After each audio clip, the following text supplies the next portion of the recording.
Chapter 8:15. Really? Ito Rin was overjoyed when she heard this and asked quickly. Really? Say Ito nodded and said affirmatively. You and your mother have enough foundation. What you need is just a little bit of help. Even without my help, you can advance smoothly in 3 months to half a year, so it's easy to improve. Good, little brother. Although Sei Ito's explanation weakened the part of his help, Suzu Ito still said excitedly, What about me? Seeing that Sei Ito didn't mention her, Ito Rita asked unhappily. Rita, you're still a little bit short. If you want to improve, you need to practice more and polish your foundation. Sei Ito glanced at Ito Rita and said, TSK. Ito Rita snorted softly with a look of displeasure. Then Sei Ito, Eriko, Suzu Ito, Ito Rita, and Yi chatted for a while. Eriko, Suzu Ito, and Yi got up one after another and went into the kitchen to prepare the New Year's meal. Sei Ito and Ito Rita stayed in the same place and watched the Red and White Song Festival on TV, which was similar to the China Spring Festival Gala. In this harmonious atmosphere, Sei Ito's family spent the old year happily and welcomed the new year. As a family in the shrine, early the next morning, Sei Ito, Eriko, Suzu Ito, Ito Rita, and Yi changed into the witch costume and the priest costume one after another and went to the shrine's front yard to receive the men, women, and children who came to the shrine early to pray for blessings. Fortunately, whether it was Sei Ito or Yi, they had experienced this kind of situation more than once and had adapted to this busy state. They skillfully served all kinds of couples, men and women. 2 days later, Mother, I'm leaving, Sei Ito said to Eriko in a black thermal suit. Be careful when you get to the Ministry of Environment. After all, that's the headquarters of the organization that controls half of Japan's special people. It's not a place where you can do whatever you want, Eriko said worriedly. Don't worry, Mother. I'm just going to a meeting this time, not to fight. It won't be a problem. Sei Ito smiled. Then he nodded to Eriko, who didn't say anything else. He turned around and left the house. He passed through the shrine and Tori and walked down the mountain along the mountain path. After reaching the foot of the mountain, he used the car key that Eriko had given him to unlock the door of his car. Sitting in the driver's seat, he started the car and drove at high speed to the Environment Ministry headquarters building in Tokyo's Chiyoda district. Fortunately, most people were still in the midst of the New Year holiday, so there were fewer cars on the road than usual. This would allow Sei Ito to drive to his heart's content without worrying about traffic jams. Therefore, more than an hour later, Sei Ito successfully arrived at the Ministry of Environment building. He parked the car in the open-air parking lot not far from the Ministry of Environment. Bang! Sei Ito turned off the engine, opened the door, and got out of the car.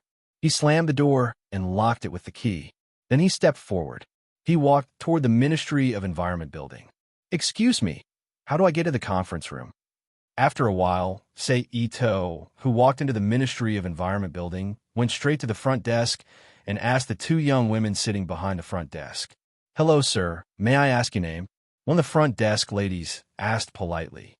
Sei Ito, from the Ito family in XX County. Sei Ito said vaguely, not sure if the front desk lady understood. Is it the Ito family that came to participate in the conference on folk affairs and environmental governance? The front desk lady, who looked down at the information in her hand for a while, looked up at Sei Ito again and asked, The name of this conference is really special. Sei Ito said in his mind, then nodded and admitted. Yes, the conference room you're looking for is on the 7th floor. Please take the elevator there. After Sei Ito confirmed, the front desk lady stood up from the chair and pointed to an elevator not far away. Thank you. Sei Ito, who looked at the elevator, retracted his gaze and thanked the front desk lady. Then he turned and walked to the destination elevator and took the elevator to the conference room on the 7th floor. Ding! With a soft sound, the elevator stopped steadily on the 7th floor, and then a clean and bright corridor appeared from behind the elevator doors that slowly opened to both sides, reflecting in Sei Ito's eyes. Is it because of the daytime? It is completely different from the last time I sneaked in. Except for a few places, almost all the defense and enchantment traps are turned off. Walking out of the elevator, Sei Ito walked forward while looking for the conference room. After passing through 4 or 5 doors with various names on the doorboards, Sei Ito finally found the room with the words "conference room" on the doorboard. Then Sei Ito reached out and opened the door, pushed the door, and walked in. In an instant, 7 or 8 middle-aged or old men and women came into Sei Ito's sight. "Looks like this is the right place," Ito Seijin said after casually sizing up the few people and slightly sensing their strength. Then he closed the door behind him and found a place to sit down and wait quietly. The few people who arrived first were only slightly curious about Sei Ito's participation in the conference at such a young age, but that was it. They didn't take Sei Ito, who was only a rank C, seriously and still sat there silently like a senior. Sei Ito waited for more than half an hour. During this half an hour, another 50 to 60 men and women, ranging in age from 30 to 60 years old, entered the conference room one after another. They found their seats and sat down. They either quietly chatted with people they were familiar with or shamelessly chatted with strangers while waiting for the meeting to begin. Bang! At this moment, with a muffled sound, a man who was about 7 meters tall, had a rather robust figure, a long face, and a solemn expression. He seemed to be about 40 years old, and his entire body was condensed. Another young woman who was about 6 meters tall, had a slim figure, and wore a black professional skirt suit with black stockings on her legs, walked in from the door one after another. She had short hair and was about 6 meters tall, and was wearing a black professional skirt suit with black stockings on her legs. In an instant, a heavy pressure was emitted from the middle-aged man's body and filled the entire conference room. It pressed down on the people below who were rank B+. A show of strength. Sei Ito's face was pale, and his expression was dispirited. "I'm Takashi Ohashi, the host of this conference." After waiting for a while, the middle-aged man who was standing on the main seat slowly withdrew his aura and said loudly. Then he raised his hand and gestured to the woman beside him and introduced her to everyone. "And this person beside me is the leader of the second room of the Environment Department's Special Operations Department, Kobayu Kobayashi. That woman is CEO Kobayashi. I didn't expect her to be so much more pleasing to the eye after she's cleaned up." Sei Ito, who had an unpleasant meeting with CEO Kobayashi, thought to himself, "Please take care of me." Kobayashi took a step forward from behind the middle-aged man and said with a bow. The representatives of the other families, who had just suffered a show of strength, did not dare to be arrogant, and stood up one after another to return the bow. "I don't like to talk nonsense, and I think you all don't want me to talk nonsense either, so I'll just get straight to the point." After waiting for everyone to greet each other and sit down, Takashi Ohashi, who was still standing on the main seat, said, "We're in a hurry this time because we have 3 things to discuss. First, it's about the division of management, the distribution of benefits, and other matters to discuss a clear rule for everyone to abide by. Second, it's about how to guard against, track down, and annihilate the black-clothed organization that is hiding in the dark and specifically targeting us. As for the last, it's about the matter of each family sending their family members to work in our environmental department." When they heard the first 2 discussion topics, the expression of everyone present basically did not change. But when they heard the third topic, almost everyone's expression changed. They looked stiffly at Takashi Ohashi, who had been quietly looking at everyone after he finished his speech. It's just that both sides stood there quietly for a moment, and no family member took the initiative to speak up against the third topic mentioned by Takashi Ohashi. Okay, now let's start the discussion on the first topic. Takashi Ohashi slightly raised the corner of his mouth, revealing a slight smile full of disdain as he sat down on the chair, crossed his arms, and looked at everyone present and said, "Next, let me first explain the management area that everyone is currently in control of." After Takashi Ohashi finished speaking, CEO Kobayashi took a step forward, pressed the remote control in her hand to dim the light in the room, and turned on the projector to project the information and pictures that were prepared beforehand on the white screen, and said to everyone with a smile on her face.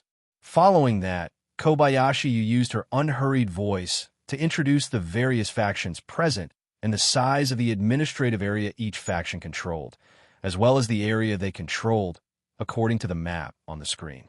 After the introduction, another picture was projected on the white screen, and the meaning of the content shown on the picture was explained one by one to the representatives of the various forces. Naturally, the newly divided management area will inevitably make some people satisfied and some people dissatisfied, so wrangling and quarreling inevitably happened in the conference room. Fortunately, there is a great god like Takashi Ohashi in the conference room. Even if the quarrel was fierce, everyone maintained basic restraint and did not fight in the conference room. In the end, Takashi Ohashi, who was annoyed by the quarreling, decided on the management area and the distribution of benefits for the first topic. Then, after everyone reluctantly digested the information about themselves, Kobayashi Ohashi spoke again about the second topic, about the situation of the black-clothed organization named by the Environmental Department, as well as the information about the black-clothed organization in the hands of the Environmental Department. Chapter 816. P.S. Thanks to Yatsuki, Wearfur, and Nickfanny for their tips. As for the second topic, there wasn't much to discuss. It was nothing more than strengthening the exchange of information between each other and providing manpower support to deal with the attack of the Black Ball team that the Ministry of Environment named as the Black Cloth Organization. There were also opinions on the discovery, capture, and handling of the members of the Black Cloth Organization. Therefore, it was just a simple discussion, a rough set of rules, and the discussion ended. Kobayashi looked at everyone and said, "Let's talk about the third topic. It's about the families sending people to work at the Ministry of Environment." As soon as she said that, the faces of all the family representatives changed. They fell silent with a gloomy face. At the same time, a heavy atmosphere spread in the conference room. However, thinking about it from the perspective of the family, no one would want to send their family members here under the obvious sniping of the Black Cloth Organization. What if they were killed by the Black Cloth Organization? Who would they ask for justice? Not to mention, since it was called a family, the family members must be their family members. Other than the truly prosperous families with a large population, how many family members could be so extravagant to the point of being sent out? Moreover, if someone really died, the ones who would be sad would be their close family members, not the people from the Ministry of Environment who use people to make up the numbers. Therefore, regarding this topic, whether it was the original families in Tokyo or the families that moved from Kyoto to Tokyo, because of the QB, none of them were willing to participate. What we mean is that each family will be based on the number of people they have. The average level, review the information, and set a standard so that everyone can send people who meet the requirements to work at the Ministry of Environment. After a few seconds of silence, Kobayashi spoke again. Of course, the time of service won't be very long. They only need to stay in the Ministry of Environment for 5 years before they can leave and return to their family. In addition, during the time that the family members work in the Ministry of Environment, each family can obtain a purchase qualification to buy some special items in the Ministry of Environment. Kobayashi continued. Hearing this, most of the gloomy faces of the people were moved. A hint of interest flashed in their eyes. After all, compared to Europe and America, where one could find the Alchemy Association, Magical Realm, or other special shops to buy special items, in Japan, other than the secret items made by each family, most of the special items were researched and developed by the Ministry of Environment. And it's not takeout.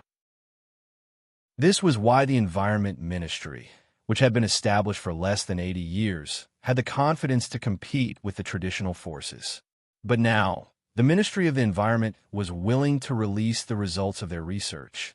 Letting other families buy them would give them the opportunity to increase their trump cards and strengthen themselves.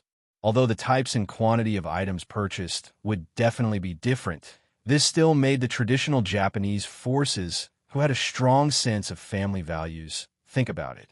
He only used a small benefit to make the representatives of the clans who were originally united have different opinions. Ito thought to himself as he observed the changes in the expressions of the people around him. Since that's the case, I'll add some more obstacles for you. After thinking about it, Ito's mind moved, and a weak psychic power slowly came out, quietly enveloping the head of an unfamiliar family representative next to him. Then, it suddenly turned into an illusion, affecting the family representative's mind. Under the influence of the illusion, the family representative became increasingly furious and agitated. Half a minute later, he slammed his palm on the table in front of him. Bang! A huge muffled sound instantly resounded in the conference room, interrupting everyone's thoughts and attracting their attention to the family representative.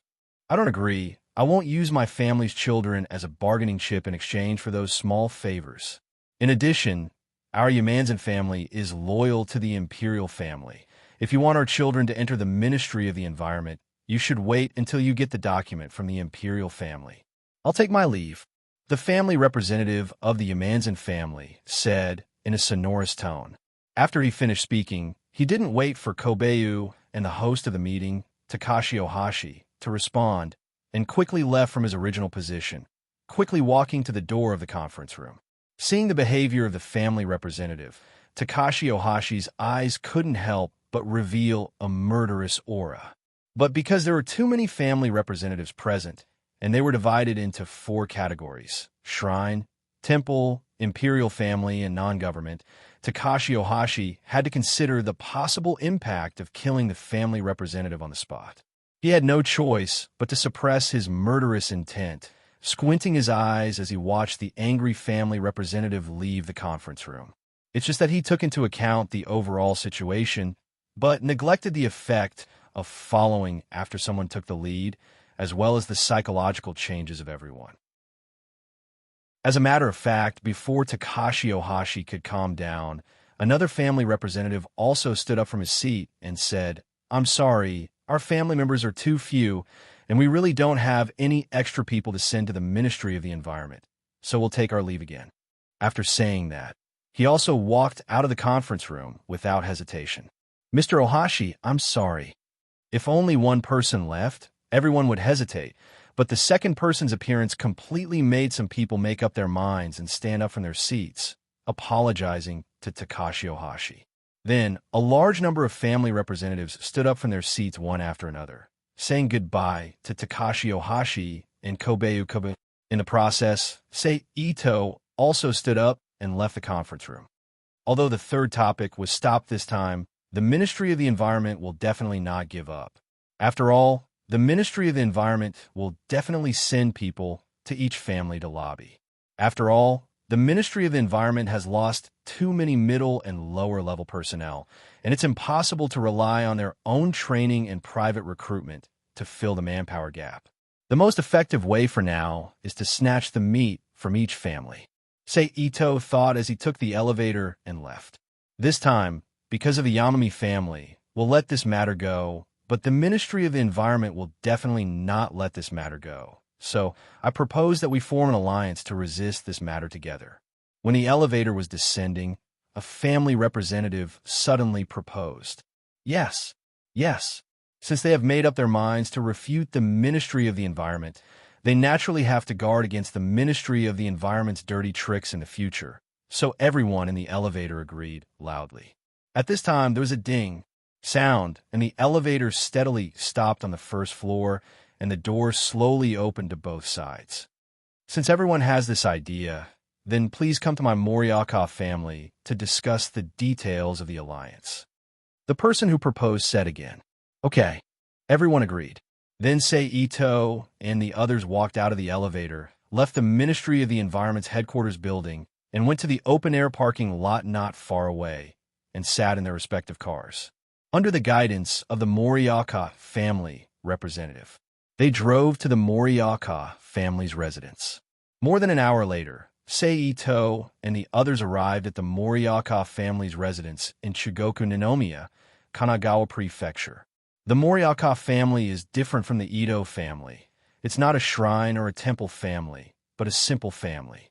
So the family's residence is not on the mountain. It's near the front of the mountain.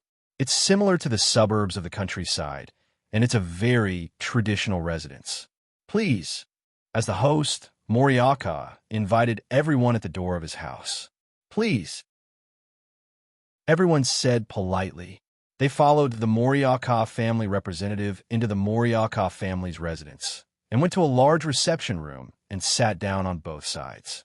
Then, a middle-aged woman, unknown whether it's a maid or a member of the Moriakawa family, naturally entered the room and prepared tea for everyone.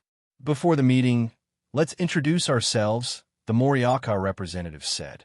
Then, he took the lead and introduced himself. I'm Moriakawa Shigeru, the head of the Moriakawa family. Oda, and the head of the Oda family in Liansong City. After Moriakawa Shigeru, another middle-aged man introduced himself. I'm Mori Sei Ito, the successor of the Ito family in Akizurano City.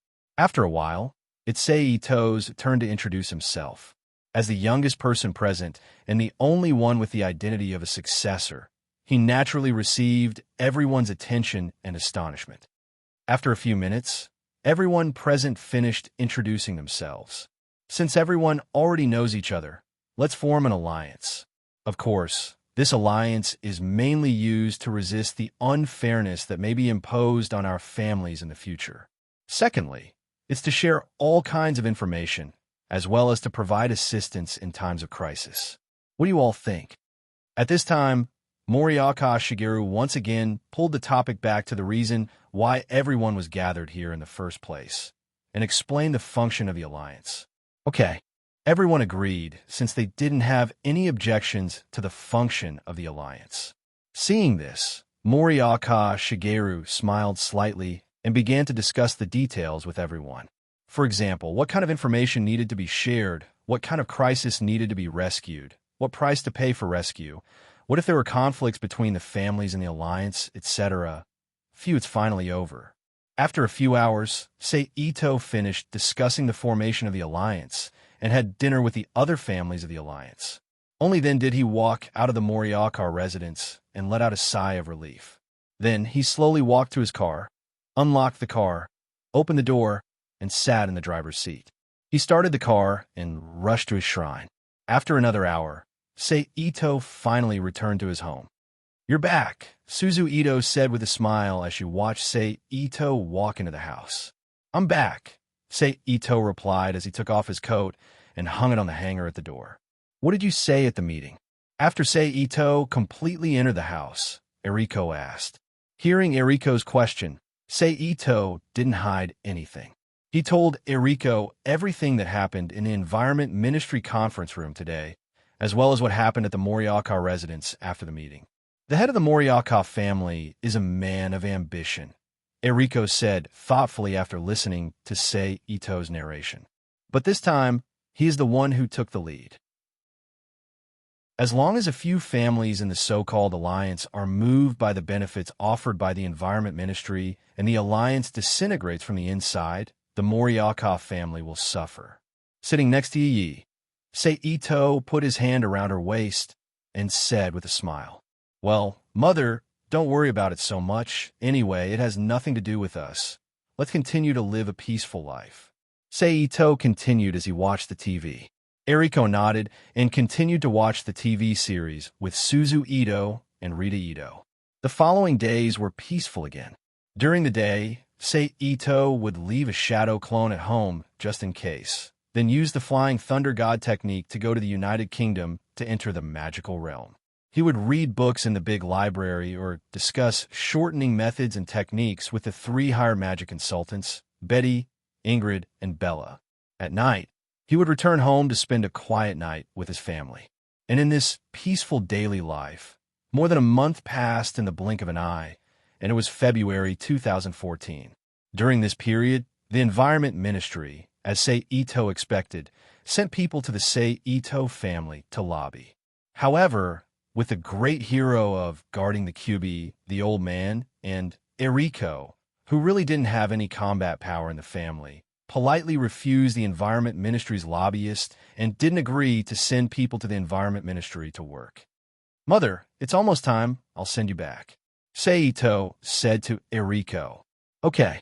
Eriko nodded, then still a little worried. She reminded Sei Ito, "Remember to be polite when you go there." "Don't worry, Mother, I know." Sei Ito smiled and comforted her. "And little brother, don't forget, I'm going to attend a wedding in March. Remember to call me out at that time. Beside Eriko, Suzu Ito looked at Sei Ito and reminded him. I won't forget. Sei Ito looked at Suzu Ito and promised. Then, after seeing that Ito Reina had nothing to say, he sent Eriko, Suzu Ito, Ito Reina, and Yi back to the Rubik's Cube world. Then, Sei Ito's mind turned again, and Wu In activated multiple wood clone jutsu, creating 3 wood clones that turned into Eriko, Suzu Ito, and Ito Reina, and let them stay in the shrine. Then, he left for Tokyo International Airport, took a plane to Beijing, China, and celebrated the traditional Chinese New Year with his father's relatives. Speaking of which, this was the first time Sei Ito celebrated the Chinese New Year in China since he came to this world, and it was also the first time he celebrated the Chinese New Year with his father's relatives. A few hours later, Sei Ito once again set foot on the land of China. XX community in Haitian district. Sei Ito said as he sat in a taxi outside the airport. The driver nodded, reached out to turn down the lights in the middle of the car window, started the car, and sped to the community that Sei Ito told him about. This time, because it was before the Chinese New Year, and the time to get off the plane was 6 o'clock in the evening, which happened to be the evening rush hour. There was a lot of traffic on the road, so it took Sei Ito a long time to arrive at the gate of XX community. He carried the gifts that he prepared in advance and went to the gate of Old Chen's house. Chapter 817. It's Shiqing. Come in, come in. Lu Xiaohua, who opened the door, said in surprise. She then turned her head and shouted into the house. Shiqing, come out and see who's here. So what if he's here? He didn't bring anything. She then looked back at the things in Sei Ito's hand and complained. Isn't it Chinese New Year? Besides, it's not easy for me to come here. It would be embarrassing if I came empty-handed, said Chen Shichen with a smile as she passed the items to Annie Lu Xiaohua and her cousin, who came out of the bedroom. Don't be so polite. Lu Xiaohua, who reached out to take the things, said reproachfully. She then took the things into the house and asked Sei Ito, when did you arrive? Why didn't you tell us before you came? We could have picked you up. I just arrived. Sei Ito smiled. I didn't want to cause you trouble. Where are the others? Sei Ito, who sat on the sofa, looked at Lu Xiaohua, who also sat on the sofa. Oh, you're asking about your grandpa and uncle. Lu Xiaohua was stunned at first. Then she remembered Sei Ito's behavior when he came back last time. She said, your grandpa went downstairs for a walk. He probably won't come back until a while later. As for your uncle, he's still at work. It's Chinese New Year. They have a lot of things to do at work, so they won't come back until late. Oh, Sei Ito nodded. After that, he chatted casually with Annie Lu Xiaohua and cousin Chen Shichen about daily life. It wasn't until half an hour later that old Master Chen Xingqing came back that they stopped chatting. You're here. Chen Xingqing looked at Sei Ito, who stood up from the sofa and said with a happy face. Sei Ito responded softly. You're alone? Chen Xingqing turned his head and looked inside the house. Chen Xingqing frowned and continued to ask when he found that there were no strangers except Sei Ito. Yes. Sei Ito nodded and said. Then he made up a simple reason and explained, Japan doesn't celebrate the Lunar New Year, so this time is still considered a normal day. There is no holiday. Oh, Chen Xingqing nodded coldly. He believed Sei Ito's explanation. All right, you guys continue chatting. Chen Xingqing continued, then ignored Lu Xiaohua, Sei Ito, and Chen Shichen as he walked back into the house with his hands behind his back. Seeing this, Lu Xiaohua hurriedly found a topic to talk about. He continued to chat with Sei Ito. It was to ease the atmosphere that had suddenly become a little cold because of the old man. Several hours later, I should go, Sei Ito said when he saw that it was getting late. Why leave? Just stay here. It's not like we don't have a room. Lu Xiaohua pretended to be unhappy and said, besides, you came back this time for the new year, so you can just stay at home. That's too much of a bother, Sei Ito said hesitantly. What's so troublesome about it? Listen to Annie. Just stay at home, Lu Xiaohua decided. Then okay. Sei Ito thought about it. He agreed. That's more like it. Lu Xiaohua said with a smile when she saw Sei Ito agree. You can watch TV with Shichin here first. I'll go tidy up your room. Then, without waiting for Sei Ito to reply, she got up and walked to another room. She started tidying up Sei Ito's room. By the way, Shichin, where's the bracelet I gave you? Why didn't you bring it? Sei Ito asked Chun Shichin, who was sitting beside him as he watched Lu Xiaohua enter the house. My mom said that it's too expensive and too flashy to bring it out. It's not something a student should wear, so she didn't let me bring it. Chun Shichin leaned her right elbow on the sofa's armrest. Her body was half tilted, and she was fiddling with an orange in her hand as she stared at the TV without blinking. Really? Then I'll give you another one later, Sei Ito said as he nodded. He also felt that it made sense. No thanks, I don't want my mom to talk about me every day, Chun Shichin quickly rejected. Then, she looked at Sei Ito and asked, By the way, do you still remember Lu Cece? Lu Cece? I remember. What's wrong? Ito Sei asked Chun Shichin with a puzzled look. Nothing, she just seems to be interested in you, Chun Shichin said as she looked back at the TV. I think I've only met her once. Is there a need for that? Sei Ito was speechless. You know the power of ancient plots, Chun Shichin said as she curled her lips. Really? But it's been so long. She should have forgotten about a passerby like me, Sei Ito said in disbelief. If you were a normal passerby, of course she would have forgotten about you. But I'm friends with her. Every time I see her, she would ask me about you from time to time. It's given me a headache, Chun Shichin said unhappily. Sei Ito didn't know what to say. Since you're here, go and see her tomorrow. Whether you want to be with her or not, it's up to you. Otherwise, she'll keep pestering me about you. Chun Shichin ignored Sei Ito's shock and continued. Then, okay. Sei Ito hesitated for a moment before nodding in agreement. Then, the two looked at each other without saying anything. They silently watched the stupid TV show on the TV. It's done, Lu Xiaohua said as she walked out of the guest room and walked towards the sofa after a while.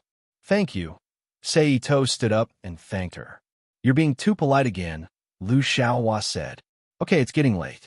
Go rest early, Lu Xiaohua said as she turned her head to look at the clock on the wall. Okay, Sei Ito agreed. Sei Ito then said goodbye to Lu Xiaohua and Chun Shichin. He took his things and walked into the bathroom to wash up. Then, he returned to the guest room to rest quietly. The next morning, after having breakfast with Chun Xingqing, Chen Yongli, Lu Xiaohua, and Chun Shichin, Sei Ito and Chun Shichin left home together.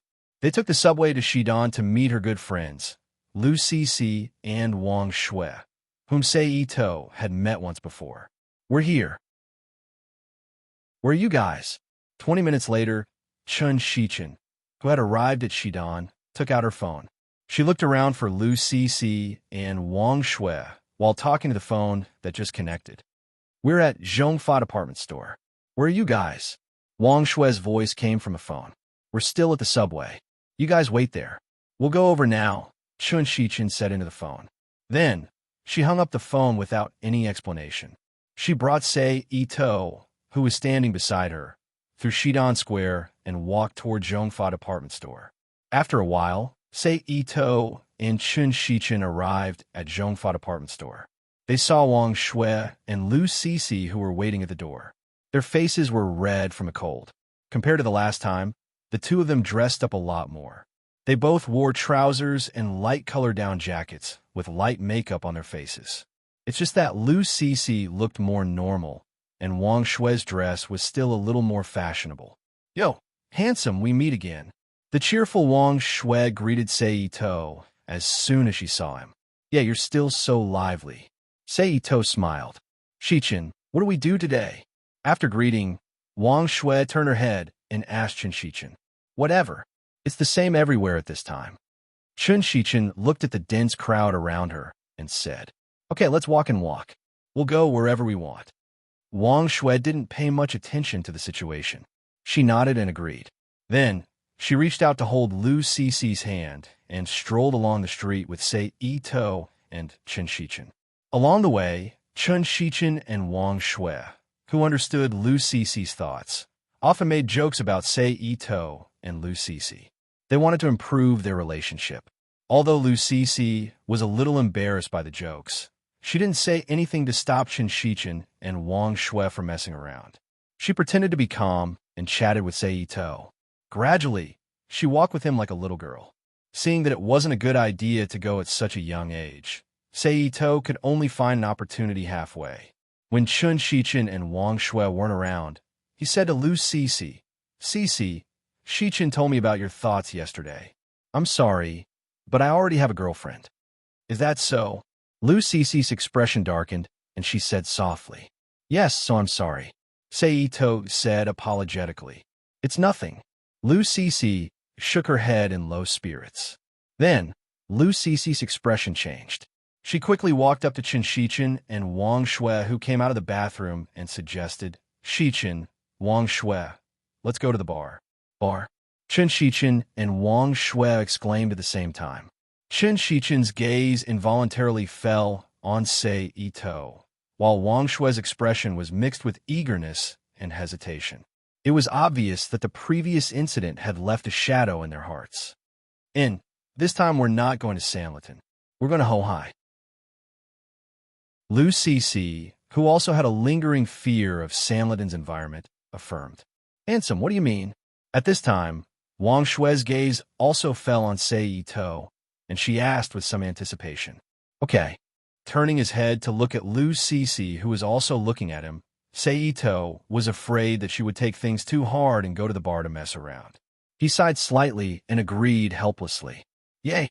After receiving Sei Ito's affirmation, Wang Shui immediately cheered. However, it was still very early at this time, and the bars were basically closed. Therefore, Sei Ito and the others who didn't have anywhere to go strolled around for a while before finding an internet cafe and surfing the net inside. It wasn't until 6 p.m. that they paid the internet fee and left the internet cafe. Then, after playing for a day, Sei Ito and the others who felt very hungry first had dinner in a decently decorated restaurant. Then they took a rental car to Hohai and walked into the bar that the taxi driver recommended. Chapter 8:18. P.S. Thanks to NXCX for the tip. The bar recommended by the taxi driver was pretty good. It was similar to a quiet bar. Most of the people inside were white-collar workers from various industries who came to enjoy the quietness. There were also beautiful young women who came to look for one-night stands and female university students who came to ask for money. There was no need to worry about what happened in the bar in Sanliton last time. The four of them chose a decent seat and sat down. "What would you like to order?" Just as Sei Ito and the others sat down, a waiter wearing a black shoulder-length shirt, white shirt, and black trousers walked up to them and asked, "Give us a dozen beers," Lu Cece said to the waiter before Sei Ito could say anything. "Cece, are you crazy? That's a lot." Chen Shichen was shocked and looked at Lu Cece. "A dozen is only 12. That's not a lot," Wang Shui retorted. "Give us 6 beers and some snacks," Sei Ito said to the waiter, while Chen Shichen and Wang Shui were talking. "What? I said a dozen means a dozen. Listen to me, give us a dozen." Hearing Ito say's words, Lu Cece first glared at Ito say with an unhappy face, then looked at the waiter and said. Seeing this situation of disagreement, the waiter could only stand there helplessly and wait for them to come to a final decision. "Okay, a dozen it is." Sei Ito looked at Lu Cece, who was not in a good mood, and nodded helplessly. "Okay." The waiter nodded and said, then turned around and walked away from Ito Sei and the others. He went to the back to get the drinks and snacks. "Why did you order so much?" "We can't drink it," Chen Shichen complained to Sei Ito after the waiter left. "I can't help it. Didn't you notice that Cece was not in a good mood? If I didn't let her, who knows what she would do?" Sei Ito whispered to Chen Shichen. "Weren't you fine before? What happened? Why did you suddenly become like this?" asked Chen Shichen, who had noticed Lu Cece's absent-mindedness after Sei Ito's reminder. "In the afternoon, when you and Wang Shui went to the toilet, I told her that I already have a girlfriend." "So?" Sei Ito explained. "No wonder Cece suddenly suggested going to the bar. Ever since that time, she hasn't gone to a bar even once, even if someone invited her," Chen Shichen said. Alas! Ito Sei heard this and could only sigh helplessly. Guest, here's what you ordered. Just then, the waiter who had left earlier was carrying a dozen bottles of beer in each hand. He returned to the group with a tray filled with snacks, such as shredded vegetables, shrimp crackers, peanuts, and melon seeds. Then, the waiter placed the items in his hands on the table in front of Sei Ito and the other three. Seeing that the beer was served, Lu Cece reached out and took a bottle. She used the screwdriver to open the cap and drank. At this time, even the heartless Wang Xuan noticed that Lu Cece's mood wasn't right. She gave Qin Shichen a look of inquiry. Seeing Wang Shue's look, Qin Shichen glanced at Sei Ito, pouted, and shrugged. Seeing this, Wang Shue immediately understood why Lu Cece was acting like this. However, as an outsider, she couldn't do much about matters of the heart. She could only glare at Sei Ito before grabbing a bottle of beer and drinking with Lu Cece. Qin Shichen had no choice but to open a bottle of beer and drink with Wang Shue and Lu Cece. In the dimensional world, we use all kinds of methods to chase after girls. I didn't think that in the main world, there would be girls who would take the initiative to like us. This is really sigh. Picking up a bottle of beer, he opened the cap while shaking his head and sighing. Then, he raised his head and drank. After that, Wang Shue and Qin Shichen chatted and drank with Lu Cece, while Sei Ito looked at the beauties in the bar in boredom. However, no matter if it was Qin Shichen who passed out after 2 bottles, Wang Shue who went crazy after drinking, or Lu Cece who also passed out after 2 bottles. But because her alcohol tolerance increased after drinking to drown her sorrows, she became a clay figurine in a short period of time and collapsed on the sofa. Really? Sei Ito helplessly shook his head as he looked at Wang Shue who was drinking, Qin Shichen who was so drunk that she couldn't wake up, and Lu Cece who was mumbling to herself. Then, he raised his hand and snapped his fingers to call the waiter over. "Bill," Sei Ito said. After paying the bill, Sei Ito put his hand on Qin Shichen's back and used the energy in his body to activate her liver, kidneys, and stomach to help her get rid of the alcohol. And after a while, Qin Shichen, whose face was red from the alcohol, groaned as she shook her head and sat up from the sofa in a daze. "How are you?" Sei Ito looked at Qin Shichen and asked. I'm fine." Qin Shichen, who was completely sober, shook her head and said, "Since you're fine, come help me. Let's carry the 2 of them out," Sei Ito said as he pointed at Wang Shue and Lu Cece. "Okay." Qin Shichen didn't hesitate and agreed happily. Seeing that Qin Shichen agreed, Sei Ito immediately got up from the sofa and walked in front of Lu Cece. With his back facing her, he squatted down and lifted Lu Cece onto his back. Then, he and Qin Shichen carried Wang Shue, who was still drinking, and walked out of the bar together. "I was drunk just now too, right?" On the way out, Qin Shichen suddenly asked. "Emishim," Ito Sei replied as he gently shook his arm to lift Lu Cece, who was sliding down a little. "You helped me get rid of the alcohol?" Qin Shichen looked at Sei Ito and asked. Sei Ito continued softly. "Then why didn't you help them get rid of the alcohol too?" Qin Shichen asked. "It's easy to help them get rid of the alcohol, but look at the 2 of them. Do you think they'll go back obediently after getting rid of the alcohol?" Rather than letting them drink after getting rid of the alcohol, it's better to bring them back first and help them along the way, Sei Ito said as he looked at Qin Shichen with a bitter smile. "Oh." Qin Shichen nodded to show that she understood. At this moment, the 2 of them brought Wang Shue and Lu Cece out of the bar.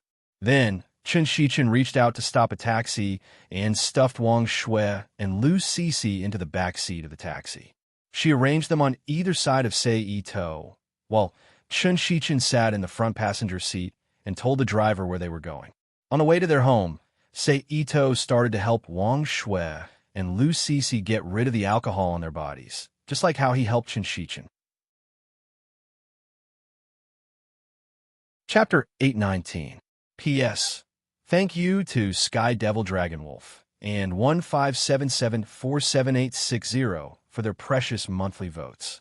Thank you to NXCX and Nickfany for their tips. Under Sei Ito's manipulation, Wang Shue and Lu Cece groaned and woke up from their drunken state. "Weren't we at the bar just now? Why are we in a taxi now?" Wang Shui shook her head as her thoughts were in a mess. What else could it be? You guys were drunk. Seeing that Wang Shui and Lu Cixi had woken up, Chen Shichen, who was sitting in the front passenger seat, turned around and looked at Wang Shui. Is that so? Wang Shui, who was tilting her head, said uncertainly. Thank you. Compared to Wang Shui's confusion, Lu Cixi, who had slightly recovered her emotions, thanked Sei Ito calmly. It's nothing. Sei Ito shook his head gently and said politely. Lu Cixi didn't say anything after hearing that. She turned her head and looked at the quickly passing street outside the car. She fell silent. Chen Shichen and Wang Shui looked at each other and also fell silent. As a result, other than the radio program in the car, no one else spoke in the car. In this state of silence, the taxi sent Wang Shui and Lu Cixi home one after another. How did you do it? On the way home, Chen Shichen looked at Sei Ito curiously and asked. What? Sei Ito, who was looking at the street shadows, was stunned at first. Then he said with a look of realization, Oh, you're talking about that. I just used some special methods. Oh. Although the answer she got was vague, Chen Shichen didn't plan to get to the bottom of it and didn't ask further. If you have time these 2 days, go and accompany Lu Cixi. Sei Ito suddenly said. I know, Chen Shichen said without turning her head. Then, the two of them didn't say anything and let the driver send them home. Shichen, you go up first. I'll take a walk outside. Ito Sei, who got out of the taxi first, said to Chen Shichen, who got out of the front passenger seat. All right. Chen Shichen looked at Sei Ito in surprise, then nodded in agreement. Then, under Sei Ito's gaze, she walked into the neighborhood and headed to her floor. When he could no longer see Chen Shichen's figure, Ito Sei slowly put away the smile on his face. With a solemn expression, he turned around and left through the gate of the residential area. Then, he walked toward the dark place not far away. A few minutes later, Sei Ito, who was standing in the dark, turned his head and said, Come out. Not long after his voice fell, a figure slowly walked out of the hiding place. Step by step, he walked toward Sei Ito. The last one was about 1.8 meters tall. His figure was well-proportioned. She wore a set of casual clothes, had short hair, and had a gentle face. A fair-skinned young man who looked to be in his mid-20s came into Ito Sei's sight. As expected of the person who carried out a terrorist attack in France and resisted the Holy See's pursuit in broad daylight on the streets of Italy. Your alertness is not normal, the person said to Sei Ito with a fake smile. Hearing the person's words, Sei Ito couldn't help but frown. Who are you? Sei Ito looked at the young man and asked in a serious tone. State Security Secret Service, Yang Wei. The young man put his hands together and brought them to his mouth. He huffed to warm his hands as he introduced himself with a smile. No wonder. Hearing the other person's self-introduction, Sei Ito understood why the other person knew what he did in France and Italy. At the same time, he also understood why the other person appeared here. After all, it was China's traditional New Year. It was a special day for the entire China. In order to prevent possible terrorist attacks and other accidents, the level of national security was bound to be increased. At the very least, the investigation of some foreign nationals entering the country would be stricter than usual. In addition to the information obtained through the State Security's Intelligence Network, Sei Ito, a person who once carried out a terrorist attack and dared to use his power in broad daylight without any regard for the unspoken rules of the inner world, was naturally more vigilant. They were already very polite that they didn't directly attack him when he entered the country. I came to China this time just to visit friends and relatives. As long as no one provokes me, I can promise not to take the initiative to attack and abide by China's laws and the Special Person Convention. Sei Ito, who understood the reason, and, at the same time, didn't want to go against China's officials, promised. It would be best if that's the case, but we will definitely not reduce the arrangements here. Please forgive me. Hearing Sei Ito's promise, although the expression on Yang Wei's face was a little more sincere, it was still very fake. Understand. Sei Ito nodded and understood. This is my phone number.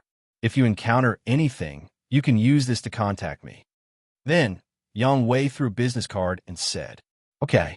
Seito's two fingers gently caught the flying business card in his hand and said, "Huh, it's really cold today. Okay, I'll leave first. If there's anything, we'll contact each other." Seeing that the business was finished, Yang Wei's tone immediately changed.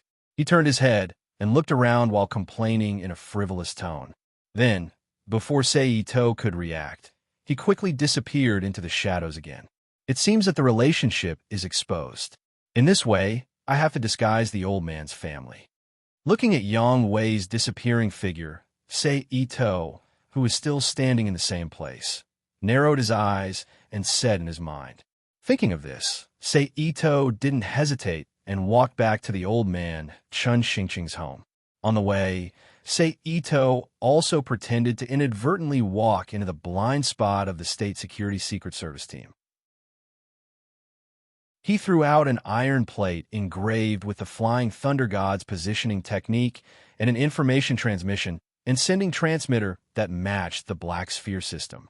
A few minutes later, Seito, who returned to the guest room of Chun Xingqing's home, took out the quantum laptop and used his discharge ability and electromagnetic control ability to connect to the capital's network. He controlled the computer to hack into the household registration system of the Ministry of Public Security and began to encrypt and disguise the household registration information of Chun Xingqing's family to eliminate the possibility of them being related to him. After modifying the household registration information in civil affairs files, there's the Flying Thunder God's positioning technique and the Black Sphere system outside. As long as I make a defensive prop for each of the old man and the others, their safety can be guaranteed. If I want to add another layer of insurance for them, I can only take out some things and cooperate with the State Security Secret Service team. After a while, Seito closed the quantum laptop and put it away. After a while, Seito, who had a plan in mind, sorted out the messy thoughts in his mind and waved his hand to summon the special materials he bought from the Alchemist Guild and the Demon Realm. He began to make suitable defensive props for Chun Xingqing, Chun Yongli, Lu Xiaohua, and Chun Shichen according to the situation of each of them. This time, Seito put a lot of effort into the production because it concerned the safety of his family. In particular, in order to make these defensive props special, Seito purposely used the power of the world to change their properties so that they could be fused with the wearer to a certain extent. It's a pity that there is too little information on the refinement of the Maoshan sex artifacts from the Heavenly Sword World's Kunlun sect. Otherwise, I could have made these things better. A few hours later, Seito said with a slightly regretful expression on his face as he laid out the 4 completed items on the table in front of him. Then, he reached out and picked up the 4 items from the table, got up, opened the door, and walked out of the room. He walked towards the old man, Chun Xingqing's room, then used instant transmission to invade the room. After pressing the old man's sleeping acupoint, he took a drop of blood from the old man's finger and dripped it on one of the items. At the moment when the blood dripped, a pale red light immediately emerged from the item in Seito's hand, and then the item rushed into the old man's body like a smear of liquid through the wound on his hand and flowed into the old man's brain along with the blood circulation, where it stopped. After the item stopped, Seito used medical ninjutsu to treat the wound on the old man's hand, then used instant transmission to leave the old man's room and entered the bedroom of Chun Yongli and Lu Xiaohua. Then, Seito did the same thing and fused the 2 items into their bodies. Cough, cough, cough, cough. Just when Seito used instant transmission to enter Chun Shichen's room again, Chun Shichen, who didn't go to bed for some reason, was browsing the internet on her computer.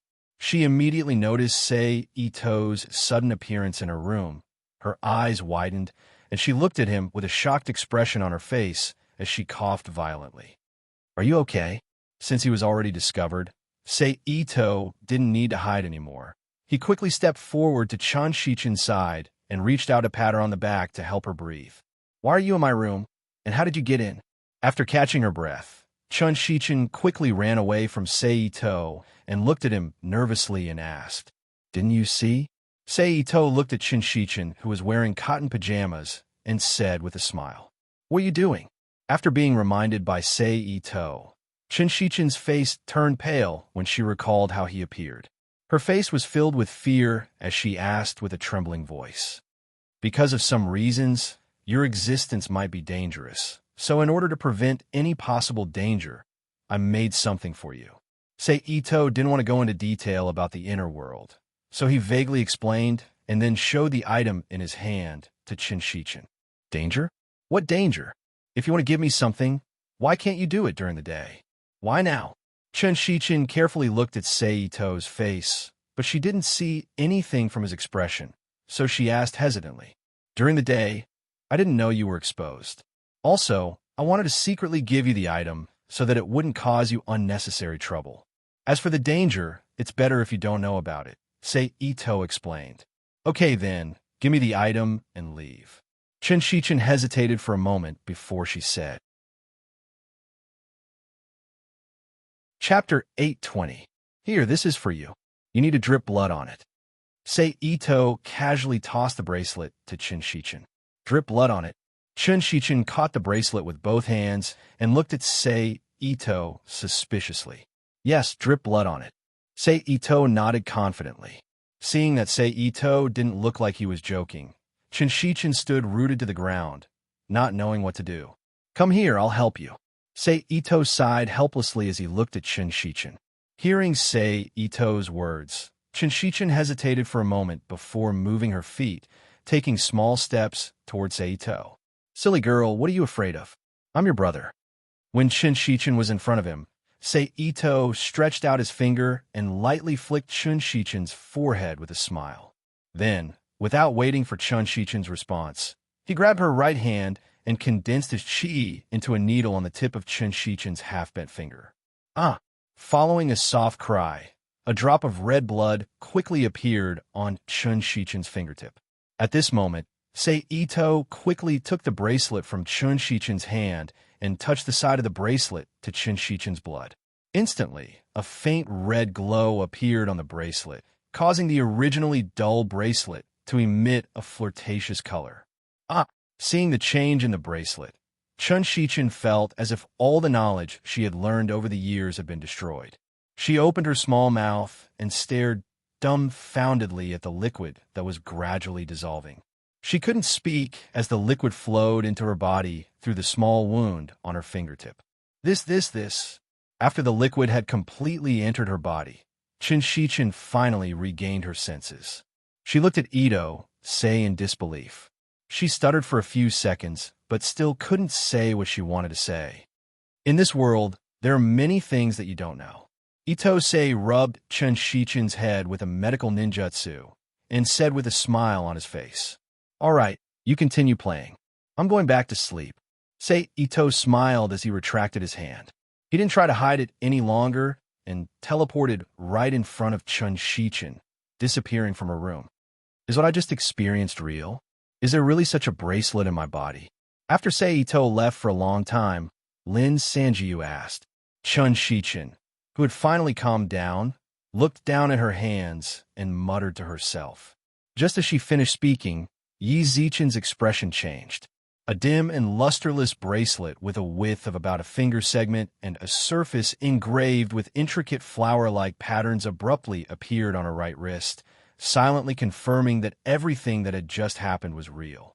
Staring blankly at the bracelet on her wrist, Shin-Shichin's body suddenly shuddered. She then excitedly ran back to the computer that was still on. She opened Baidu and randomly searched. Most of the content was related to the mystical realm. The next morning, "Brother, was the thing you gave me yesterday the magical equipment used by the cultivators in the novel?" After Chen Yongli and Lu Xiaohua left home for work, Chen Xingqing went out for a stroll. Shin-Shichin ran to Sei Ito's room like a thief and called him brother for the first time, then asked with a face full of anticipation. "Something like that." Sei Ito looked at Shin-Shichin in amusement. "Then the cultivators mentioned in the novel really exist?" Shin-Shichin asked with a strong desire for information. "Yes." Sei Ito nodded affirmatively. "Then brother, are you a cultivator?" Shin-Shichin asked with a twinkle in her eyes. "Not exactly," Sei Ito replied. "Not exactly?" Chun Shichin looked at Sei Ito in confusion and repeated. She then shook her head and continued. It doesn't matter. Then, brother, can you teach me how to cultivate? Sei Ito frowned and looked Chun Shichin up and down. Can't I? Chun Shichin said with a disappointed expression after waiting for Sei Ito for a long time without a reply. Why do you want to learn how to cultivate? Sei Ito suddenly asked. Well, hearing Sei Ito's question, Chun Shichin was at a loss. She had only done it on a whim and didn't have a clear goal in mind. Cultivation is really dangerous. If you don't have a clear goal, and if you don't have the courage to face challenges and die for this goal, I advise you not to cultivate. Sei Ito couldn't help but advise after seeing Chun Shichin's reaction. Also, you're obviously in a state of confusion right now. You don't have a clear idea of what to do, so you should calm yourself down first and think about it carefully. I understand. Chun Shichin nodded with a slightly gloomy expression. Okay, you go back and rest. I'm going out for a while. Sei Ito got up from his seat and looked at Chun Shichin. He then left the room with Chun Shichin and walked out of the house alone. Yangwei, it's me, Sei Ito. I want to meet your superior. I have a deal to discuss with him. He took out his phone and called Sei Ito according to the number on the business card Yang Wei gave him last night. What kind of deal? On the other end of the call, Yang Wei asked with some confusion. It's about space exploration. Sei Ito said calmly. Okay, I'll help you contact him, but I can't guarantee anything. Yang Wei, who knew about Sei Ito's background, didn't quite believe what Sei Ito said. But just in case, Yang Wei agreed to contact his superior. I understand, just contact him. Sei Ito chuckled and then hung up the call. He wandered on the street while waiting for a reply from the State Security Secret Service. Sei Ito didn't have to wait for long. In less than 5 minutes, Yang Wei called. Our team leader agreed to meet you. Yang Wei said on the phone. Stay where you are. I'll drive over to pick you up now. Okay. Sei Ito agreed and then hung up the phone again. A few minutes after the call ended, a black Audi with a civilian license plate slowly stopped in front of Sei Ito. Get in. Yang Wei, who was sitting in the driver's seat, looked at Sei Ito through the passenger's window and said. Sei Ito didn't hesitate. He opened the door in front of him and sat in the passenger's seat. He then let Yang Wei, who was the driver, pull him around Beijing.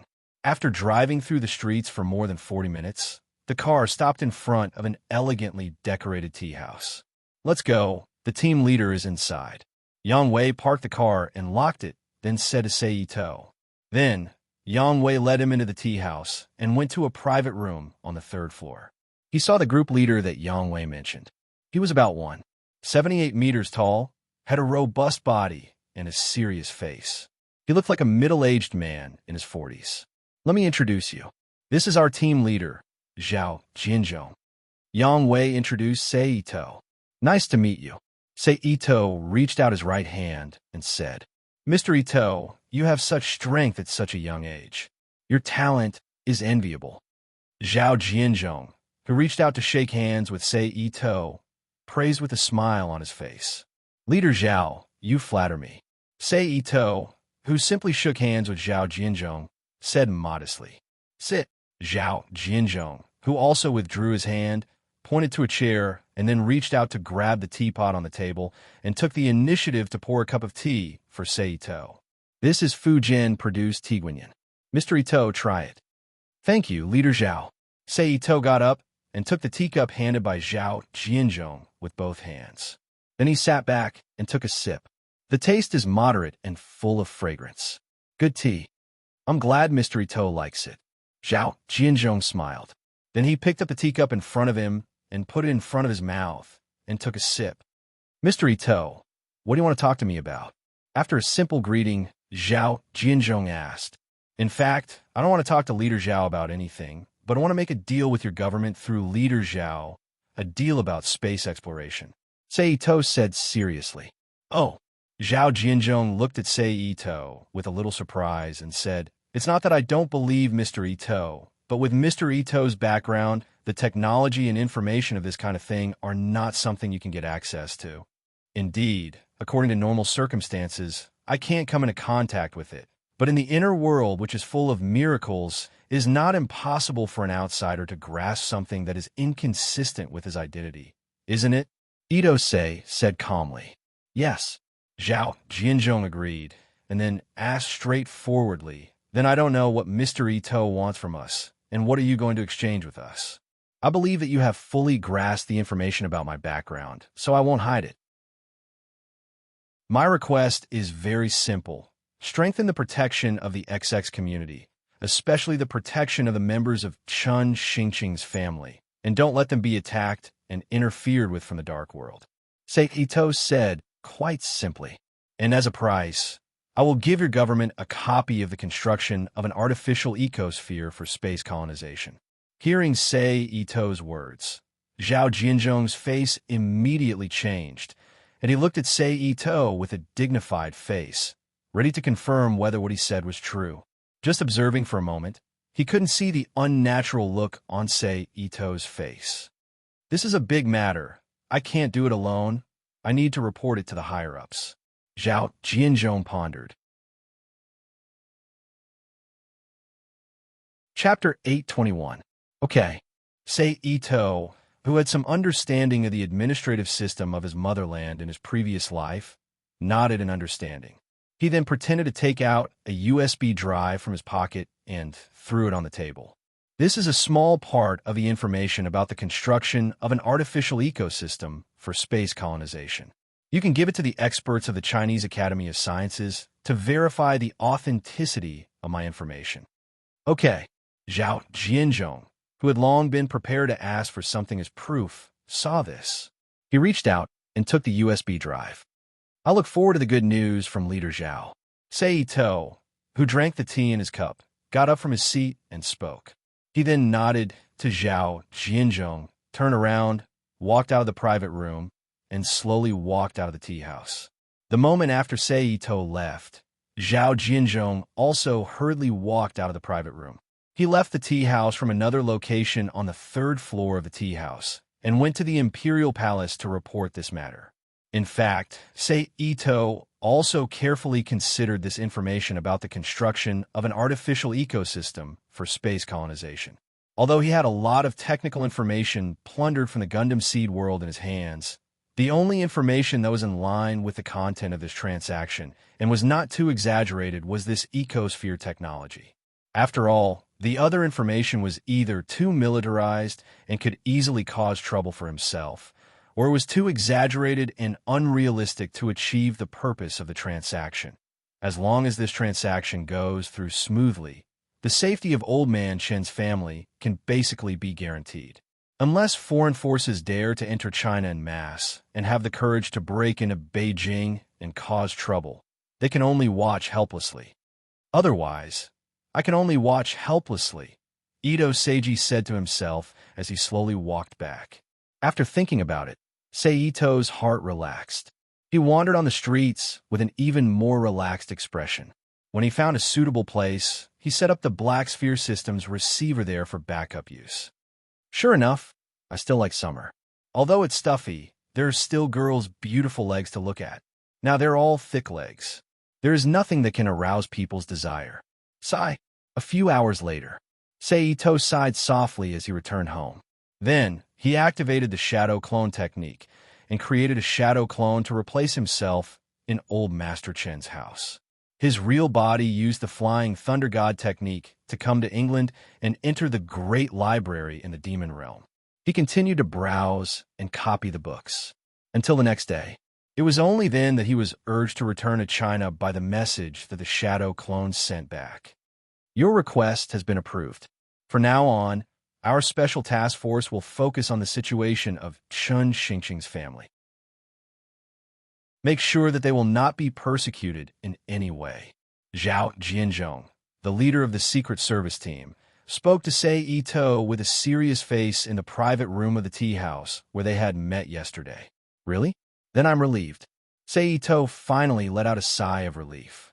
He then took out a USB drive containing the complete technical information on the construction of an artificial ecosystem for space colonization and handed it to Zhao Jianzhong. I look forward to working with you. Ito stood up and reached out to shake Zhao Jinzhong's hand. "I look forward to working with you." Zhao Jinzhong also smiled. After that, Sei Ito chatted with Zhao Jinzhong for a while longer before saying goodbye to him. He then took the subway back to Chun Xingqing's home. After creating another shadow clone to replace him at home, Chun Zhao once again used the Flying Thunder God spell to return to England. He entered the big library in the magical realm and browsed and copied books like a wastrel in the eyes of other magicians. Dimensional quake has ended. On this day, when Sei Ito and Ingrid were discussing how to shorten the spell, the Rubik's Cube, which had not responded for a long time, suddenly showed a message in his mind.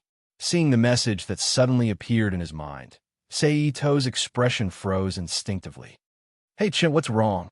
Ingrid, who saw Sei Ito spacing out, asked in confusion. "Oh, sorry, I just remembered something." Sei Ito smiled apologetically. "Is that so?"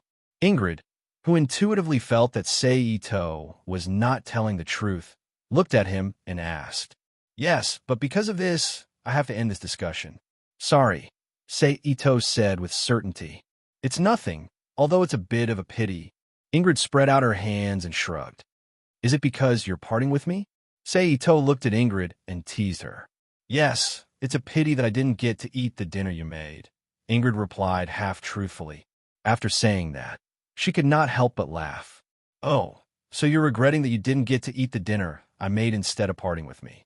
That's so sad." Sei Ito pretended to be disappointed and shook his head. "Okay, since you're so pitiful, I'll reward you with a goodbye kiss." Ingrid smiled seductively. Then, she leaned over to Sei Ito and kissed him on the cheek out of courtesy. "Oh, Ingrid, you lied to me. This is not the kiss I know," Sei Ito said with an exaggerated expression as he looked at Ingrid, who was about to leave. "Chun, you still have to work hard to get my kiss. You have to at least become a one-star sorcerer." Ingrid chuckled.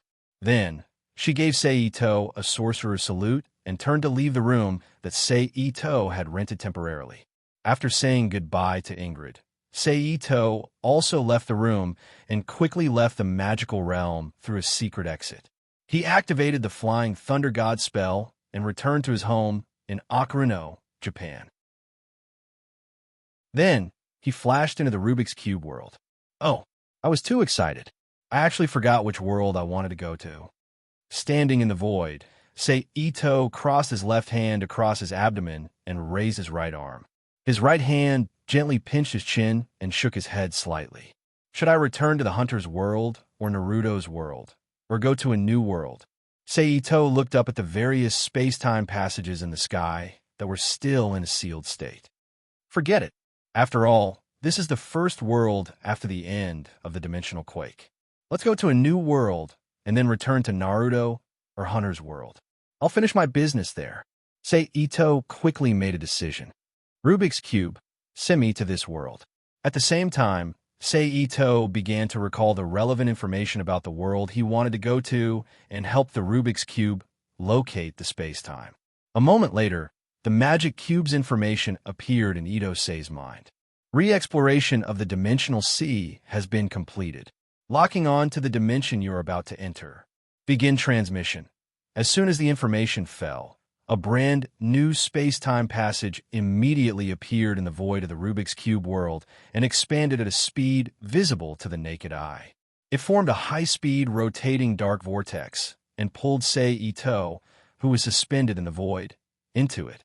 It turned into a colorful streamer and instantly disappeared in the center of the vortex.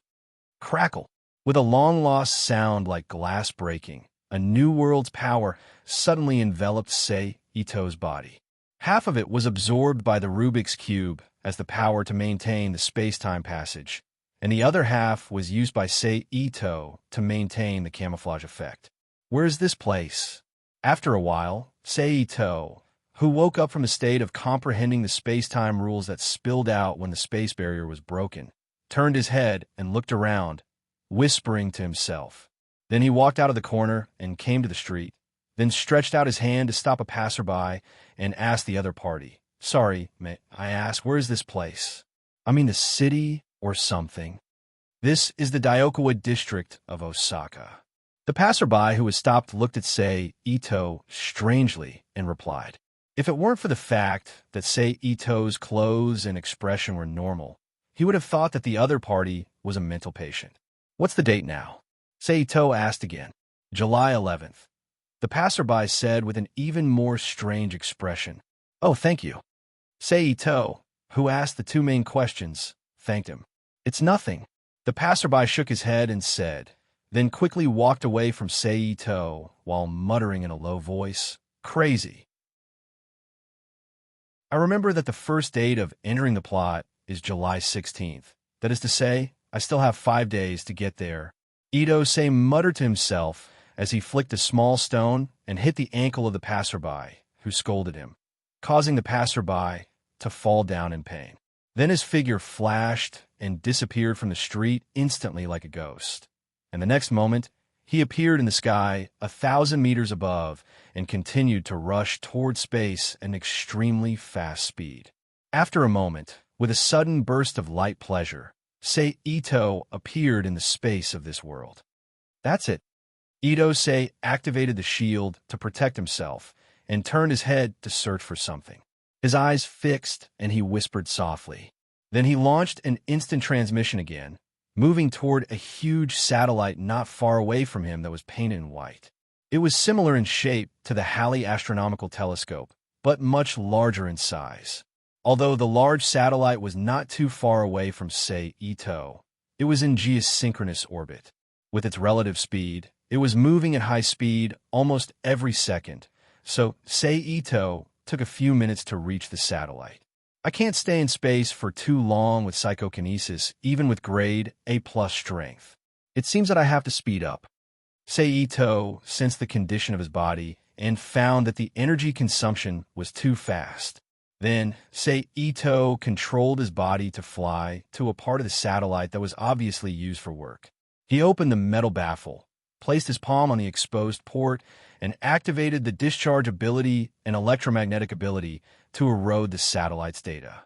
As expected of one of the most advanced technological products in this world, and it has autonomous calculation and defensive abilities, so it's troublesome to hack it. Unfortunately, I'm using an unconventional ability, so it's useless no matter how advanced you are. After a moment, Sei Ito, who had finished what he was about to do, withdrew his palm and looked at the satellite under his feet with a smile. Chapter 822. Since it's done, there's no need to leave this thing here.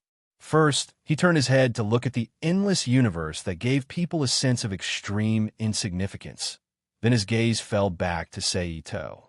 Then, with a thought, Sei Ito opened the entrance to the Rubik's Cube world and sent the huge artificial satellite into the Rubik's Cube world.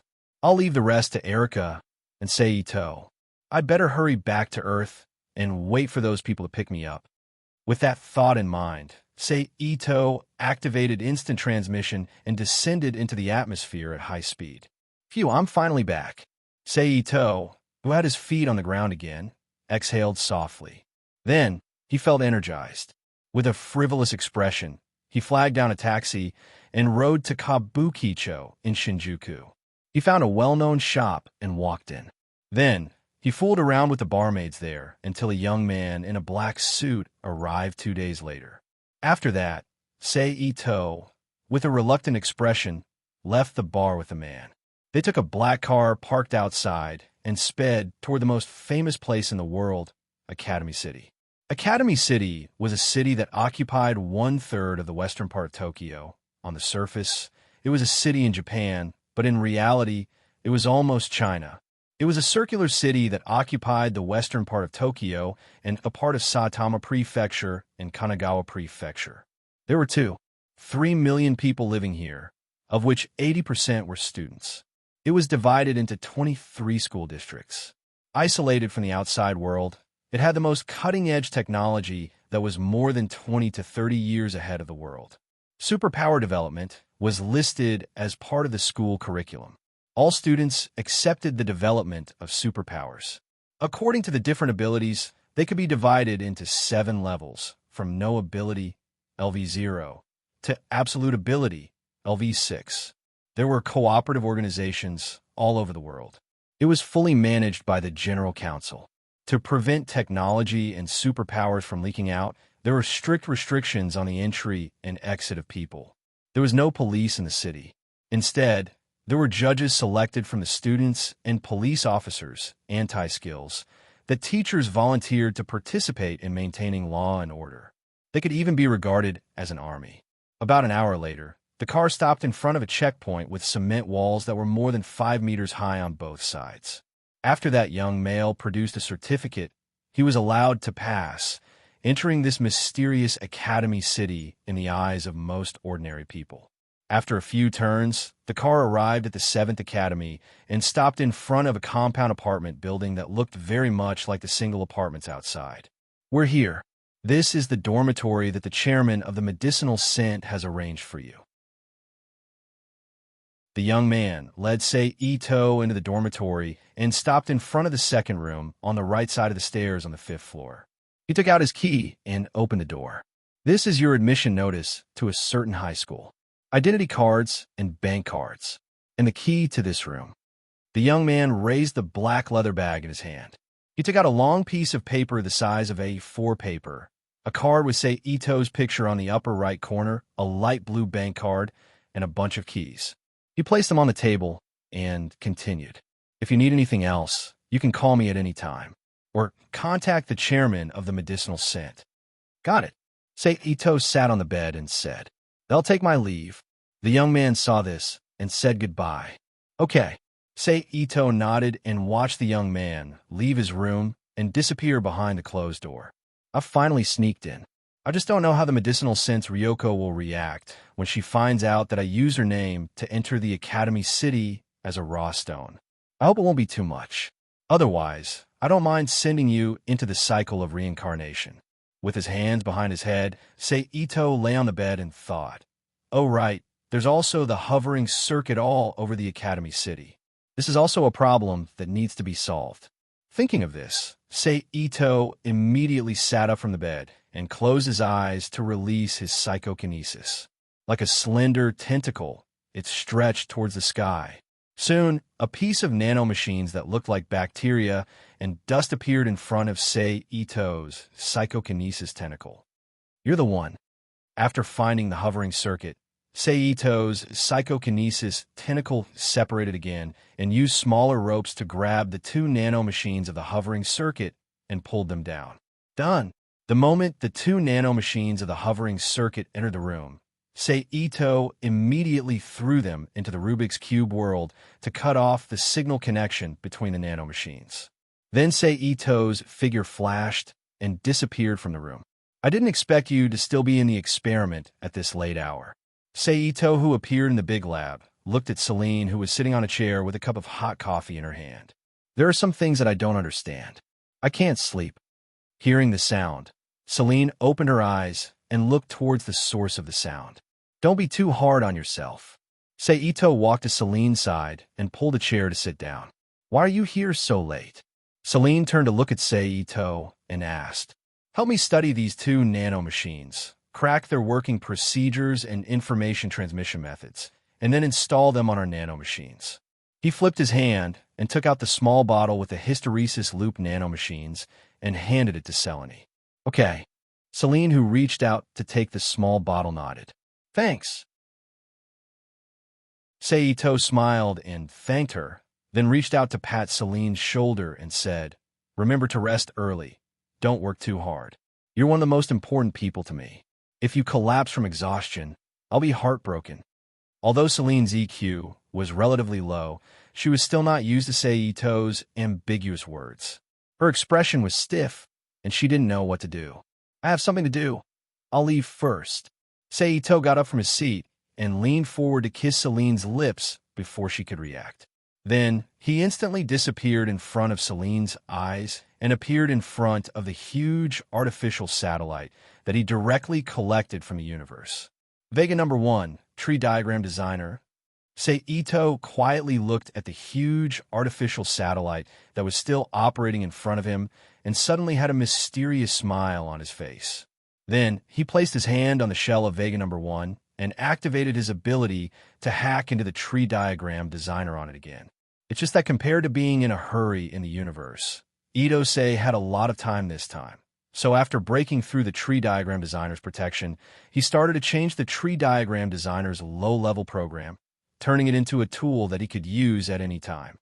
Should I say, as expected of the tree diagram designer, there are a lot of confidential information inside.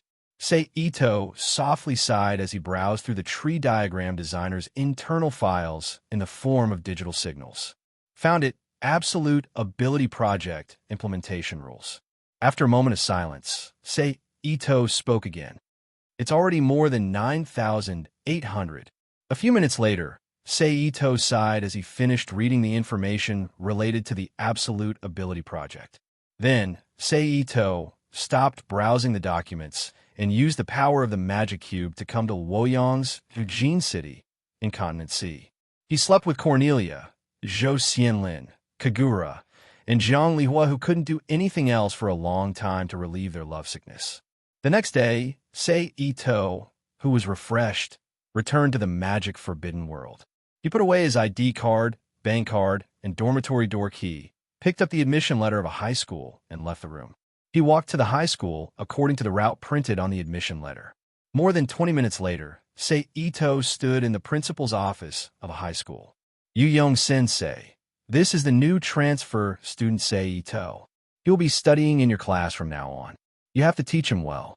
The middle-aged principal with a big belly looked at the girl who was as tall as a primary school student, wearing a pink dress and had short pink hair. I understand, principal. I will take good care of Sei Ito, classmate. Yu Young Sensei promised the principal with a serious face. Sei Ito, classmate, I'm Rin Yu Young Sensei.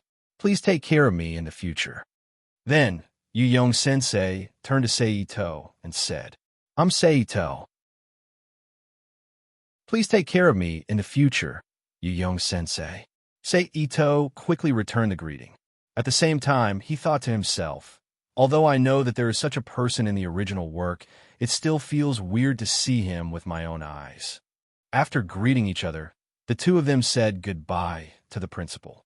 Then, Yu Young Sensei led them to the Year 1 Class X, I forgot which class it was, where the original protagonist, Kamijitoma, was. Students, there is a new student who transferred to our class today. Please welcome him.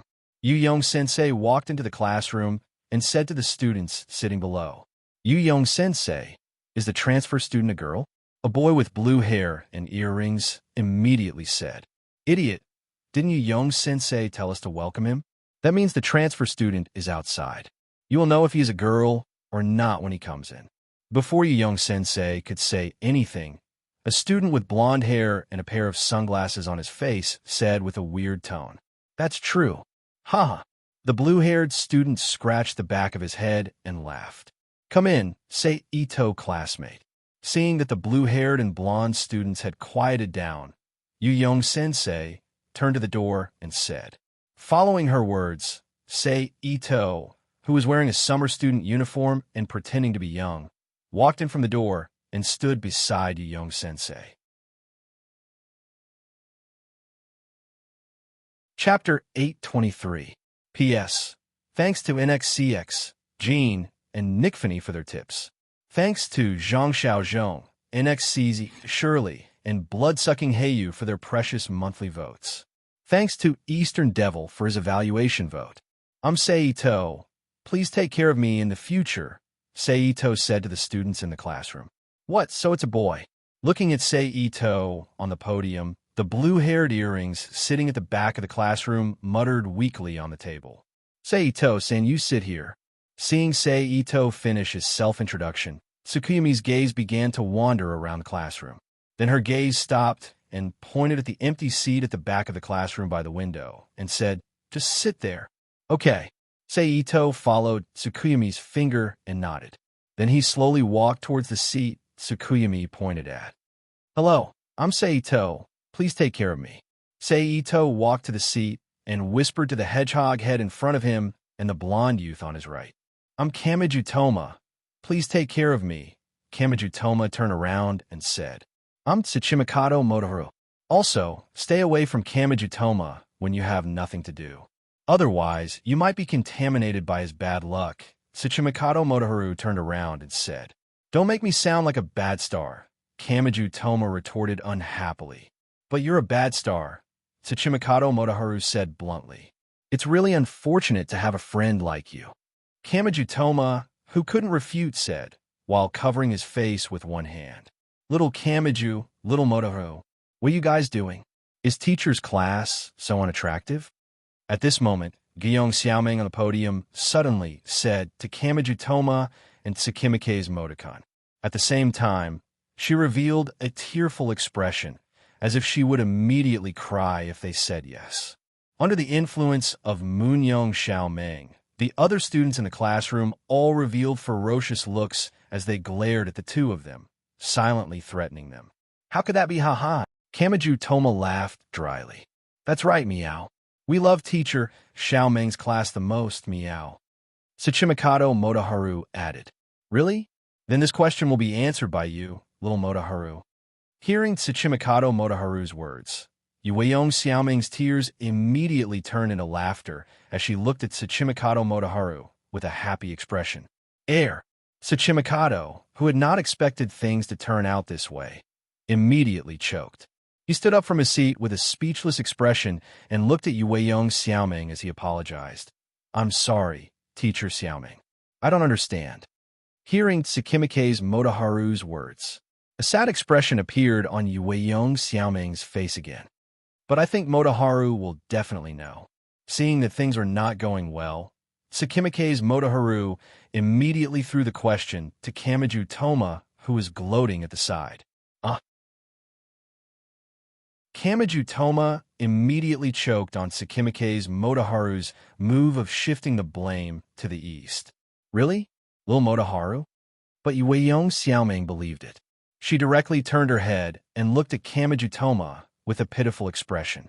Kamiju Toma, who stood up from his seat, stuttered for a long time, but could not say anything. He could only helplessly say, "I'm sorry, teacher Xiaoming. I don't know how." "Really? Then it seems that teacher Xiaoming's teaching is still not clear. Stay behind after school to receive tutoring," Yueyong Xiaoming said. "What a misfortune," Kamiju Toma muttered to himself weakly as he lowered his head. "And little Motoharu as well." Just when Tsukimike's Motoharu thought that he could escape this calamity, Yueyong Xiaoming continued. "Got it, Meow." Tsukimike's Motoharu also weakly replied. After that, nothing unexpected happened. Sei Ito smoothly passed the first day of his student life in a high school. He got to know the original protagonist Kamiju Toma, the supporting character Tsukimike's Motoharu, as well as other side characters such as Blue Hair Earrings, Hairdryer Ricky, and other classmates. Then, Sei Ito, who pretended to be a good student for a day, greeted the familiar faces of the classmates, carried his school bag, and walked out of the classroom, leaving the school and walking towards his dormitory. A transfer student, I actually didn't receive any news. It seems that I have to investigate his background. Tsukimike's Motoharu, who watched Sei Ito leave, secretly said in his heart. On the other side, after walking back to the dormitory, Sei Ito used his spiritual power to carefully check the room. After confirming that the dormitory was not tampered with during his school days, Sei Ito lowered his body and lay on his back on the bed. He closed his eyes and separated 80% of his spiritual power into the Rubik's Cube world. How is the research going? Appearing in a large laboratory, Sei Ito, who was in a separate laboratory for Celine, looked at Celine, who was in a white coat, and asked, "It has been cracked." Celine put down the work in her hand, turned around, and walked to another set of instruments. She took out a test tube from the test tube rack and handed it to Sei Ito. "This is the newly modified nanomachines based on the 2 nanomachines you gave me last night. It uses the unique signal transmission method and encryption mode of the 2 nanomachines. It can be connected with the original nanomachines without being detected." "Thanks." Ito-sei trusted the ability of Celine, who was one of the top people even in the world of Gundam Seed. He took the test tube with the dark purple liquid without any doubt and thanked her. "You can install the signal receiving terminal on it." Then, Seito took out the mobile phone he bought on the way back to the dormitory from a high school and handed it to Celine. Okay. Celine took the mobile phone and agreed. Then, she took the mobile phone to the quantum computer and began to install the signal receiving device and other supporting components on the mobile phone. Right.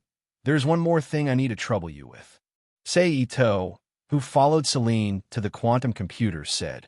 Then he used his mind to display a piece of information in the form of a graphic in the air. He then materialized it into a paper document and placed it next to Celine, who was still working with her head down. Prepare another batch of nanomachines for me. Load the data on this document into the data of the nanomachines. Okay. Celine, who temporarily stopped what she was doing, turned her head to look at the content of the document and nodded. Then, she continued to install the program to receive the control terminal on the mobile phone. With the extremely high operating ability of the new human, it took less than 10 minutes for Celine to modify the mobile phone provided by Seito into a new control terminal. Then, Celine didn't stop moving. She took a tube of nanomachines that hadn't been modified and inserted it into a special instrument next to the quantum computer. Then, she began to add new programs to the nanomachines. This time, it took a little longer, but it didn't exceed an hour. Most of the time was wasted on looking at the information and design plans. It only took a few minutes for the data to be input into the nanomachines. Sorry to trouble you. Seito, who took the test tube containing the sky blue liquid from Celine's hand, said with a smile. Is there anything else? Celine raised her head slightly. She looked at Seito in front of her and asked. Not at the moment. Seito shook his head and smiled. Okay, I'll go first. I'll see you next time. After that, Seito nodded at Celine. Then, his body suddenly exploded into a bunch of fireflies and gradually disappeared in front of Celine's eyes. And in the next moment, Seito, who was in the dormitory, suddenly opened his closed eyes. He sat up from the bed with his back straight. Then, Seito flipped his hand and took out the nanomachines that were modified according to the hovering circuit. He opened the test tube containing the nanomachines and poured out the dark purple liquid that was used for the nanomachines. In the process of pouring out the liquid, a large amount of nanomachines that were invisible to the naked eye and smaller than dust flew out of the dark purple liquid. They flew out of the dormitory through the open window and rose into the sky above the school city. Then, they merged with the hovering circuit that was already in the air and began to operate according to the hovering circuit. Seito saw this and immediately took out the mobile phone that was modified into a control terminal. After setting up the camouflage information, he stopped caring about the hovering circuit. Then, Seito put away the empty test tube and took out another test tube. He opened the stopper and poured out the sky blue liquid inside. Similarly, countless nanomachines flew out of the sky blue liquid. However, unlike the nanomachines that flew out of the dark purple liquid, the nanomachines that flew out of the sky blue liquid did not float out of the window and merge with the hovering circuit. Instead, they automatically formed a large circle with a radius of 1.5 meters around Seito and began to emit waves of signals that could only be detected by special instruments. Phew, it's finally done. There are modified nanomachines in the surveillance of the hovering circuit to transmit false information. There are also special nanomachines in the IM detection device to interfere with the signal. Now, as long as something happens to Ryoko or some other reason, it's no problem to temporarily disguise as an ordinary person. Seito, who saw the nanomachines begin to operate from the screen of the mobile phone, let out a sigh of relief. Now, I just have to wait for the plot to start, change the plot to earn the power of the world, and think of a way to take down Inticus. After thinking about it, Seito put aside the useless thoughts in his heart and began to live like a student that could be seen everywhere in the Academy City. During this period, due to Seito's subtle and deliberate approach, he also became ordinary friends with Kamijutoma. I didn't expect that you would ask me to be a guide to tour the Academy City. Kamijutoma, who was walking side by side with Seito on this day, which was also the first weekend of Seito's infiltration into the Academy City, said, Well, I wanted to find Hayashiki to accompany me, but I'm not familiar with her. So how could I? So, I had to ask you to be my companion. Seito shrugged. I don't know if I should say that you're brave or ignorant. You actually want Hayashiki to be your guide. Kamiju Toma, who had been oppressed by Hayashiki, immediately had a strange expression on his face when he heard this. What?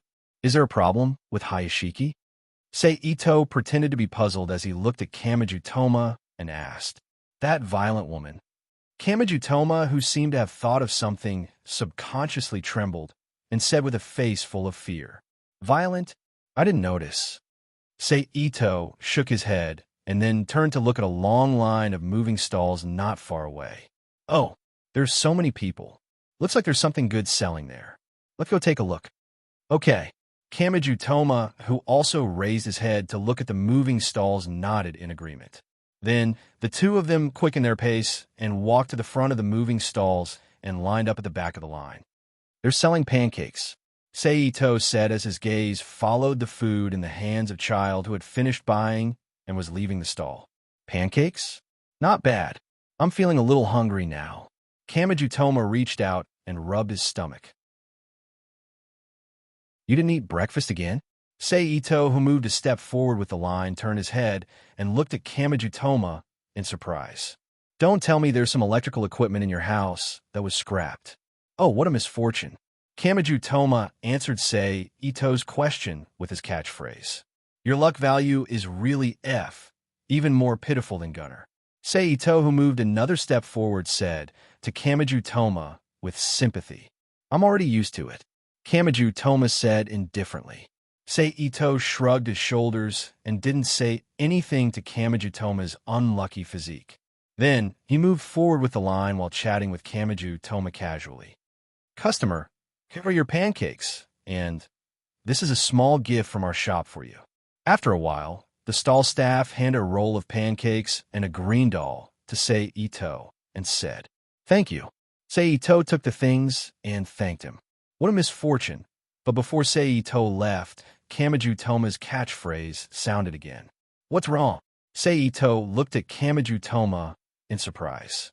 I actually forgot to bring money. Kamiju Toma, who searched for a long time but couldn't find a single coin, said, Forget it, don't look for it. Since I pulled you out, your expenses today are on me. He took out his wallet and paid for Kamiju Toma's pancakes while saying to Kamiju Toma, Thank you so much. Kamiju Toma took the pancakes and walked out of the line gratefully. But before Kamiju Toma opened his mouth to bite the pancake in his hand, an explosion suddenly sounded from the opposite side of the street, not far away from the mobile stall. Then, one fat and two skinny young men who covered half of their faces with a golden triangle ran out from the smoke and fire of the explosion. Robbery. Kamiju Toma looked at the three men not far away and said, Stop right there. I'm a conduct and discipline committee member.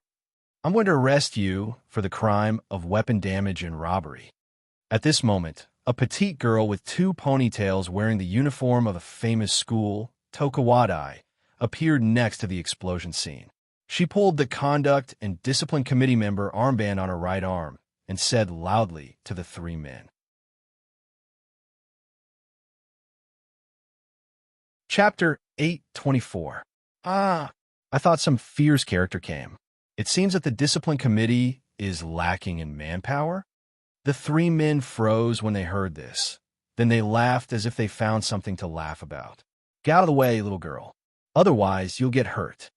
The tall and fat man walked toward Shiroi Kuriko while seemingly reminding her. Then when the two were close enough, he opened his arms and ran towards Shiroi Kuriko. This kind of third-rate character's line, You're destined to be defeated. Shiroi Kuriko's expression didn't change at all. She nimbly dodged the tall and fat man's charge. At the same time, she grabbed the man's sleeve with one hand and kicked the tall and fat man's ankle, causing him to fly out. Bang! The tall and fat man's body hit the short steps on the side. You're pretty good. Among the two men who were still standing in the same place, the man with short black hair said. Then he stretched out his hand and pulled down the cloth covering his face. He looked at Shiroi Kuriko with a casual look and smiled. You really can't judge a book by its cover, but I'm not easy to deal with. After speaking, the black-haired man opened his right hand, and a large fireball quickly gathered in his palm. Fire drawing ability user. Shiroi Kuriko saw this, and her face finally showed a serious expression. Damn, that little girl is in danger.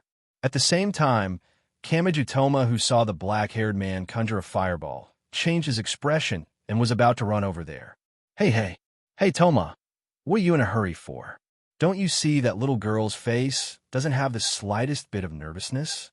Besides, based on the Tokuwadai uniform she's wearing, her ability won't be lower than LV3. Dealing with that man should be no problem. Seito, who grabbed Kamiju Toma, said. That's true. Hearing Seito's reminder, Kamiju Toma looked at Shiroi Kuriko's face and suddenly realized. So we'll just watch here. When she's in danger, it won't be too late for us to run over. Seito, who saw Kamiju Toma calm down, loosened his arm and said, Clang, you're really hot-blooded. You're no different from a main character in a teen manga. Hee. Kamiju Toma laughed awkwardly. At this moment, the black-haired young man who was confronting Shiroi Kuriko cursed loudly. He waved his hand and threw a fireball at Shiroi Kuriko. But just as the fireball was about to touch Shiroi Kuriko's body, Shiroi Kuriko suddenly disappeared from the black-haired youth's sight. It appeared on top of his capital. Then, he kicked the back of the black-haired young man's head. Plop! After receiving this blow, the black-haired youth fell heavily to the ground. Then, Shiroi Kuriko wiped her palms on her legs. Several pitch-black, slender, and sharp needles instantly appeared on the sleeves and hem of the black-haired young man lying on the ground, firmly nailing them to the ground. The yellow-haired man on the side saw the black-haired young man was defeated, and the fear in his heart immediately emerged, prompting him to run away in a panic. On the way, he passed by a girl who was also wearing the Tokuwadai girls' school uniform, and knocked the crepe in the girl's hand onto her clothes. Presumably, that man would never have thought that this collision of his would bring about an unexpected calamity for himself. The brown-haired girl, whose crepe was stuck to her uniform, flashed with electricity. She raised her hand and flicked the coin that was flipping and falling down. An orange-yellow light beam, as thick as a baby's arm, immediately shot out from her body. In a blink of an eye, it bombarded the bottom of the car driven by the yellow-haired man. Boom! In an instant, an explosion suddenly sounded. The fireball and shockwave produced by the violent explosion immediately blew the car from the ground, and after flipping twice, it fell heavily to the ground. Looking at the effect of the super electromagnetic gun, Seito narrowed his eyes and thought to himself, what a strong power! In terms of pure power, it seems to be a little stronger than the super electromagnetic gun I use. Or should I say, as expected of the original super electromagnetic gun, Misaka Mikoto herself. It's Billy Electric Girl. Seeing the familiar orange-yellow light beam, Takuma Kamiju's face suddenly changed and said in a hurry, Let's go, I don't want to meet her. As she said, she grabbed Ito's arm without any explanation and pulled him in a few turns and disappeared in front of the mobile booth. You know that girl? After a while, Ito asked Takuma Kamiju, who had her hands on her knees, bent over and panted. I don't know her. I just met her once by chance. After panting a few times, Takuma Kamiju straightened his body and said, You know my ability, right? Then, without waiting for Seito to answer, she looked down at her right hand and continued, My right hand has the ability to eliminate all superpowers. Because of it, I was chased by that girl for a long time, and in the end, I even had a fight with her. Are you showing off your luck with girls to me? Seito looked at Takuma Kamiju and teased. Damn luck with girls. I don't want this kind of luck with girls. Takuma Kamiju said in a bad mood. TSK, keep pretending being chased by a girl on the street. That kind of feeling is too good. Seito said with a look of disdain. Since you said so, I'll let her chase you next time and let you experience if it's as good as you said. Takuma Kamiju curled his lips and said, Okay, I'm looking forward to it, Seito said with a smile. After that, the two continued to chat while strolling around the entire school District 7 under the guidance of Takuma Kamiju, letting Sei Ito familiarize himself with the general situation of the surrounding environment.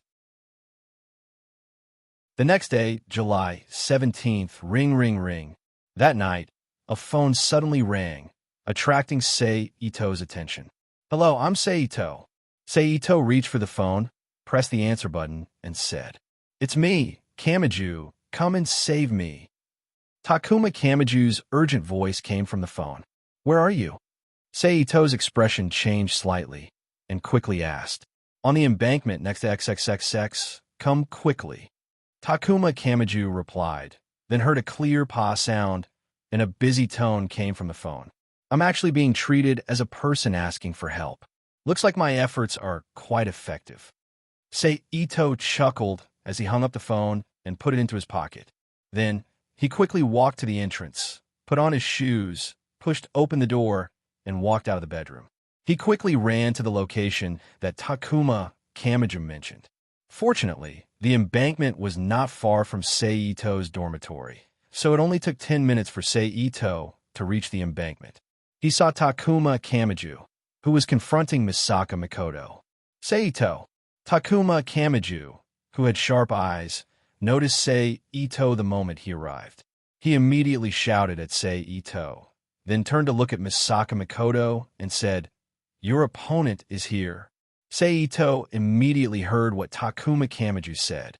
He was speechless as he looked at Takuma Kamiju, who was running towards him. He gritted his teeth and said, "You bastard. Didn't I say that if there's a chance, I'll let you experience the feeling of being chased by her? Now that the chance is here, go, young man." Takuma Kamiju said softly as he ran to Sei Ito's side. "So it's you." Before Sei Ito could say anything, Misaka Makoto, who was getting impatient, looked at Sei Ito and said, Sei Ito, who did not understand what was going on, looked at Misaka Makoto in shock. "That's right, it's him. As long as you defeat him, I'll immediately fight you." Takuma Kamiju said loudly, "It's good that it's him." Misaka Makoto nodded and said. She then reached out her hand and grabbed the ground. Black fine iron sand immediately emerged from the ground and formed into an iron sand sword that Misaka Makoto held in her hand. Misaka Makoto then swung her arm, and the iron sand sword in her hand immediately turned into a whip and lashed towards Sei Ito's body. "Be careful." Seeing this, Kamiju Toma unwillingly reminded him and then ran away from him. He didn't stop and continued to run into the distance. "Bastard." Perceiving the whip, Ito Sei immediately stretched out his hand and spread out a telekinetic barrier in front of him, blocking the iron sand whip in front of him. At the same time, he turned his head and scolded Kamiju Toma, who was running further and further away. "I'm sorry." Takuma Kamiju apologized. "Telekinetic ability user?" Misaka Makoto tilted her head and looked at Sei Ito. "That's right," Sei Ito said with certainty. This time, Sei Ito used the identity of a telekinetic raw stone to sneak into the Academy City. Oomph. After receiving confirmation, Misaka Makoto snorted and swung the iron sand whip in her hand towards Sei Ito again. However, with Sei Ito's sharp senses, he noticed that the whip this time was different from the one that was made up of sand particles. This time, it was made up of controlled sand particles to vibrate rapidly and form a material that was similar to a cutting knife. Damn, with Misaka Makoto's LVL5 control, this cutting force can definitely break through the telekinetic barrier. Sei Ito's expression changed slightly when he noticed the change in the whip. He decided not to block it head-on and focused his telekinetic energy under his feet to push his body to the side. Bam!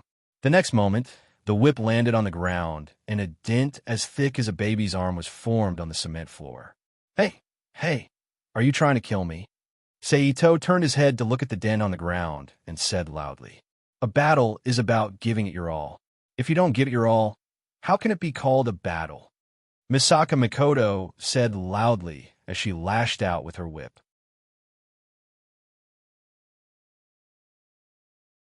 Chapter 825. You're a girl. Why are you acting like a battle maniac? You're not worthy of the Tokawada uniform you're wearing. Say Ito said as he activated his psychokinesis again and propelled himself into the air. He then used his psychokinesis to turn himself into a stone to land on the ground and continue moving. What did you say? Misaka Makoto glared at Sei Ito, who was still in midair. She didn't know what Sei Ito had done to her. Misaka Makoto's forehead flashed, and a bolt of lightning shot out from her forehead. She flicked her bangs and struck Ito, Seiji's body. This was one of Misaka Makoto's signature moves, the lightning spear. Boom! The lightning spear moved at the speed of light and did not give Sei Ito any time to react. It landed on Sei Ito's body and sent him crashing to the ground from midair. Sei Ito, who was crashing to the ground, did not think twice. He immediately slapped the ground beside him and used the recoil to land on the sandy ground beside the embankment. Bam! Just as Sei Ito dodged the attack, the pitch-black iron sand whip struck the ground again and left a deep dent on the hard concrete ground. That was close. Luckily, the lightning spear's electric current is very low and Misaka Makoto is holding back. Otherwise, my body would have been paralyzed by that attack, and I would have been hit by the next attack. Sei Ito thought to himself as he used his psychokinesis to gather a pile of yellow sand and condense them into sand arrows around him and shot them at Misaka Makoto. This is great. I can finally fight to my heart's content. Misaka Makoto said excitedly when she saw that Sei Ito did not lose his ability to counterattack. I don't think that's a good idea, Sei Ito replied. Misaka Makoto curled her lips as she watched Misaka Makoto transform her iron sand whip back into an iron sand sword while dodging the sand arrows with her iron sand sword. Sei Ito tapped on the ground and retreated to the side of the river. Using his psychokinesis, he pulled out a large stream of water towards Misaka Makoto. Seeing this, Misaka Makoto immediately stopped her pursuit. At the same time, the iron sand sword in her hand turned into an iron sand shield in front of her, blocking the incoming water column. Bang! Walala! In an instant, a muffled sound was heard, and then the scattered water sprayed on the ground without any pattern, forming a large shallow water layer on the ground that slowly flowed into the distance. Meanwhile, the black iron sand, which had become wet under the impact of the water, fell heavily to the ground in the next moment. This exposed Misaka Makoto to Sei Ito. Seeing this, Sei Ito revealed a strange smile on his face. Using his psychokinesis, he pulled out a large stream of water and shot it towards Misaka Makoto. Without the iron sand weapon, Misaka Makoto frowned and immediately dodged from her original position. At the same time, she flicked her bangs with her right hand. Once again, she launched a lightning spear at Sei Ito. After experiencing the lightning spear once, Sei Ito knew that he would not be able to dodge it unless he used some special method, so he paid close attention to Misaka Makoto's movements. Hence, the moment she flicked her bangs, he immediately withdrew his psychokinesis. Then, he used his psychokinesis to push himself away from his original position. Boom! In the next moment, the lightning spear that was shot straight towards him hit the flowing river. The resulting explosion sent the river water high up into the sky. Bang! Wallalala! Then, the river water fell back into the river, causing countless splashes again, forming fine raindrops that fell down. Using the obstruction and influence of the rain, Sei Ito used his psychokinesis in a small area. Like a shadow, he dashed towards Misaka Makoto at high speed. He swung his fist at Misaka Makoto, whose ability was temporarily sealed by the rain. I know how to fight in close combat too. While dodging the fist, she grabbed Sei Ito's wrist with her left hand and pressed her right palm against Sei Ito's forearm. She turned around and leaned against Sei Ito's chest. She bent down and threw him away as she shouted in a low voice.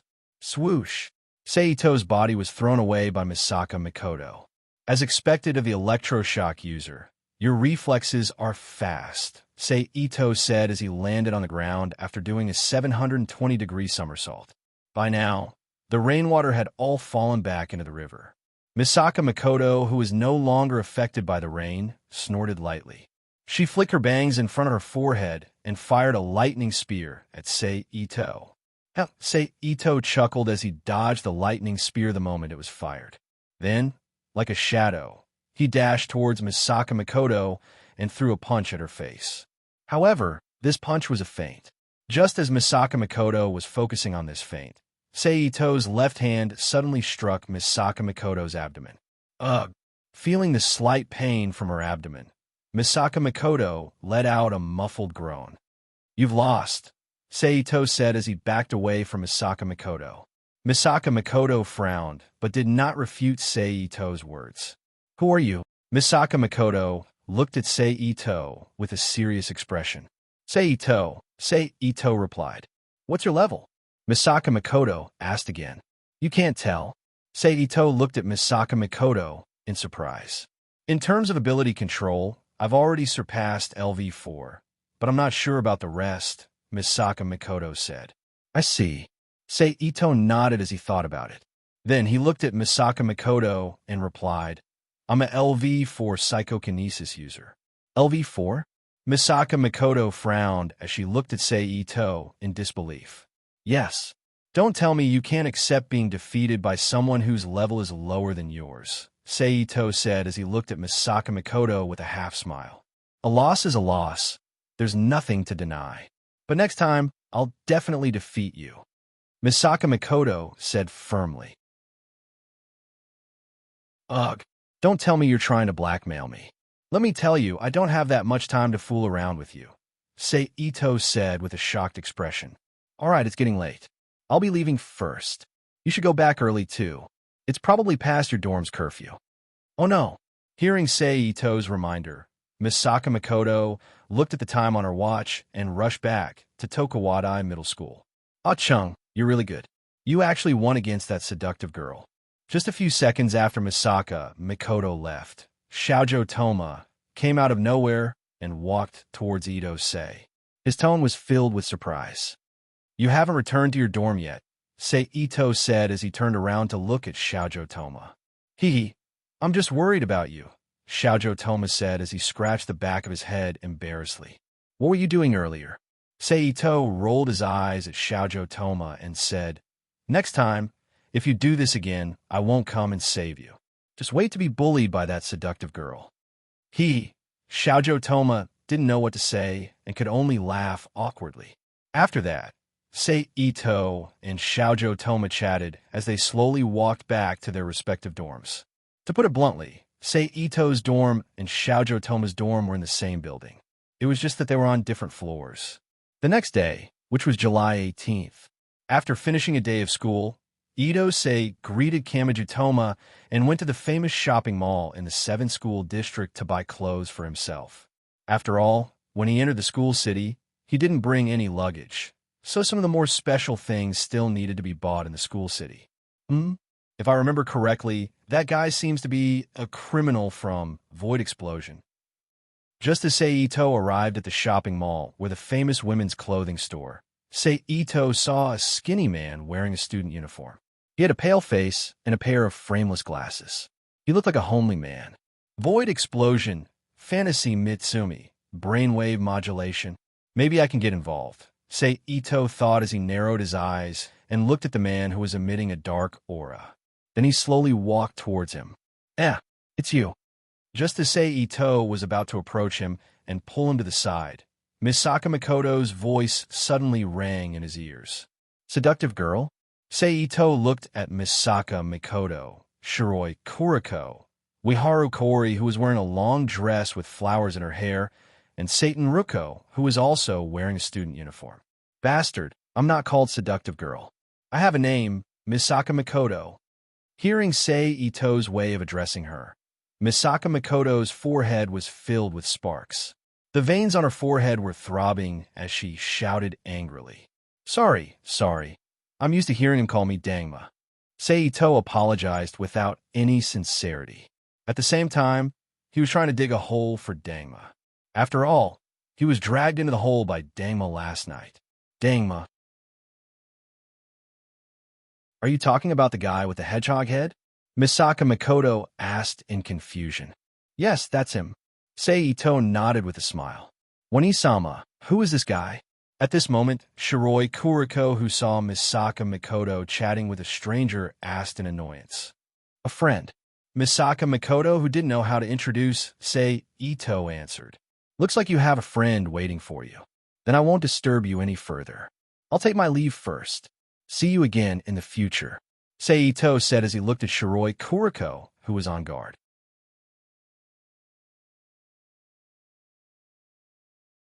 Chapter 826. P.S. Thank you to Solon and Tired for their precious monthly votes. Thank you to NXCX and Nickfany for their tips. Tisk, he's gone. Looks like I'll have to trouble myself to look around. Ito who was taller than Misaka Mikoto and the others, turned his head and looked around. His gaze was scattered as he searched through the slightly scattered crowd, while the corner of his mouth twitched as he muttered to himself. But no matter how displeased he was, Ito, who wanted to snatch the fantasy Mitu unit from that guy, had no choice but to wander around the alleyways of the Seventh Mist in an attempt to find the culprit behind the void explosion. Fortunately, the guy in the original work didn't leave after handing the explosive to the primary school student. He wanted to observe the effects of the Seventh Mist. Therefore, Ito only spent a short amount of time to find the culprit behind the void explosion, Ito, in an alleyway filled with trash and miscellaneous items. Looking at you, you're excited? Ito chuckled as he slowly walked towards Ito. Who are you? Hearing the voice, Yukishiro was instinctively shocked. He subconsciously tightened his body and looked at Ito, who was gradually approaching him with a guarded expression. Me? I'm just a passerby, but I'm interested in something in your hands. Ito replied without stopping. Stop, don't come near me. Shiro Chwashi, who was hiding in the dark and didn't have the slightest bit of courage to confront Ito Seiji directly, retreated backwards. At the same time, he took out 2 aluminum spoons from his backpack and shouted anxiously at Ito Seiji. If you think the thing in your hands is useful, you can try. You can give it a try, Ito said, completely ignoring Tsubasa's warning. You asked for it. The desperate Shiro Chisashi roared out with a ferocious expression as he activated his ability and threw the 2 explosive ladles towards Ito Sei. When Ito Sei saw this, he didn't dodge. He still slowly approached Jieluchu at his original speed. Boom boom. 2 consecutive explosions sounded. A large cloud of smoke appeared in the alleyway and engulfed Ito. Ha, that's it, ha. Looking at the smoke that filled the alleyway, Ito laughed like a maniac. Idiot, it's only this level of explosive power. You're still 100 years too early to hurt me. Ito's voice suddenly sounded in the alleyway. Then, the smoke surrounding his body suddenly dispersed, and Ito Seiji's unharmed figure appeared in front of Suzuki Hatsuki's eyes again under the protection of a whirlwind visible to the naked eye. How is this possible? Ito said in disbelief. Well, it's time to end the game. Now, let me end your evil life. Ito said with a smile while looking at Kirito Hatsuki. Then he slowly raised his right hand. His index finger pointed at Ito. Ito released a telekinetic beam while his face was distorted with fear. Puff! A light sound rang out, and the telekinetic beam instantly arrived in front of Jieluchu's forehead. He hit him on the forehead without any fancy moves. Plop! In the next moment, Jieluchuashi, who was hit by the telekinetic beam, knelt on the ground weakly and lay flat on his stomach. I hope you won't be traumatized by this, Ito said with sympathy as he looked at Ito, who fainted on the ground. Then he slowly walked up to Ito and squatted down.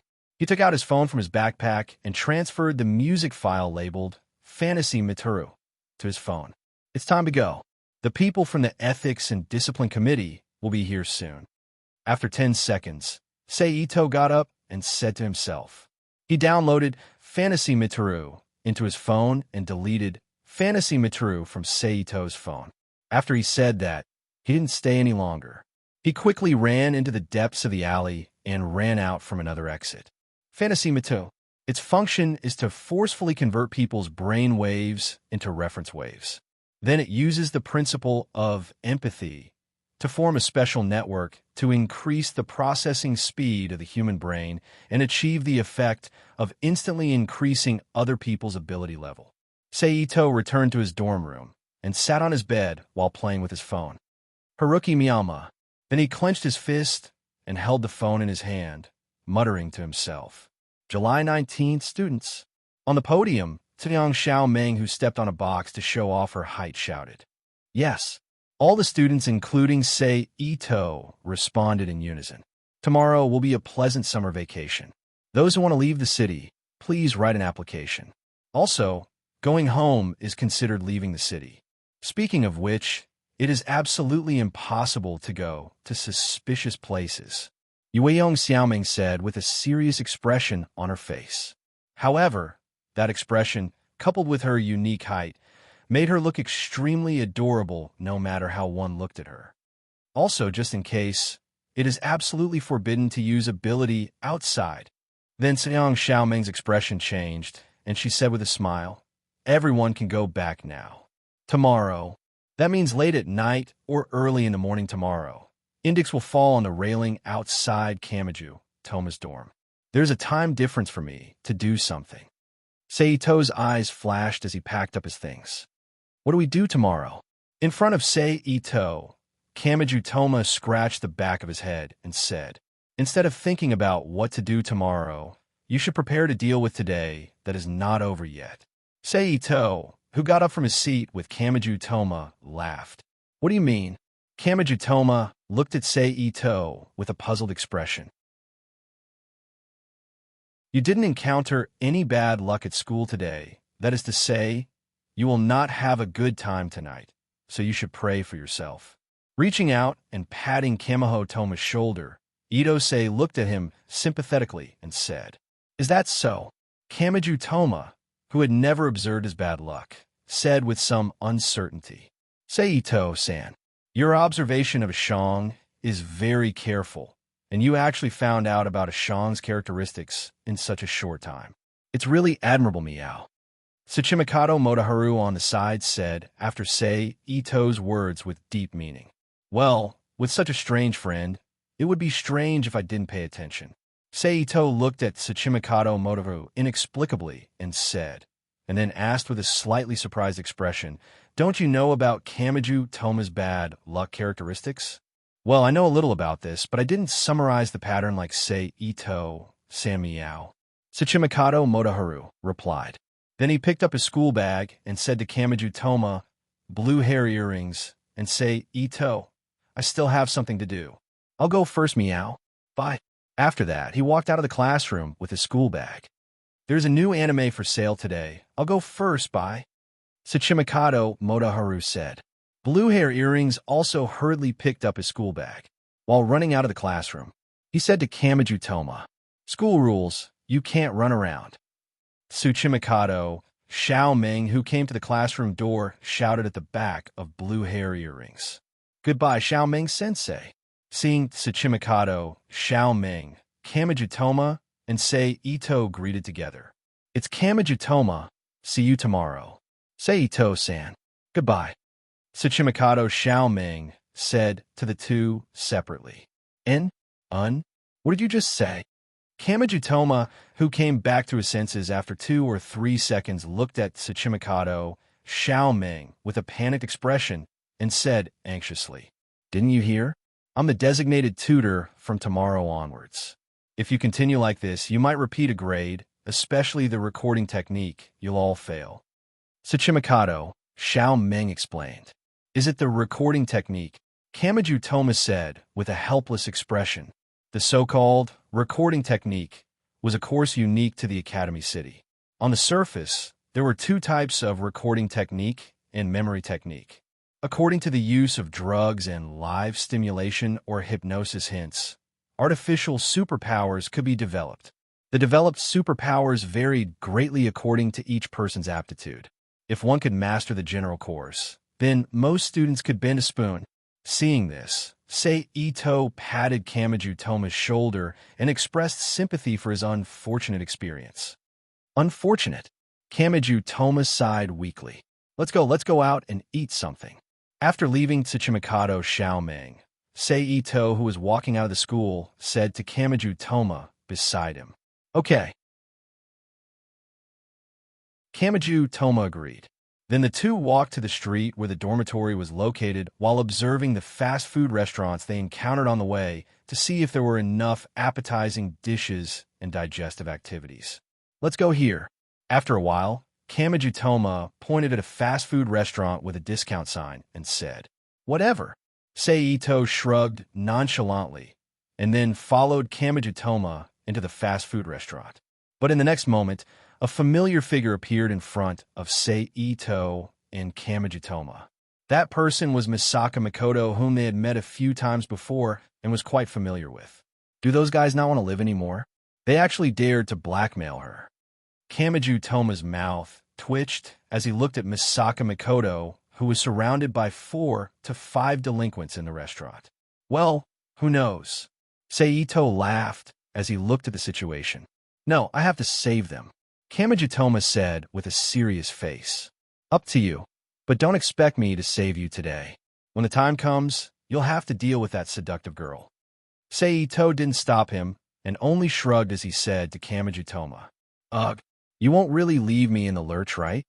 Kamiju Toma's face stiffened as he turned to Sei Ito and said dryly, Although your luck is F level, your vitality is comparable to a cockroach. So don't worry and go. I believe in you. Sei Ito stepped to the side and smiled at Kamiju Toma with his arms crossed. You bastard. Hearing Sei Ito's description, Kamiju Toma cursed in a low voice with an unhappy face. Why aren't you going? It's about to start over there. For Kamiju Toma's scolding, Ito Sei completely ignored it. He still turned his head with a smile and reminded him. How unfortunate. Kamiju Toma sighed and then slowly walked to Misaka Makoto and the delinquents. He said loudly, Enough is enough. Little friends, you guys are extorting money from a little girl. Don't you feel ashamed? You bastard, what nonsense are you spouting? One of the delinquents said as he stared at Kamiju Toma with a fierce face. Do you know where this is? Kamiju Toma ignored the other party's fierce expression and said, This is a restaurant, a place to eat. If you want to be excited, then be excited by your porn. What did you say? The delinquent youth roared as the veins on his forehead bulged. Moreover, that girl isn't easy to deal with. You guys definitely won't be able to deal with her. Stop. Kamiju Toma still ignored the other party's expression and tried to persuade him. Haha, I know. You guys are in cahoots, right? You guys want to use this kind of trick to get information for free. The delinquent youth, who was previously angry, suddenly revealed a look of realization and said, You guys are too despicable. I must teach you guys a lesson. Damn it, I'm thinking about your safety, Kamiju Toma said unhappily when he saw that he was misunderstood. He then put on a defensive posture and continued, Forget it, whatever. If you guys want to fight, I'll accompany you. Just as he finished speaking, 5 to 6 delinquents suddenly walked out of the restaurant's toilet and gathered behind the 3 delinquents who were confronting Kamiju Toma. This made Kamiju Toma speechless for a while. It can't be. I thought only girls would go to the toilet in a group. Then, Kamiju Toma was speechless as he retreated carefully. Then, when the delinquent youth who was confronting him proudly declared his victory, he immediately turned around and ran out of the restaurant. Seeing Kamiju Toma running away, the delinquents were stunned for a moment before they quickly ran out of the restaurant and chased after him. Good luck. Unlucky Kamiju Toma. Sei Ito chuckled as he looked out through the restaurant's glass window and waved for the waiter to prepare to order. After that, Sei Ito ordered his meal without any psychological burden and enjoyed it in the restaurant. After finishing his meal, he walked back to his dormitory with a bag of packed food. More than an hour after Sei Ito returned to his dormitory, the sound of thunder could be heard clearly even in the dormitory. The power supply of the entire dormitory was suddenly cut off, plunging the dormitory into darkness. Everything is going well. Now, we just have to wait for Inticus to appear. I just don't know what that hanging trap will do after I come into contact with Inticus. What will the British Puritans do? Say Ito thought as he turned his head to look at the starry sky outside the window.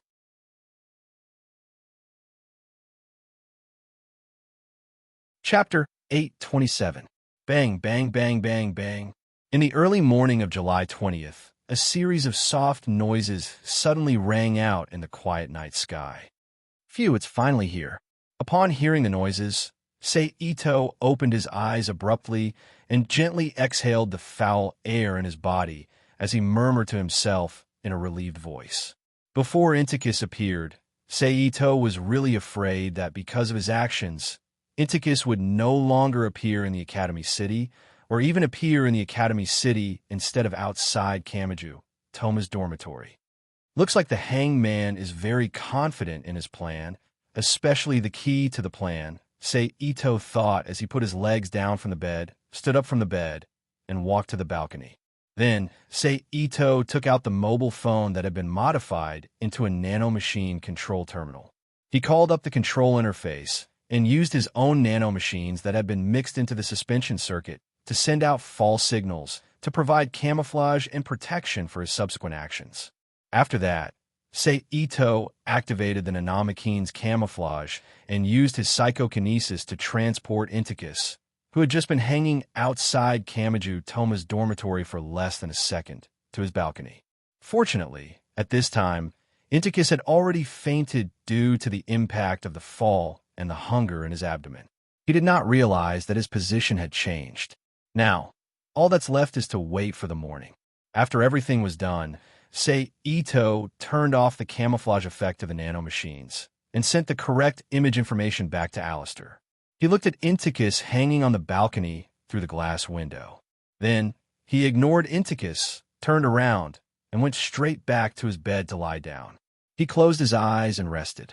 It was not until a few hours later, when the sky was completely bright, that he woke up from his sleep. After a simple shower, Sei Ito walked to the balcony and reached out to open the glass door that was used to partition the balcony. Hearing the sound of the balcony door opening, Inticus woke up from a deep sleep. He looked up at Sei, who was standing on the balcony with hazy eyes.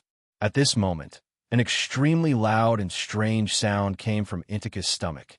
"I'm so hungry," Inticus said. "It's a living person." Sei Ito purposely put on a surprised expression when he heard Inticus's words. "I'm so hungry," Inticus said to himself, completely ignoring Sei Ito's surprise. However, compared to the previous sentence, Inticus used the last of his strength to climb down from the balcony's railing and fell to the ground. Yes, I heard you. You're hungry," Sei Ito said. He walked slowly to Inticus, bent down, and lifted her up from the ground. Then, he turned around and returned to the room. He took the food he had brought back yesterday and handed it to Inticus. "Thank you very much. You're such a good person." Immediately, Inticus, who was in a good state, thanked him with a happy smile. Then, he reached out to take the food, opened the packaging, and started eating. "I'm going to eat," Inticus said vaguely. "That's right. I still have to introduce myself first."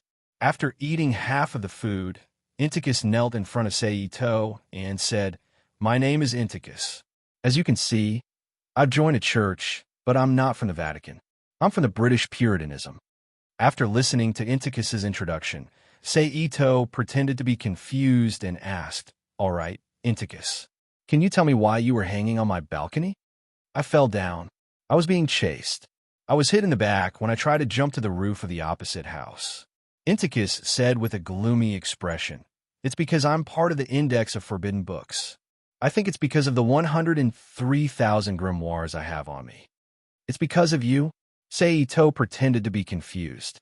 "It's the Magic Society," Inticus said matter-of-factly.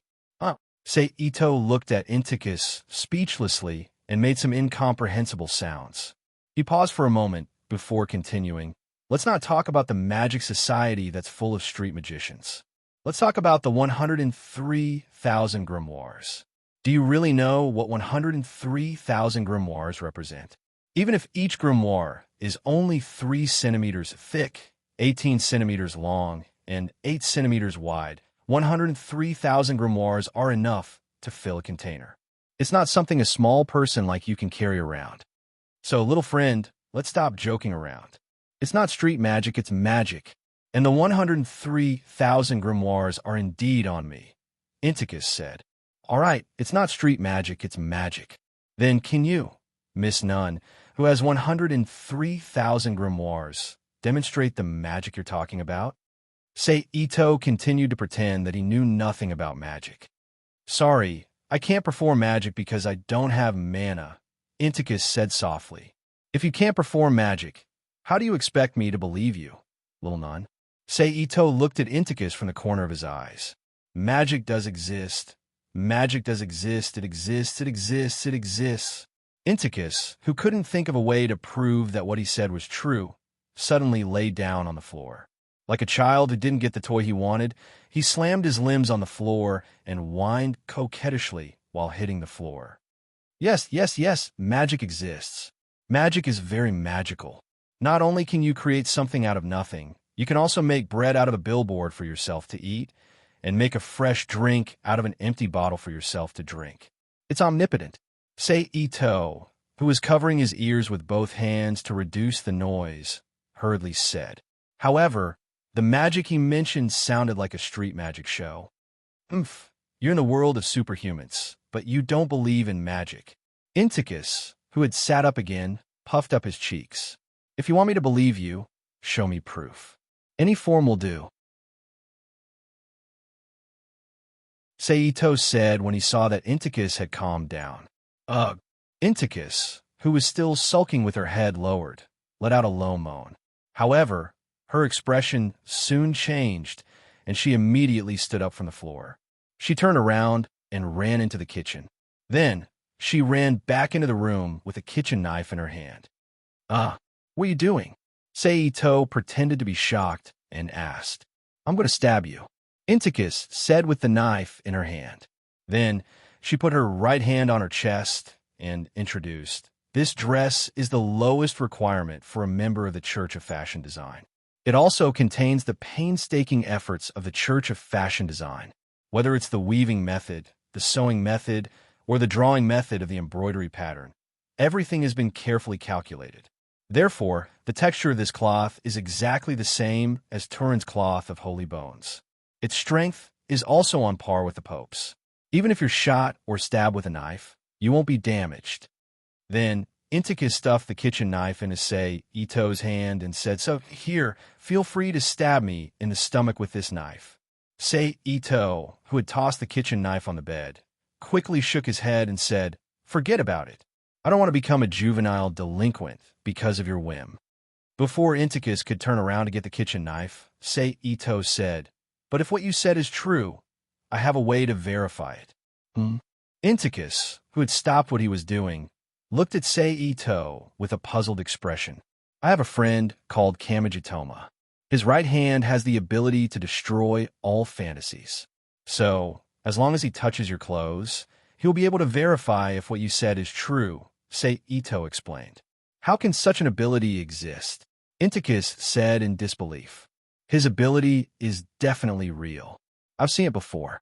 So, if you insist that what you said is true, let him verify it for me. Ito said with a serious expression. Okay, just ask him to come. Whether it's true or not, it won't be able to destroy the church on me. Inticus said confidently with his head held high. Seeing that Inticus had agreed, Ito did not hesitate. He immediately took out his phone and dialed Kamiju Toma's number. Achung, what's the matter? Soon, Kamiju Toma's voice came from the phone. There's something I need your help with. So, please come to my dorm first. Don't worry, it won't take up much of your time, Ito said. Okay then, wait a moment. I'll be there right away. Kamiju Toma agreed and immediately ended the call. I've already asked him to come over. He'll be here in less than 2 minutes, Ito, who had also ended the call, said to Inticus while looking at him. Sure enough, 1.5 minutes later, Kamiju Toma's figure appeared in Ito's dorm. Achung, what do you want me to help you with? Kamiju Toma asked loudly as he took off his shoes at the entrance and walked into the room. Then he stopped in his tracks and quickly ran to Ito's side. With his back facing Inticus, He moved his head close to Sei Ito's ear and whispered, "Hey, why is there a little girl in your room? You didn't do something shameful and want me to help you clean up the aftermath, right?" F*CKU. What are you thinking? Do you think that everyone is lolicon like you? Sei Ito pushed Kamiju Toma away when he heard that. He said angrily, "But the thing I asked you to do does have something to do with her." She said, "There's magic in this world." "Yes, it's the kind of magical magic in novels." "I don't believe it, so I asked her to prove it to me." She couldn't prove it, but she said that the clothes she was wearing were some kind of spiritual equipment, which roughly means magical equipment in the game. "So, I thought that since it's a fantasy item, your right hand should be able to handle it. So, I called you over." Sei Ito explained to Kamijitoma why he was called over.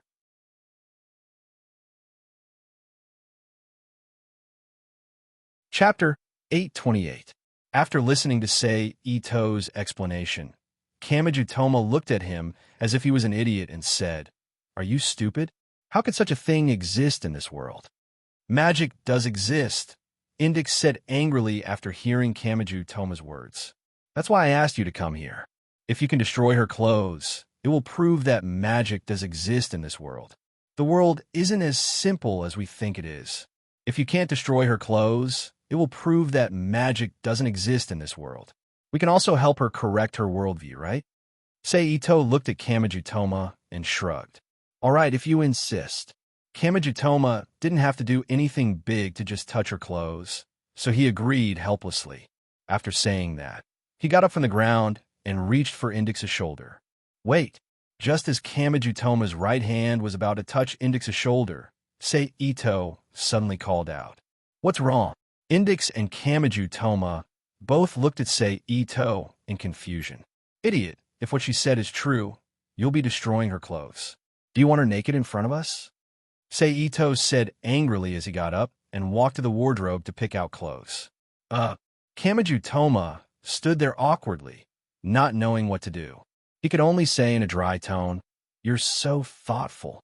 At this time, Sei Ito also took out a large shirt from the wardrobe and spread it in front of Index's chest. "Index, hold on tight. If your clothes are really destroyed, use it to cover your body," Sei Ito said to Index.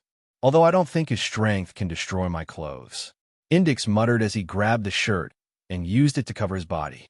"Let's begin," Sei Ito said to Kamiju Toma after seeing that Index was ready. Kamiju Toma nodded and slowly reached out his right hand and touched Index's exposed shoulder. "Look, nothing happened. Magic doesn't exist at all," Kamiju Toma said to Sei Ito after waiting quietly for 2 seconds and still seeing no change in Index's clothes. "It should be that you don't have the ability to destroy illusions, right? You liar." Index looked at Kamiju Toma with disdain. While the two were arguing, Iticus's clothes suddenly tore apart, exposing her shoulders, arms, and fair calves to the air.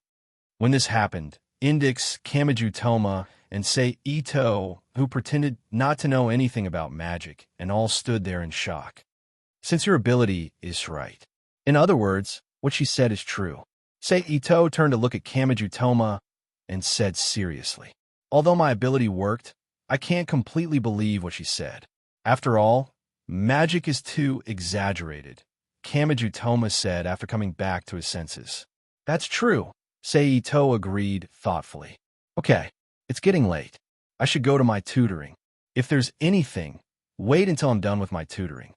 Then Kamiju Toma turned and walked to the entrance while waving at Sei Ito without looking back. "Be careful on the way," Sei Ito said politely as he watched Kamiju Toma walk to the entrance. Then he turned his head and wrapped his shirt around his body. Index, whose back was facing him, said, "You can wear my clothes for the time being. I'll go to the mall and buy some clothes for you later. No need to go through so much trouble." Index turned to look at Sei Ito and asked, "Do you have a large paperclip here?"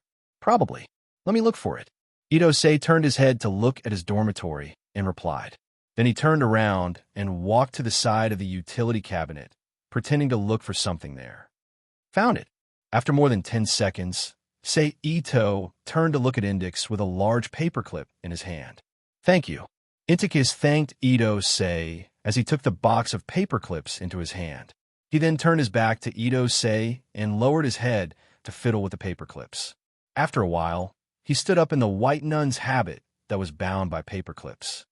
"You're really thrifty," Sei Ito looked at the moving church on Indix and said with the corner of his mouth twitching. Indix first smiled at Sei Ito, then walked out of the dorm without saying anything. "Where are you going?" Sei Ito asked as he followed Indix out. "I'm leaving. If I stay here any longer, I don't know when the enemy will come. Also, thank you for treating me to dinner." Indix thanked him with a smile. "Do you have a place you want to go? If there really is a magician chasing after you, it would be better for you to hide here for the time being rather than running around on the street and increasing the chances of being attacked," Ito Sei said with a frown as he reached out to stop Indicus. "No, I'll drag you into misfortune," Indix said as he turned to Sei Ito. "Misfortune? That guy you met before brought misfortune to me almost every day. So, if you're added to the list, I can totally bear it," Sei Ito said with a smile, not minding at all. Indix put his hands behind his back and tilted his head as he looked at Sei Ito with a smile. "Even if that misfortune requires you to go to the bottom of hell with me, are you willing?" "Of course." Sei Ito smiled brightly. "And you might not know this, but I'm very powerful. Maybe it won't be you going to hell with me, but I'll be the one sending your enemy to hell instead." Upon hearing Sei Ito's words, Indix's eyes immediately glistened with tears, slowly accumulating in the depths of her eyes. However, just as Indix was moved by Sei Ito's words, a cylinder that looked like a garbage can suddenly appeared beside Indix, knocking the defenseless Indix to the side. At the same time, it also destroyed the emotions that had just surfaced in her heart. There's something strange coming over to pull me. Indix, who had reached out to grab Sei Ito's lapel, pointed at the garbage can-like autonomous robot and said in a panic, "No, it's just a cleaning robot." Sei Ito comforted Indix as he looked at the cleaning robot that was moving according to a fixed route.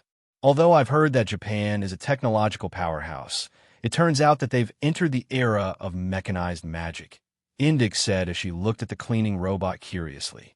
Then, when the cleaning robot approached her again, she abruptly let go of Sei Ito's lapel, turned around, and quickly ran away, disappearing from Sei Ito's sight almost immediately. Sei Ito, who was quietly watching Indix leave, sighed softly, then turned around and returned to the dormitory. The inertia of the plot is really strong. Or rather, Indix's character is too kind. She actually chose to leave despite what I said, instead of staying here and causing more trouble for me. Sei Ito sighed in his heart as he reached for the nun's top hat, the only part of the mobile church that was still intact, which was on his bed. Thump! After a while, the sound of a heavy object falling to the ground suddenly rang out, attracting the attention of Sei Ito, who was holding the nun's top hat and reading the information on it out of boredom. "I'm coming." Ito Sei, who threw his hat on the bed, got up and walked quickly to the entrance while thinking to himself. Creak! Sei Ito, who had put on his shoes at the entrance, opened the door, and Indix, who had a knife wound on his back with blood still flowing out of the wound, appeared in front of Sei Ito. "Indix!" Ito Sei, who was walking briskly to Yinticus, shouted. Then he checked Yinticus's wound with a frown and murmured to himself, "Which bastard did this? How could he do this to a child of this age?" "It's our magician." As soon as Sei Ito finished speaking, a slightly frivolous voice suddenly rang in his ears. Then a young man who was about 8 meters tall and wore a black floor-length robe appeared at the top of the stairs. He had a long pointed face, a barcode-like tattoo under his right eye, long red hair, and 4 to 5 copper earrings on each of his left and right ears. He had an incense stick in his mouth and 4 to 5 rings with gemstones of various colors on his fingers. Sei Ito turned to look at him. "Steel Magnus," Sei Ito thought to himself as he looked at the newcomer. Without waiting for Sei Ito to speak, Steel's figure instantly appeared in front of Sei Ito and stared fiercely into Sei Ito's eyes. "She purposely came back to you, her friend. Seems like she forgot something." Steel held the cigarette in his mouth with one hand and said, "Yes, well done again this time. I heard it's called God Slash. Are all you magicians like you?" Seito narrowed his eyes and said calmly, "Oh." Steel looked at Seito with interest, as he didn't see the reaction he wanted from Seito. A strange expression appeared on his face. "But forget it. What you guys are like has nothing to do with me. I'll just beat you guys up." Then, Seito said with a sigh. Psychokinesis suddenly gathered under his feet and turned into an explosive force that pushed Seito to appear in front of Steel. Before Steel could react, Seito landed a heavy punch on his face. The huge force of the punch sent Steel's body flying into the distance. Then, Seito's feet trembled and his body appeared in front of Steel like a shadow. He viciously chopped down.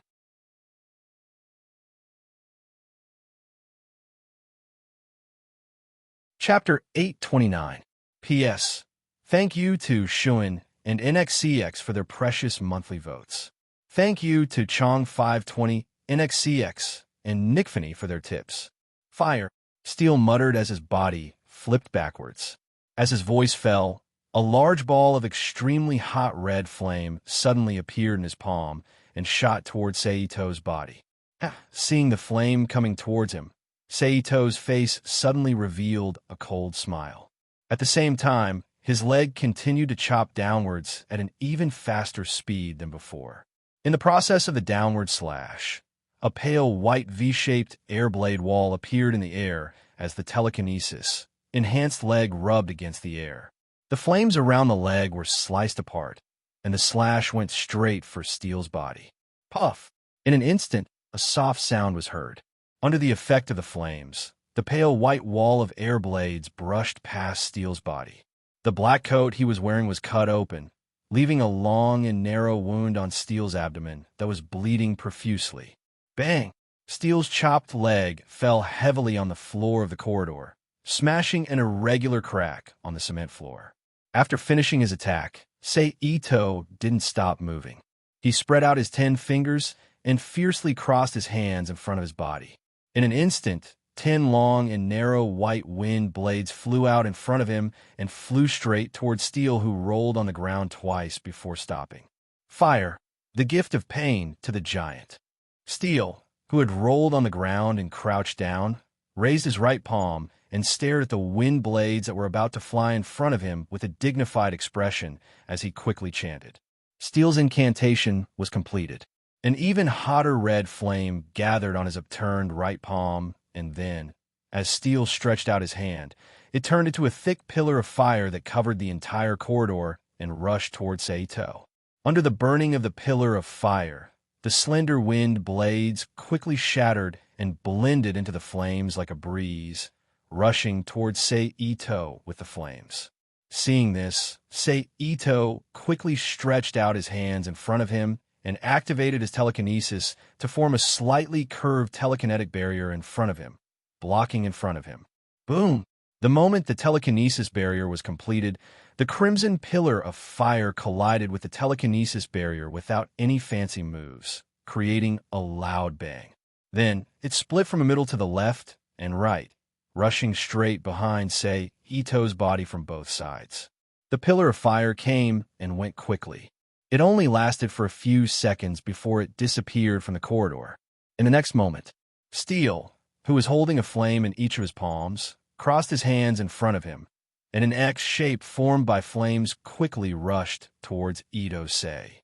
This was a variant of Stair's magic flame sword, the Vampire Hunt Red Cross. Boom!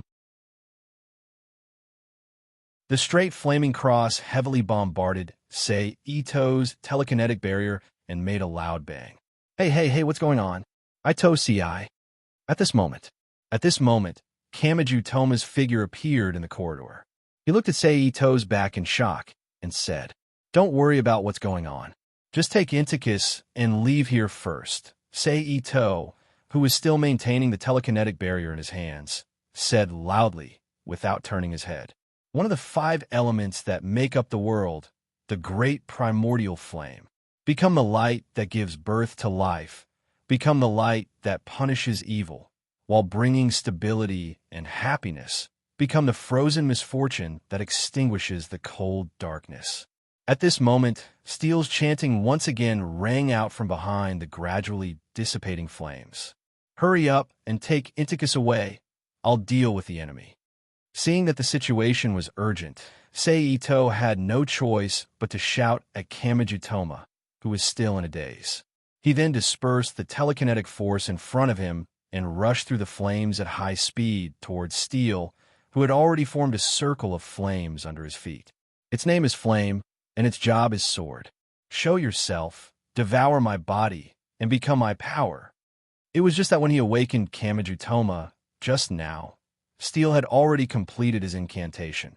So the moment Ito-sei appeared, a wave of flames suddenly emerged from the corridor, turning into a huge demon with a dark core that resembled a human shape and flames steaming outside its body.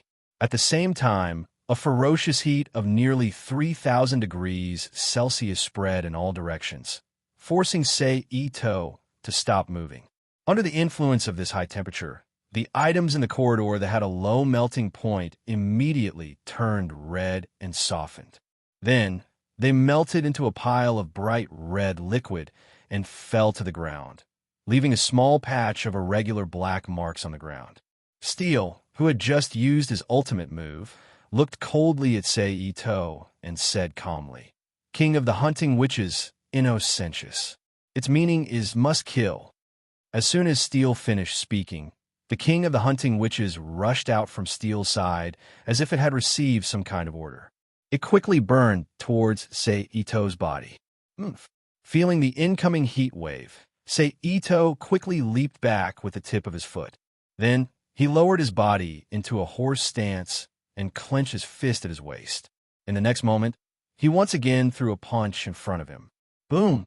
In an instant, an explosion suddenly sounded. A large amount of violent and chaotic airwaves spread out with Seito as the center. At the same time, an invisible force rushed out from his body and directly bombarded the King of the Hunting Witch's body, blasting it into pieces. It turned into clusters of fire of different sizes and fell to the ground. It turned out that before he punched, Seito had already used psychokinesis to compress and imprison a part of the air in front of him.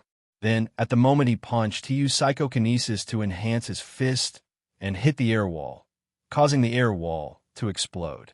Then, the air bullet blasted towards the King of the Hunting Witches to create an attack effect. This was especially true in the connection between the psychokinesis enhancement and the imprisonment release at the moment of punching. If there was a mistake, the final attack effect would be weakened or directly failed. Fortunately, Seito's computing power and control power had been strengthened and developed in the absolute pitiful world, so he did not find it too difficult. Thus, the first attack he used achieved the desired effect. Looks like I can use more psychokinesis in combat in the future, Seito thought as he looked at the effect of the attack. Seito thought to himself. However, Seito, who was very familiar with the characteristics of the King of the Hunting Witches, did not let his guard down. He still focused most of his attention on Steel. So strong. Kamijutoma, who was about to leave the scene with Index on his back, muttered in shock. "Stop sighing over there. Hurry up and take Index away." Seito heard Kamijutoma's exclamation and turned his head to shout at him. "Oh yes," Kamijutoma hurriedly replied. He then straightened up and was about to leave the scene with Index on his back. Roar! At that moment, accompanied by a strange howl, the King of the Hunting Witches, which had been shattered into dozens of pieces, once again reformed and appeared in front of Seito. Using flames, it condensed into a bright red cross that looked like it had just been calcined. Then, it swung it at Seito. Bang! Seito, who was already prepared, cast a telekinetic barrier in front of him the moment the King of the Hunting Witches made its move. It blocked the bright white cross that was swung at him. The collision between the two immediately produced a muffled sound. Under the swing of the bright white flame cross, Seito's body involuntarily took a small step back. Runes, the 24 symbols that represent mystery and secrets. The magic language that the Germanic people have been using since the 2nd century AD. It is the origin of ancient English.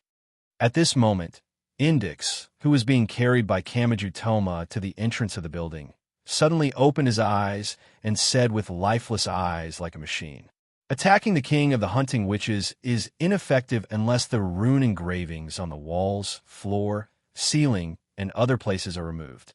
It will keep resurrecting." Index?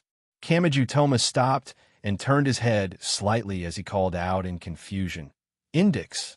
Yes, I'm a library of the Church of Necessary Evil, in the Zeroth Church of the British Puritan Church. Its official name is Index Librorum Prohibitorum. You can call it Index for short. Now, the Apostle John's pen is automatically recorded." Index answered like a machine. Just as Index was about to say something, the king of the hunting witches, who was already impatient, once again launched an attack at Seito. At the same time, it woke up Kamajutoma from his daze and had him quickly lead Index out of the dormitory building. "Runes!" Seito, who was leaping back, muttered to himself softly. "You can't do it. Destroy all the runes engraved in this building. You definitely can't do it." Steele's eyes were fierce and murderous as he looked at Seito. Ashes to ashes, dust to dust, blood-sucking red cross. After saying that, Steele summoned 2 fireballs in his palms. They formed a cross of fire that passed through the king of the hunting witch's body and flew toward Seito. Seito snorted coldly when he saw this. He suddenly crouched down and smashed his fist towards the ground. Boom! With the support of psychokinesis, the huge force immediately caused Seito's arm to sink deeply into the concrete floor. At the same time, large cracks spread out from Seito's arm. A simple punch did not achieve the effect Seito expected. Therefore, after the punch, he immediately changed hands and smashed toward the ground again. With the previous punch as the foundation, the new punch immediately shattered the cracked ground, causing Seito's body to brush past the edge of the blood-sucking red cross and fall to the lower floor. Walla-la-la! A large number of gravel and Seito fell to the ground on the lower floor. Roar! Immediately afterward, the king of the hunting witch's figure also appeared on the floor where Seito was and continued to chase after him. Boom! Seito's response to the king of the hunting witches was very simple.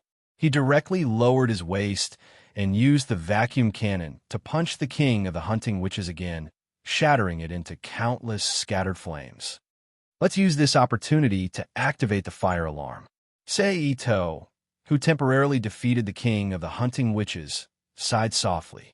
Then, with the support of psychokinesis, he quickly moved along the corridor to the next floor.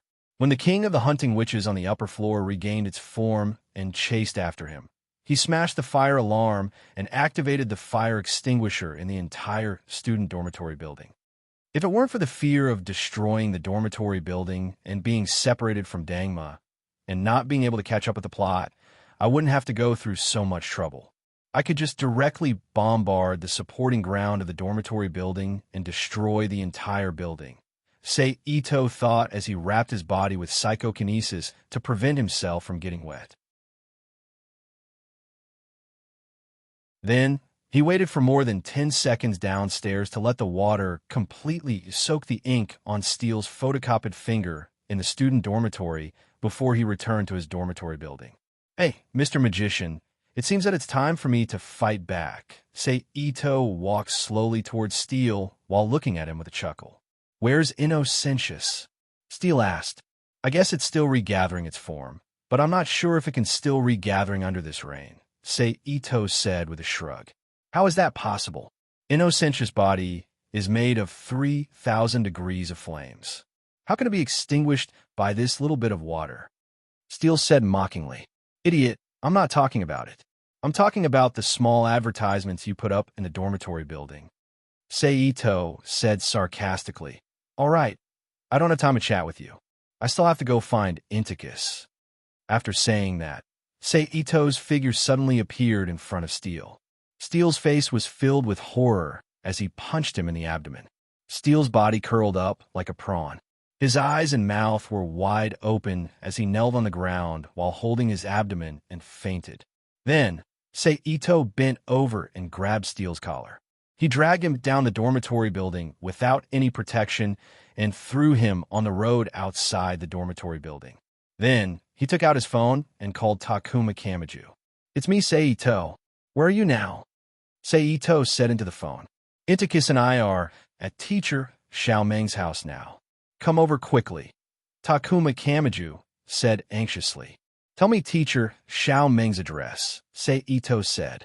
"I'll give you the GPS location code now. You can find it yourself," Takuma Kamiju said. "Okay," Seito said. Then he cut the call. Then, in the next moment, along with the sudden sound of a short message notification, a combination of letters and numbers appeared before his eyes. Then, Seito entered this set of codes into his phone and turned on the GPS location system.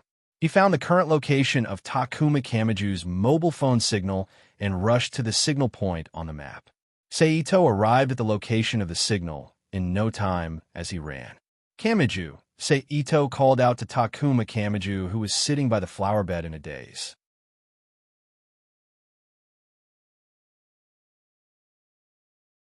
Chapter 830. "You're here, Achung." Hearing the greeting, Kamiju Toma turned his head and said, "Where's Intikis?" Seito asked as he walked to Kamiju Toma's side. "He's at Momo-sensei's house, using the magic she said to stop the bleeding," Kamiju Toma explained.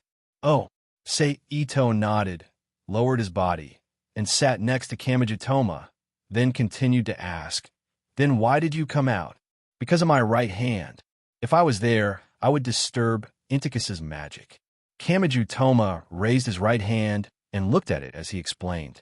Then he let go of his hand and turned to Seito. "Also, it's best if you don't go in now. I heard from Intikis that magic was created to make people with no talent do the same thing as people with talent. It conflicts with the superpowers of Academy City, so people with superpowers can't use magic." "I understand." Seito nodded. "Where's that magician?" After a few seconds of silence, Kamiju Toma suddenly asked. "I knocked him out and threw him outside the dormitory. He's probably taken away by the guards now," Seito said as he looked up at the stars in the sky with his hands behind his back. "Is that so?" Kamiju Toma said softly. "What's wrong? Do you feel like your view of the world has been impacted?" Seito turned his head slightly and looked at Kamiju Toma. "A little," Kamiju Toma admitted.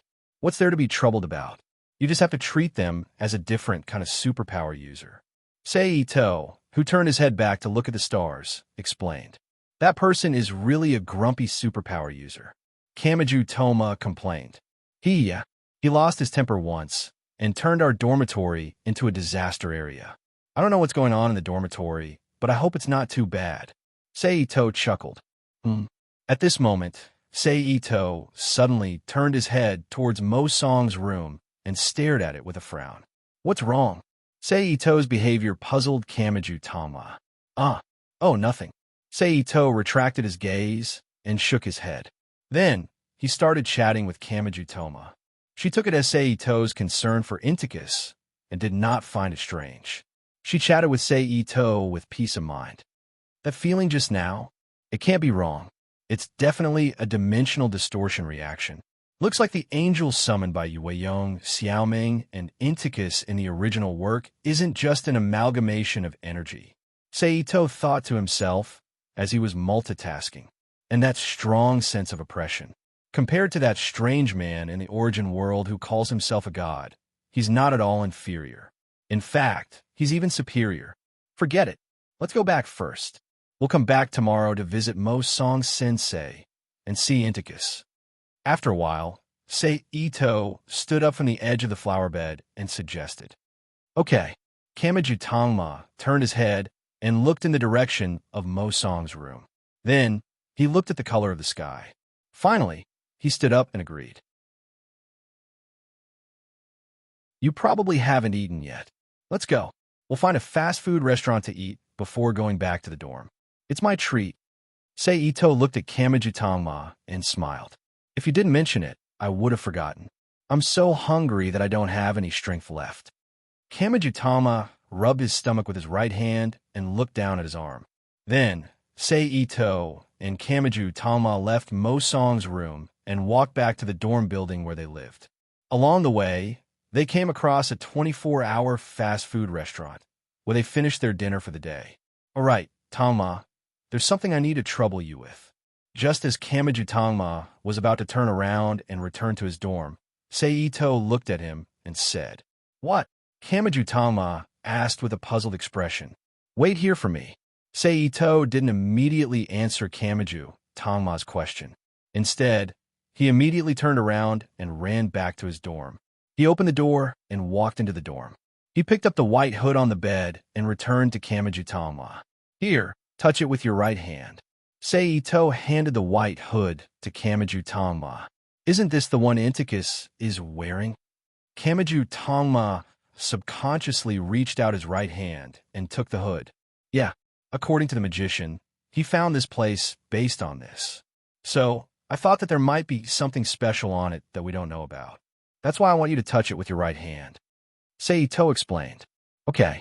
Kamiju Tangma, who had an instinctive sense of whether Fantasy Killer worked or not, returned the white hood to Ito after sensing a strange feeling. "Thank you." Ito, who took the hood, thanked him. "It's nothing."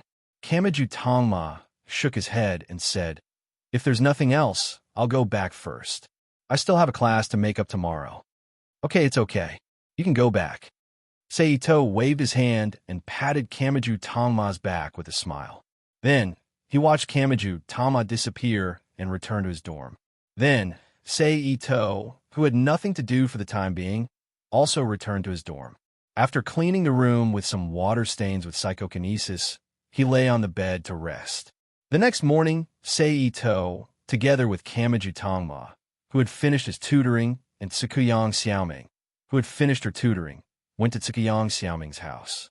They saw Indix, who had completely recovered and was recovering his strength.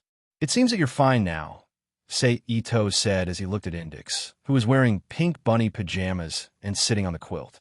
"And," Indix responded with a smile. "Then I'm relieved." Ito smiled. "By the way, why does the little adult who likes to drink beer and smoke Ming-sensei's pajamas fit Indix so well? Is there really an age gap between you two?" Kamiju Tangma ridiculed recklessly. Hearing Kamiju Tangma's ridicule, Tsukuyang Xiaoming puffed up her cheeks childishly and glared at Kamiju Tangma.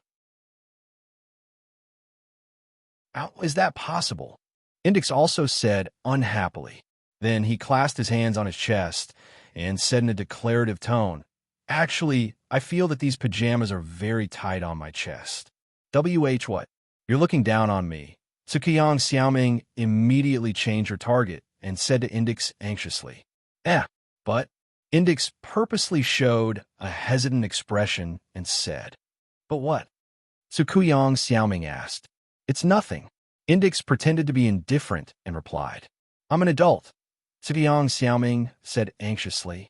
Yueyong Xiaoming said anxiously. She then turned to look at Ito Sei and Kamiju Toma and asked, "By the way, Ito, Kamiju, what is the relationship between this girl and you?" Ito, who knew that it was time for him to speak, looked at Tsukuyang Xiaoming with a serious expression and asked, "Before I answer, let me ask you a question. Sensei, are you going to report to the Academy City's Board of Governors after you figure out what's going on?" Tsukuyang Xiaoming put her hands in her pockets and looked at Ito with a serious expression and said, "Yes. I don't know what you've been involved in, Ito, but as long as something happens in the Academy City, Sensei will be responsible for solving it. This is the responsibility of an adult." Then, Tsukuyang Xiaoming walked to Kamiju Tangma and Ito and sat down. She looked at the two of them and said, "Since I know that you've encountered danger, I can't just leave you be. Sensei is not a child anymore. Since Sensei said so, then all the more I can't let Sensei get involved. Sensei has already helped us a lot. I can't let you get involved in this too." Ito said, "Sensei will definitely not allow you to use such pretty words to brush me off." Sukuyang Xiaoming's cheeks turned red as she hugged her knees and swayed her body back and forth. Then, without waiting for Sei Ito and Kamiju Tama's response, she stood up from the tatami and walked toward the door. Sensei, where are you going? Kamiju Tama asked curiously. I'll give you a suspended sentence first. Sensei is going to the supermarket to buy groceries and come back to cook. Before I come back, you have to organize what you want to say. Also, Sukuyang Xiaoming turned back to the door and said, once Sensei gets drunk on shopping, I might forget some things. So when I come back, don't try to play tricks. You have to tell me first. Then, Sukuyang Xiaoming lowered her head and put on her shoes. She pushed open the door and walked out. Sensei Xiaoming is indeed a good sensei, Sei Ito said softly as he watched Sukuyang Xiaoming leave. Now, all the more we can't get her involved. That's right. She definitely can't use magic anymore, Inticus said calmly. Kamiju Tangma and Sei Ito looked at Inticus together, waiting for her explanation. Books of witchcraft are very dangerous. The books write about abnormal knowledge and abnormal law. These otherworldly things are harmful to this world, regardless of whether they are good or bad, Inticus said to Jokai, who was wearing a rabbit nightcap. Harmful? Kamiju Tama asked in surprise. Harmful? Sei Ito frowned and thought to himself. Is all otherworldly knowledge harmful? Or is it only harmful to the content recorded in the books of witchcraft in this world? It doesn't matter if it's a magician. As long as the humans in this world obtain otherworldly knowledge, their brains will be damaged, Inticus continued. You said it was destroyed? Is that what magic is? Kamiju Toma repeated with a shocked expression. Do you want to know? Do you really want to know my troubles? Inticus clasped her hands in front of her chest and made a praying gesture. She looked at Sei Ito expectantly and hesitantly.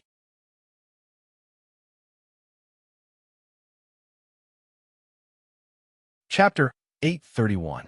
All right, tell me all the troubles in your heart, Seiji said softly with a smile as he patted Indix's head. Okay, Indix replied softly with a slightly red face. She was about to tell Sei Ito about herself, but before she could say anything, Sei Ito interrupted her. Wait, Dangma, are you sure you want to hear what I'm about to say? You should know that after listening to this, you might officially say goodbye to your previous daily life.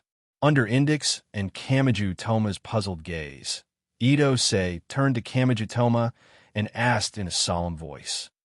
Hearing Ito Sei's inquiry, Kamiju Toma could not help but be silent on the spot. I will watch my friend step into hell while I stand on the ground and do nothing. But soon, Kamiju Toma made a decision and looked at Ito Sei with a serious face. Thank you, Dangma. Sei Ito thanked her sincerely. Ugh, don't be like this. You're making me uncomfortable, Kamiju said with goosebumps all over her body. This was the first time she had seen Sei Ito like this. It's rare for me to be so touched, but you ruined it, Sei Ito said with a smile as he patted Kamiju's shoulder. All right, you can speak now, Indix, Sei Ito said as he looked at Indix again. There was originally only one cross sect. Why did it split into so many sects? Do you know why? Indix didn't directly tell Seiji about her troubles. Instead, she asked a question. It's probably because religion was mixed with political factors. Sei Ito first recalled the reason for the split in Catholicism in the overworld. Then he guessed. Yes, Indix said with certainty. Because of this, they split and opposed each other. In the end, they fell apart and walked on completely different paths, even though they were all people of the same faith. The sects have evolved independently and developed their own characteristics. I belong to the English Puritan Church. Because England is a country where magic is prevalent, witch trials and religious trials are extremely developed in terms of fighting against magicians. Therefore, there's a special unit in the English Puritan Church that researches magic in order to fight against magicians and devises strategies to win. It's called the Church of Necessary Evil, Necessarius. Inticus explained. Necessarius? Kamiju Toma repeated with a puzzled expression. But, Once the enemy of filth is understood, one soul would be tainted, and once one came into contact with a tainted enemy, one's body would be tainted as well. The Church of Necessary Evil was a place that took over the job, and the core of it is. Inticus continued. Then the 103,000 volumes of the Book of the Demonic Path? Seito asked softly. Kamijutoma, who had no idea what the 103,000 Book of Witchcraft was, looked at Seito in confusion. However, at this time, no matter if it was Seito, neither he nor Inticus had the desire to explain himself. Yes, Inticus confirmed. Then he began to explain what magic was. The so-called magic is something similar to a formula. So, as long as one knows all the magic in the world, one can neutralize all the magic in the world. That's why I had to imbue the 103,000 Book of Witchcraft into my body. Imbue it into your body? Kamijutoma looked at Inticus in shock. It means to record it in your mind, Seito explained. Yes, Inticus agreed. I remember you said just now, Inticus, that magic is the common knowledge and knowledge of another world. It's dangerous to the people of this world. Since it's so dangerous, why don't we just burn it? Why do we have to keep it in our mind? Kamijutoma asked in confusion. What's important isn't the book, but the content. Even if the original book is destroyed, if the content is passed down, then it's meaningless. Moreover, reading the original book is impossible for humans. To be precise, a human's mental strength can't withstand it. Inticus explained softly to Kamijutoma. Is it because of spiritual power? Hearing this, Ito Saihara said thoughtfully. So, other than sealing them, there's no other way, Inticus continued. Doesn't that mean they planted a bomb in your head? Kamijutoma clenched his fists and looked at Inticus. Obviously, Kamijutoma's righteous heart surged again. He was not going to step into this whirlpool to help Seito. Instead, he was going to step into it with his own will. If you learn all the knowledge in the 103,000 Book of Witchcraft, you can overturn everything in the world, Inticus said softly, a little scared. Overturn everything in the world? You guys are taking the content in the Book of Witchcraft too seriously. Seito sneered. Then he looked at Inticus and asked, Then let me ask you, can you pull the moon to Earth right now? That would require someone to set up a resonance spell on the moon, as well as a special spiritual equipment to help. Inticus said softly. Then you can't, right? Seito shrugged. Yes. Inticus nodded. That's why I said you guys are exaggerating the 103,000 Book of Witchcraft too much. Seito shrugged. Also, your Church of Necessary Evil actually treated you like this. I feel like they're even more annoying than the magician I met before. Don't worry. Since I said I'd go to hell with you, I'll definitely do what I said. Also, it's hard to say who's going to hell when the time comes. If they're all like the ones we met yesterday, I can guarantee that we won't be living on the surface forever. Instead, we'll be living in hell, Seito said with a smile and a firm tone as he patted Inticus's head. Yes. Inticus immediately looked like she was about to cry when she heard that. Seito pressed Inticus down on the bed and covered her with a blanket. He said softly, All right, rest well. Only when you're well can you have enough energy to deal with what might happen next. Yes, Inticus answered honestly. It seems like I'm treated much better than the original.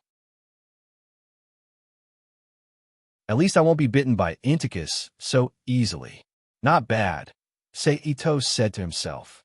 Then he walked to the window and looked into the distance. After a while, Yueyong Xiaoming, who had finished shopping, returned to her room. However, Yueyong Xiaoming deliberately acted like she knew nothing about what had happened. She did not ask Seito and Xiaozhou about their relationship with Inticus, nor did she ask what had happened. Like a teacher entertaining her students who had suffered a disaster in her dormitory, she kept Seito, Xiaozhou, and Inticus in the dormitory and prepared food for them. After lunch, Seito said to Inticus, who had recovered quite a bit of energy, Inticus, you stay here with teacher Xiaoming and have a good rest. I'm going out to do something. Okay, Inticus answered. I'll leave Inticus in your care. teacher Xiaoming. Ito then turned to look at Yueyong Xiaoming. I'll take good care of Inticus, Yueyong Xiaoming promised. Seeing this, Ito did not say anything else. He nodded at Xiaozhou, turned around, and walked out of Yueyong Xiaoming's dormitory, heading towards Suigai Hospital. Suigai Hospital was the hospital in the original novel that treated patients who had fallen into a coma due to the use of the fantasy Mataru software. Like Tokawadai Girls' School, Ito, and Xiaozhou's high school, it was located in School District 7. Therefore, it was completely possible to take the district's self-regulated bus to get there. Therefore, it did not take long for Ito to arrive at Suigai Hospital. Excuse me, is Mr. Haruno Kiyama here? When he arrived at the front desk of the hospital, Ito asked a young female nurse in a pink and white nurse uniform. Yes, and you are. The female nurse first answered Ito's question before asking. My name is Ito. I have something to discuss with Mr. Haruno Kiyama. I wonder if it's convenient for him now. Ito said with a smile. Wait, I'll ask for you. The female nurse said, then reached for the landline phone on the counter and dialed Haruno Kiyama's office with an internal line. Mr. Haruno Kiyama, there's a young man named Ito outside who wants to see you. Do you have time now? The female nurse asked through the phone. Okay. Then, after a pause, the female nurse spoke again. Mr. Haruno Kiyama happens to have time now to meet you. Then the female nurse reached out and hung up the phone.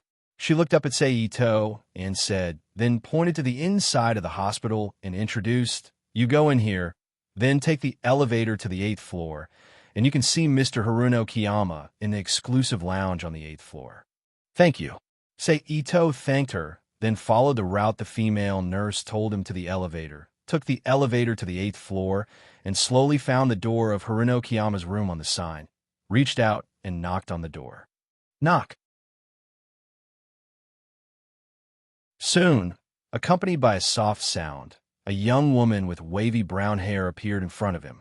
She was wearing black mid-heeled leather shoes, black stockings, a black short skirt, a white shirt, and a black woman's necktie. Her face was gloomy, and her eyelashes were very thick, making her look like she suffered from severe insomnia. You are? Haruno Kiyama asked with a little doubt in his eyes.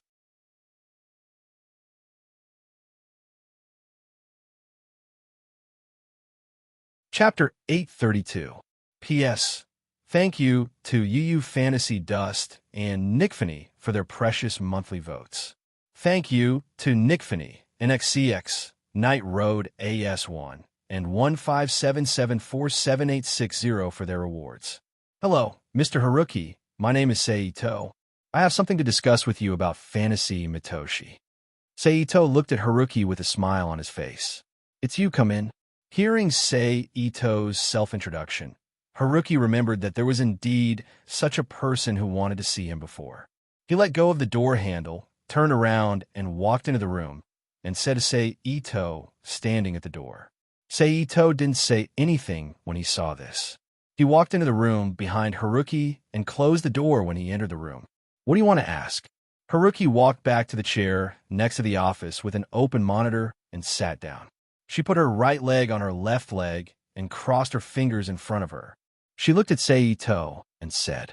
Ito didn't speak when he heard the words, but walked directly to Haruki's side. In her gloomy look, he reached out and pressed on Haruki's shoulder and sent his voice directly into her heart with his spiritual sensing ability. In fact, I don't have anything to ask you, but there are some things or a deal I want to talk to you about. Spiritual sensing ability? Haruki looked up at Ito and asked in her heart, but her tone was quite affirmative. Yes. Ito nodded to Haruki with a smile on his face and said in his heart, what do you want to talk to me about? Seeing that the conversation was going to be carried out under the cover of spiritual sensing ability, Haruki's expression began to change and asked in a deep voice, about Fantasy Mitoshi, about you, and those abandoned children. Ito said softly in his heart. Hearing this, especially about those abandoned children, Haruki, who could no longer keep calm, suddenly stood up from his chair, looked at Ito with a guarded face, and said, who are you? You're too excited, Mr. Miyama. Seito shrugged. He still said to Haruki Mushin with his spiritual sensing ability. Then he sat down on the chair that Haruno Kiyama had just sat on. While manipulating the mouse to browse through the documents in the open monitor, he continued, "My name is Seito, and I want you to work for me. As the prize for recruiting you, I will help you save those abandoned children." "Are you serious?" This time, Haruki Miyama was excited, but she still remembered to use spiritual communication. She quickly asked in her heart, "Yes, I want you to work for me willingly." Seito turned his head to look at Haruki Miyama, who approached him because of his excitement, and said with a smile in his heart, "As long as you can save those children, I will work for you wholeheartedly." Haruki Miyama said firmly in her heart, and then asked impatiently, "What are you going to do?" "Do nothing."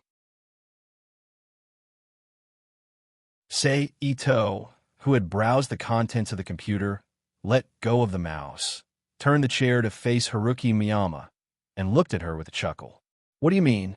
At this time, Haruki Miyama, who was a little confused, quickly asked, "Because of Fantasy Mitsui." Seito stood up from his seat and explained. "Fantasy Mitsui?" Haruki Miyama muttered to herself with some confusion. "I know that Fantasy Mitsui was developed by you, and the purpose is to save those children. But because of this, you have left yourself a big hidden danger, brainwave frequency." Seito looked at Haruki Miyama and said. Hearing this, Haruki Miyama's expression immediately changed, apparently understanding something. "Now that your brainwave frequency has been exposed, I can take this opportunity to completely solve the matter of Fantasy Mitsui, so that you don't have to be so sneaky. As for the rest of the matter, I will help you deal with it and wake up those children." Seito said. "I know." After a moment of silence, Haruki Miyama replied, "That's good. That's all I want to say. I have something to do, so I'll go first." Seeing Haruki Miyama agree, Seito said, then walked past Haruki Miyama and walked toward the door. But just as he was about to reach out and open the door, Seito once again connected to Haruki Miyama with his spiritual sensing ability and said, "By the way, maybe in 2 or 3 days, we will meet again. Well, maybe as enemies, you don't have to guess. Just directly attack me." After that, he ignored Haruki Miyama, who was standing in a daze, opened the door, and walked out. Then, he directly left the Shuehui Medical Institution Hospital and went straight back to Tsukimi's dormitory. He didn't know if Steele and Kenzaki Kaori didn't investigate Seito's background, or if they investigated but didn't think it was enough. Because he didn't plan to attack for the time being, Seito walked very calmly and smoothly returned to Tsukimi's dormitory to accompany Index, who was recuperating. As for the other idle person, Seito, shortly after Seito left, he left Tsukimi's dormitory and returned to his dormitory to rest. In this way, 2 days passed in the blink of an eye, and it was July 23rd. "Let's take a bath, let's take a bath, let's take a bath, let's take a bath."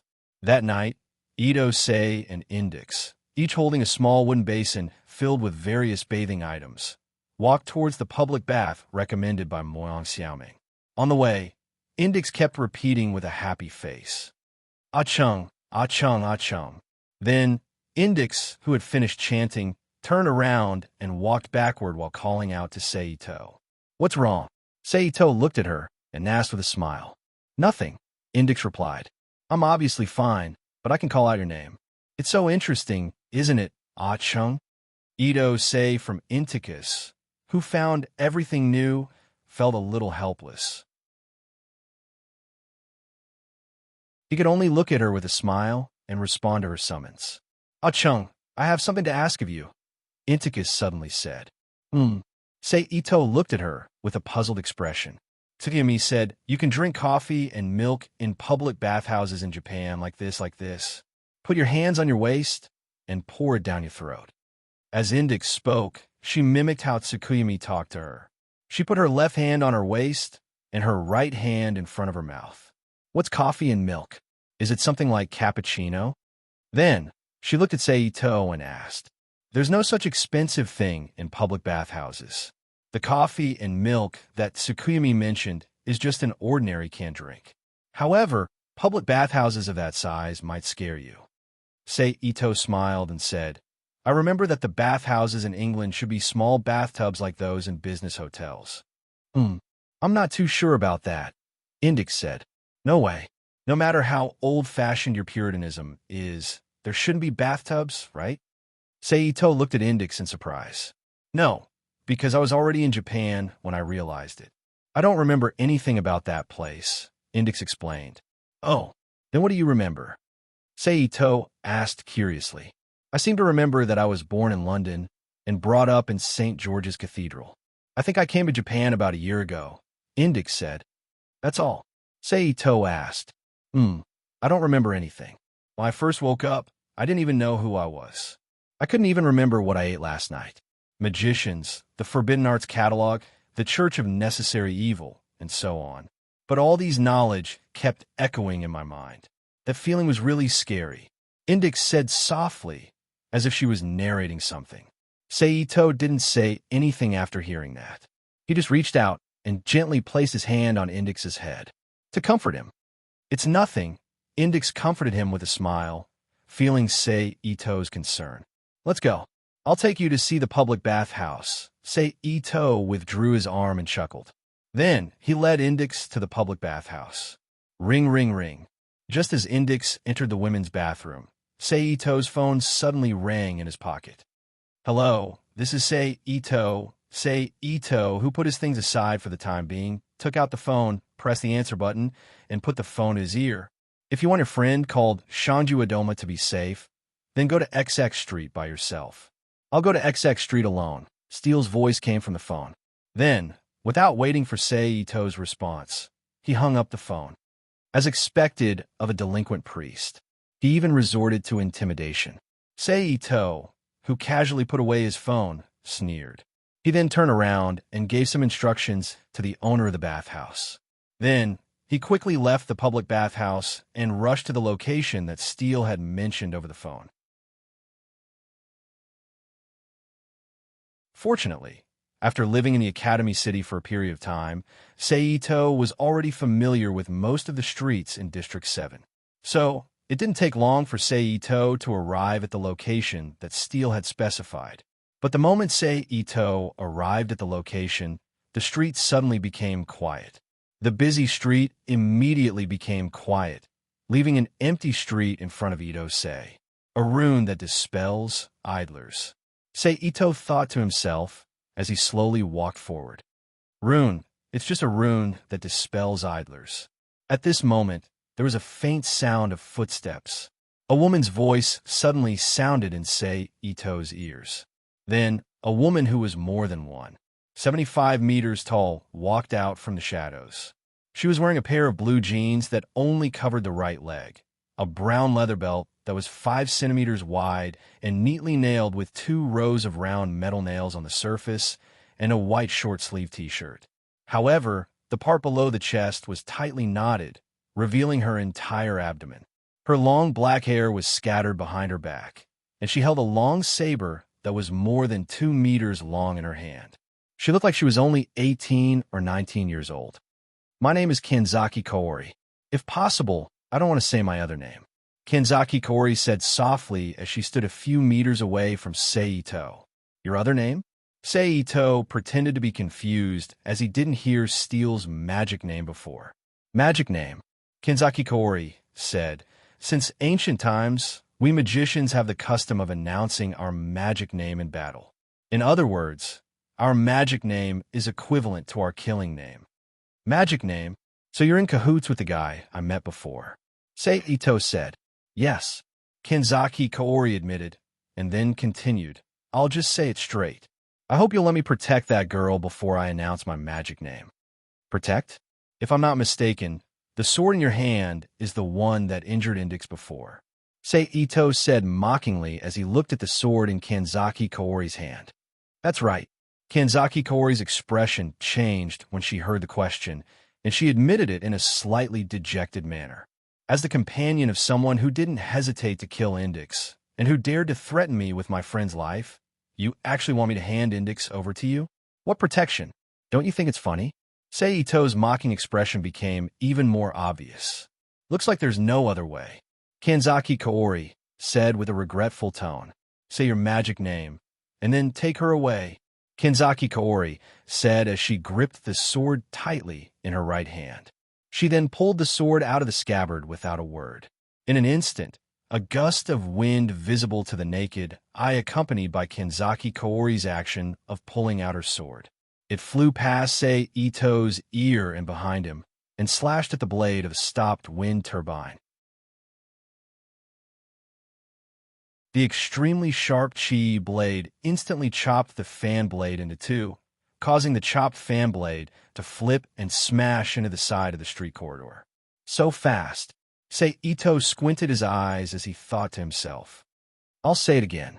Before I announce my magic name, I'll protect that girl. Kanzaki Kaori said. Say no more. I won't hand index over to you. Sei Ito said firmly. Then I'll just have to. Kanzaki Kaori said with her eyes closed as she held the scabbard in front of her with her left hand and the hilt in her right hand. At the same time, 3 cracks instantly appeared on the cement floor and rushed toward Ito-sei's body at a high speed. Seeing this, Sei Ito stomped his foot, and his body immediately shot out like a cannonball, dodging Kanzaki Kaori's attack by a hair's breadth. With a tap of his toes, he dashed straight towards Soul Crack Kaori's body. Kanzaki Kaori didn't move an inch in the face of Sei Ito's rushing attack. She didn't move her body and once again sent out an almost invisible attack towards Sei Ito. Sei Ito, who couldn't change his direction, immediately stopped his body with psychokinesis. At the same time, he stretched out his hand and created a psychokinesis barrier in front of him to block the sharp attack. Bang! Bang! Bang! A series of muffled sounds rang out from the psychokinesis barrier. At the same time, the psychokinesis barrier began to shake violently as if it was about to shatter.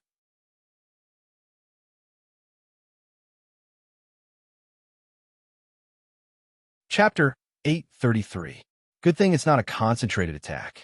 Otherwise, with Soulrend Kaori's attack power, the telekinetic barrier would have a hard time blocking it. Sei Ito thought as he felt the telekinetic barrier tremble.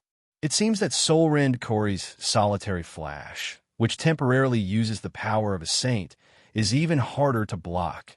My 7 days and 7 nights path's 7 flashes can kill people 7 times in an instant. It's not an exaggeration to call it a sure kill. Seeing her attack blocked, Soulrend Kaori said softly, I learned from Steele's report that you seem to prefer melee combat and have a high level of attainment in it. I happen to be a melee combatant as well, so I won't be defeated as easily as Steele. After saying that, Kanzaki Kaori once again launched her 7 flashes at Ito Seiji. But compared to before, the number of attacks had obviously increased. From the previous 3, the number of attacks had increased to 5. Speaking of which, Soulrend Kaori's 7 flashes really does counter telekinesis. Ito-sei was still only able to cut open the telekinetic barrier to resist the steel wires that came from the front, left, and right at the same time. Sei Ito then stomped his foot, and his body shot up into the air. He swung his arms at Soulrend Kaori, who was looking up at him, and created a dozen or so wind blades that flew towards her. But Soulrend Kaori's response was simple. She used 7 flashes and threw out 7 steel wires to destroy Sei Ito's wind blades, while controlling the steel wires to continue cutting towards Sei Ito. Fuck. Seeing this, Sei Ito used telekinesis to form a transparent stepping stone under his feet and then jumped higher into the sky. Whoosh, whoosh, whoosh. At this moment, the thin steel wires that were almost invisible to the naked eye whipped towards the space where Sei Ito was just a moment ago. Then, Sei Ito wrapped his body with telekinesis and flew horizontally above Soulrend Kaori's head. He stretched out his arms and used telekinesis suppression on Soulrend Kaori. In an instant, a heavy pressure was exerted on Soul Crack Kaori's body, causing her body to become slightly stiff. But Soulrend Kaori was one of the only 20 saints in a magic forbidden world, and the kind that leaned towards the physical body. Her body was much stronger than the average saint. In addition, she has the magic technique to strengthen her body, So with just a struggle, she broke free from Ito-Sei's telekinesis suppression and flashed out of the range of telekinesis suppression. Soren Kaori then moved her left hand. 7 thin steel wires fluttering in the wind once again slashed towards Sei Ito's body. Whoosh! Ito-Sei, who was already prepared for this, didn't hesitate. He immediately used psychokinesis to pull his body at subsonic speed in front of Kanzaki Kaori. Soulrend telekinesis, Soulrend divine body. Bang! Sei Ito's dynamic vision could completely capture the subsonic movement of Soulrend Kaori. She raised her sword with both hands and used the scabbard to block Sei Ito's fist. It's just that the power of Ito-Sei's fist was too great, and Kanzaki Kaori's body was sent flying. But while flying, Soulrend Kaori continued to control the 7 thin steel wires to attack Sei Ito. These steel wires are really annoying. Ito-Sei, who had cast a telekinesis barrier to block the steel wires in front of him, frowned and muttered. Then, Sei Ito lifted his foot and stomped on the ground. The huge force instantly caused the cement floor to crack and spread out with his foot as the center. But Sei Ito didn't stop. He lifted his foot again and stomped on the ground. After 3 or 4 consecutive stomps, a large crack appeared on the cement road with a diameter of more than 3 meters with Ito as the center and the irregular hard gravel. At this time, Sei Ito's mind moved. The large amount of gravel immediately floated up from the ground under the control of telekinesis and hovered around Sei Ito. Go! Sei Ito pointed at Soulrend Kaori and shouted. As soon as his voice fell, the gravel controlled by telekinesis shot out like bullets from Sei Ito's body. It shot straight towards Kanzaki Hoeiju's body. Seeing this, Kanzaki Hyuri didn't dare to be careless. The 5 fingers on her left hand quickly moved, and 7 steel wires appeared in front of her, forming a sharp curtain of wind. The flying stones were all smashed into powder and scattered in the air. Boom! But right at this moment, a loud bang suddenly rang out. An invisible vacuum cannon shot through the dust formed by the crushed stones and the sharp wind curtain formed by the 7 steel wires, bombarding Shinja Kaori's body. Behind this vacuum cannon attack, there was a huge explosion. A slender and extremely condensed telekinesis beam followed closely behind and shot toward Soulrend Kaori. At this time, Soulrend Kaori's figure flashed. She disappeared from the vacuum cannon and telekinesis beam's attack path and suddenly appeared beside Sei Ito. She swung her long sword and heavily slashed at Sei Ito's cheek. He was sent flying by the attack. Bang! Sei Ito, who was sent flying 3 or 4 meters, fell heavily on the ground. He slid back a meter before coming to a complete stop. Bah! Sei Ito stood up from the ground and spat out a mouthful of saliva mixed with blood. He looked at Soulrend Kaori, who was standing not far away and didn't take advantage of the opportunity to attack. That speed, is it the power of a saint? But looking at Soulrend Kaori's appearance, it doesn't seem like it. In other words, it's a different type of solitary flash after a short period of time. Sei Ito speculated. Do you still want to continue? Seeing Sei Ito stand up, Soulrend Kaori said softly, if you still want to continue, I will say my magic name. I don't want to say that name anymore. Go ahead. I still say the same thing. I will not give Inticus to you. Sei Ito said firmly. As soon as Sei Ito's voice fell, Soulrend Kaori appeared in front of Sei Ito again. She swung her scabbard at Sei Ito, who raised his arm to block. At the same time, the 5 fingers of her left hand moved slightly, controlling the thin steel wire to cut Sei Ito's body. Bang! But then, another muffled sound rang out. Sei Ito, who took the steel wire attack head-on, used his other fist to punch Soulrend Kaori's abdomen, forcing her to take a step back. Why? You have no reason to go to this extent for her. Soulrend Kaori, who once again pulled away from Sei Ito and confronted Sei Ito, looked at Sei Ito, who still wanted to fight even if it meant both sides would suffer. Yes, why? I don't know either. Sei Ito looked at Soulrend Kaori with a grin. Then, He put away the smile on his face and said in a deep voice, "All right, let's put those useless words aside for now. Let's hurry up and decide the winner. After all, I've been out for a long time. It won't be good if Inticus can't find me after his bath." After saying that, Ito activated his telekinesis to the fullest. He directly burst out with flexibility and speed at twice the speed of sound and rushed in front of Solrin Kaori, throwing a punch at her cheek. Solrin Kaori, who was almost comparable to a saint, didn't expect Ito's speed to reach such a level. Her pupils shrank, and her face turned serious as she blocked Ito's punch with her scabbard. However, Ito already knew that Solrin Kaori would be able to react. This punch wasn't a real one, but a feint. The real attack was the other fist aimed at Solrin Kaori's abdomen. The moment the scabbard and the fist made contact, Solrin Kaori felt something was wrong. She immediately dodged to the side, dodging Ito's fist aimed at her abdomen. However, she was immediately followed by a kick to one of her ankles, causing her to stagger. Even so, Solrin Kaori's reaction wasn't bad.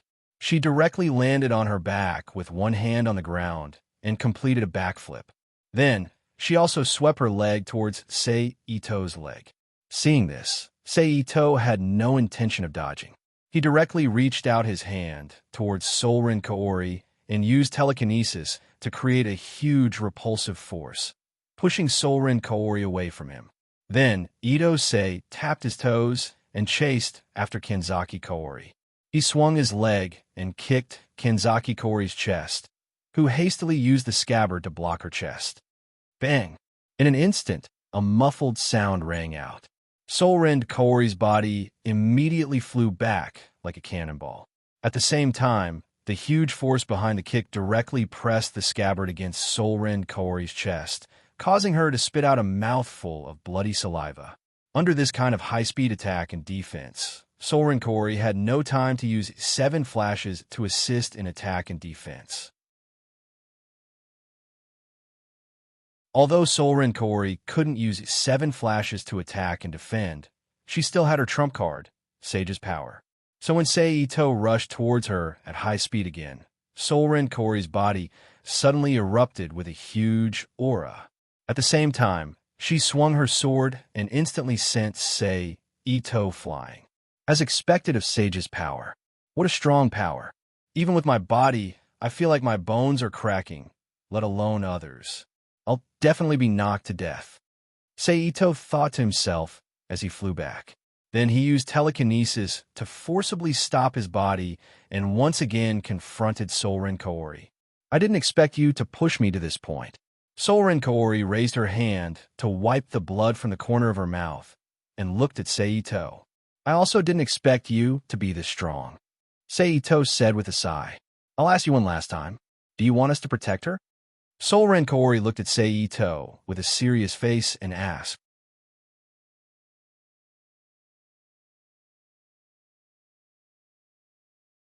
Chapter 834. I will always say the same thing. I will never hand Inticus over to you. High speed, Ito Mori said with a grin. "My magic name is Salver000. It means to extend a helping hand to those saved by magic. So I'm sorry." Seeing that Ito was still giving the same answer, Kanzaki Kaori finally said her magic name and apologized to Ito at the end. In this situation, that magic name is really ironic. Ito said with a frivolous smile. Kanzaki Kaori ignored Ito's words and directly used the fastest speed she could muster under her saint power. In a flash, she appeared in front of Ito and slashed several times at Ito's body. Puff, puff, puff, puff. Although Ito also tried to resist, his reaction speed was still slower than Kanzaki Kaori in her saint mode. So, when Kanzaki Kaori retreated after a second, a large amount of blood spurted out from several long and narrow wounds on Ito's body and splashed onto the ground. Good speed. Ito used psychokinesis to stop the bleeding from the wound while looking at Kanzaki Kaori and sighed softly. Kanzaki Kaori frowned when she saw that Ito was still standing. She once again appeared in front of Ito and slashed at him with her sword. However, this time, Ito-sei had already learned it. As he spoke, he used his telekinesis to create a telekinesis barrier around him. He then controlled the telekinesis barrier to form a thin layer of skin around his body. Hence, he was not affected by Kanzaki Kaori's attack. Seito's body did not have any more wounds. With Kanzaki Kaori's eyesight, she naturally noticed the situation on Seito's body. She frowned and increased the power of her attacks, continuing to slash at Seito's body. Under the continuous attacks of the Soul Ren Blaze, the psychic barrier, which was already in danger, finally shattered with a kacha sound, turning into countless tiny specks of light that dissipated into the air. Without the protection of the telekinesis barrier, Seito was immediately seriously injured under Kanzaki Kaori's powerful attacks. He staggered back with blood all over his body. I will ask you again, do you want to hand her over to us for protection? Kanzaki Kaori, who saw Ito-sei's miserable appearance, asked again in the gap between the attacks. I will also tell you clearly once more. I will not hand Inticus to you. Seito said in a deep voice as he used telekinesis to control his wounds and stimulate the surrounding cells to repair them.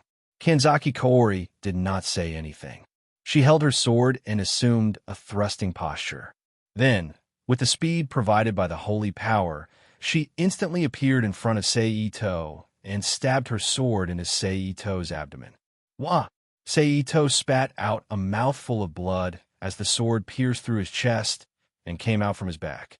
But at this moment, his face was full of smiles. Then, the seriously injured Seito suddenly stretched out his arm and hugged Kanzaki Kaori, who was a little dazed by his smile. He slammed his head heavily on Kanzaki Kaori's forehead. Bang! Kanzaki Kaori immediately heard a muffled sound as her head involuntarily tilted back. Then, Seito punched Kanzaki Kaori's face heavily, sending her flying in front of him. As expected of the person who values justice the most in the magic forbidden world. Even at this time, he still showed mercy to his enemy and didn't hit any vital points. Ito Seijin said to himself as he reached out to pull out the hilt of the katana from his body. Puff! As the sword was pulled out, a large amount of blood gushed out from the unsealed wound. Fortunately, Seito used telekinesis to control the blood flow around the wound, preventing more blood from flowing out. Kanzaki Kaori stood up from the ground and wiped the blood from the corner of her mouth as she looked at Seito and shouted, Why? Why did you do this for her? You don't have any reason to do this. You have already asked this question, and my answer is still the same. I don't know. Seito looked at Kanzaki Kaori with a pale face and chuckled. Then, he pretended to be physically exhausted and fell heavily to the ground, fainting. Seeing Seito faint, Kanzaki Kaori also slowly retracted her holy power, then slowly walked to Seito's side and took her sword from his hand. She quietly looked at Seito for a moment, then turned around and walked away. Not long after Kanzaki Kaori left, the empty street was once again filled with pedestrians, and they all gathered around Seito, who was lying on the ground. This feeling of being watched like a monkey is really not good. Ito-sei, who closed his eyes and pretended to be unconscious, said in his heart very unhappily, Seito-san, Seito-san, Seito-san. Just when Seito was considering if he should wake up and go back, Tsukuyumi's voice suddenly sounded in his ear, anxiously calling out, Looks like I don't need to be watched like a strange creature. Hearing Tsukuyumi's voice, Seito secretly said in his heart. As Ito-sei expected, Yueyong Xiaoming struggled to lift Ito-sei, who was covered in blood, and drag him into the car she drove. She pulled Ito-sei back to the dormitory where she lived, and took off his clothes and bandaged his wounds. Under the dual effects of the energy in his body and the psychokinesis derivative ability life control, Seito was fully recovered by the next morning after a night of rest. However, in order to disguise himself, Seito still pretended to be seriously ill and woke up. Ah Chung, you're awake. Inticus, who was guarding Seito, said softly. Inticus, how long have I been unconscious? Seito sat up on the tatami and turned to look outside. No, Ah-chung, lie down. You still need to recuperate. Inticus hurriedly stopped him. Don't worry, I'm fine. Seito turned to look at Inticus and comforted him with a smile. Then he asked again, how long have I been asleep? It's been a day. Inticus replied. A day. That's good. Seito said softly. Not good at all. Inticus said loudly, then continued softly. I don't know anything. It was Xiaoming who told me that Ah-chung collapsed on the road. It was also Xiaoming who brought the injured Ah-chung back to the dorm. I didn't notice anything. I didn't notice that Ah-chung was fighting with other magicians. I didn't go to save Ah-chung.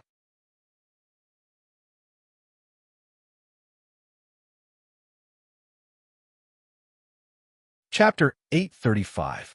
P.S. Thank you to Devi1 for your precious monthly votes. Thank you to Nickfany and NXN. Idiot, I'm not that kind of weak person who needs you to save me. So, you just have to stay behind me and accept my protection. You don't have to think about those things that you don't have and add to your worries. After 2 seconds of silence, Ito-sei raised his bandaged right hand and gently placed it on Inticus's head. He then said in a relaxed tone, Don't worry about it. Also, you keep tying me up like this. Do I look like a mummy to you? Seito retracted his arm and looked down at his body that was covered in medical bandages except for his neck. He smiled bitterly. I'm only doing this for your speedy recovery. Index touched his cheek with his right index finger and said softly, a little embarrassed, although I can't heal you immediately like magic. That's true. Seito chuckled. Seito's expression changed slightly. He stood up from the ground and said, All right, I still have things to do. I can't waste any more time here. I have to hurry over. No, Ah-chung, you're still injured.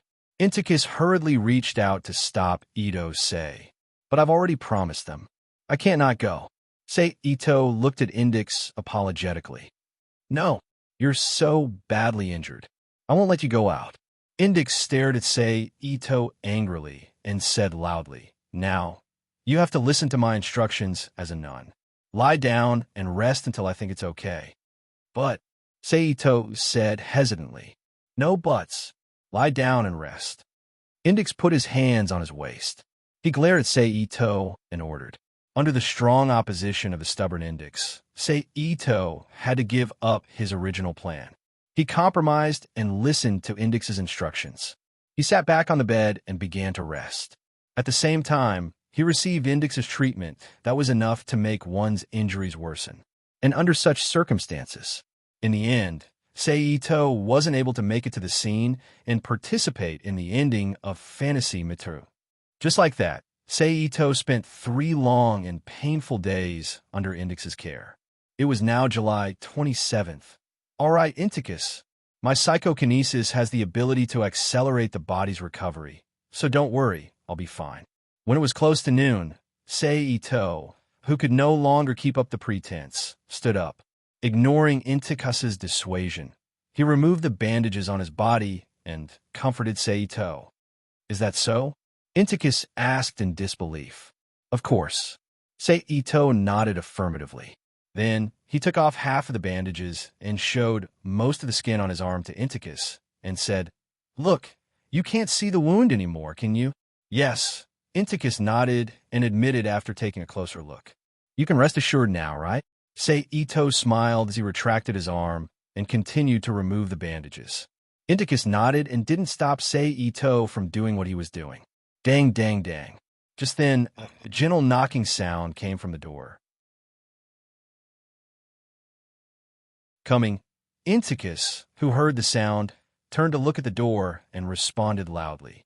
Then, he turned to Seito and continued, It's Xiaoming, right? Huh? What are you doing in front of my door? Just as Inticus finished speaking, Modong Xiaoming's voice came from behind the door. She said in a confused tone. Then, Motong Xiaoming opened the door and shouted into the room, Ito, these two seem to be your guests.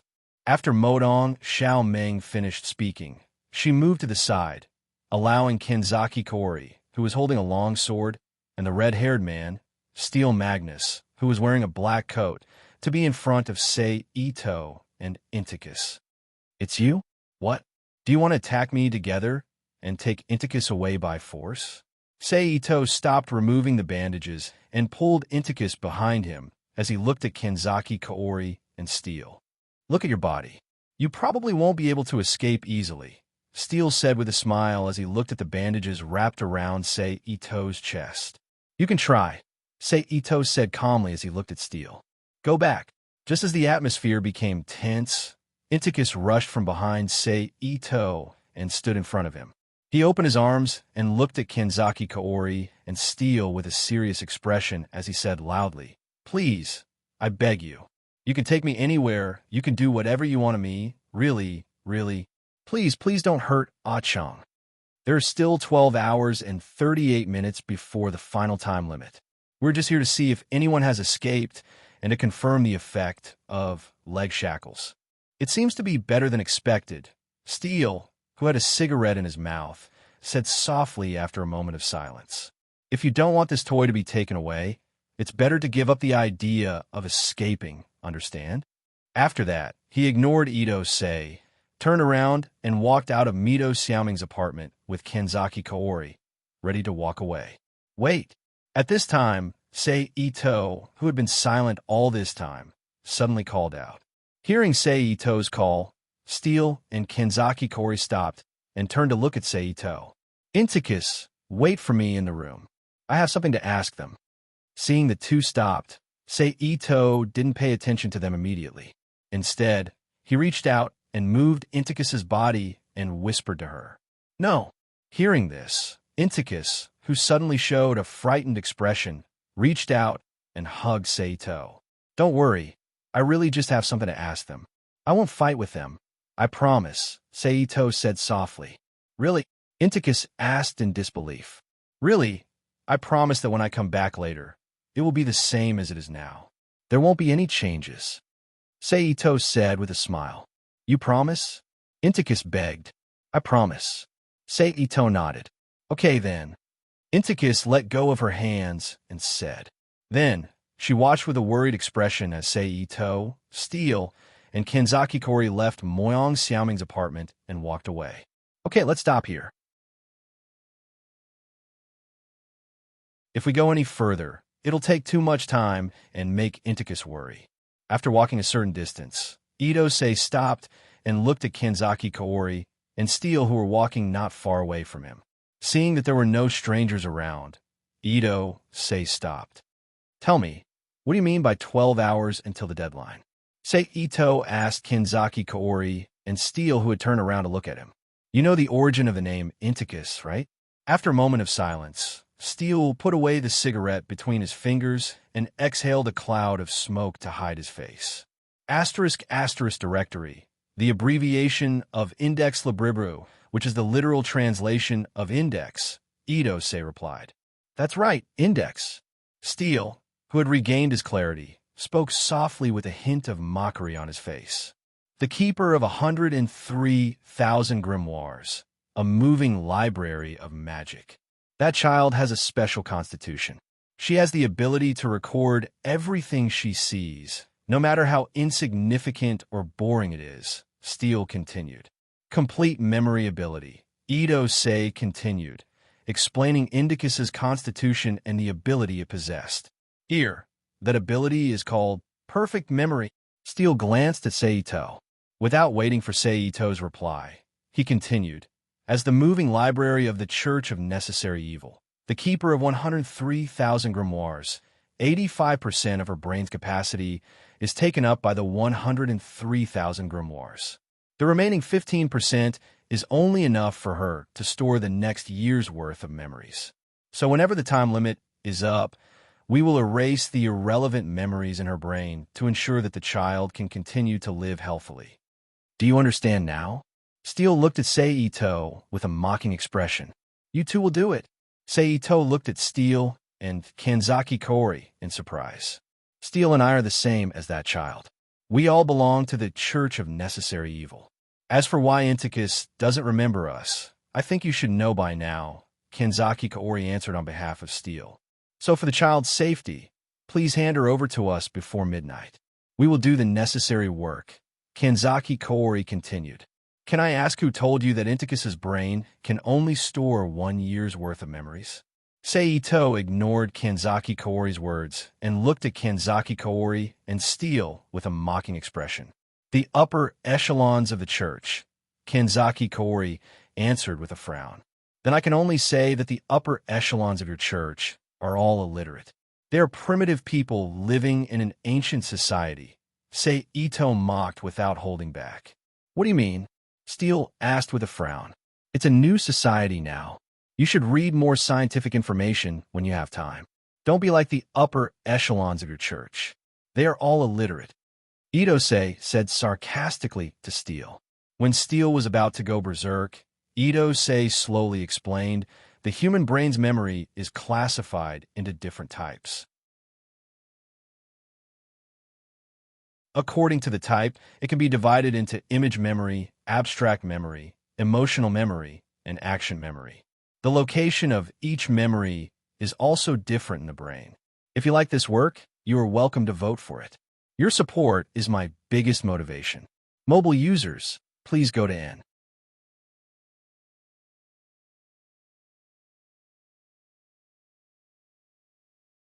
Chapter 836. Take Inticus, for example. The contents of the 103,000 grimoires are all abstract memory type, stored in the corresponding storage area of the brain.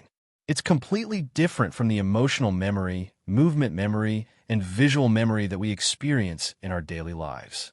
So there's no such thing as a year's worth of storage, even if she has perfect memory. Seito said with certainty. So, you've been completely fooled by the ignorant higher-ups of your church. Of course, that's only if they're really ignorant and not lying to you on purpose.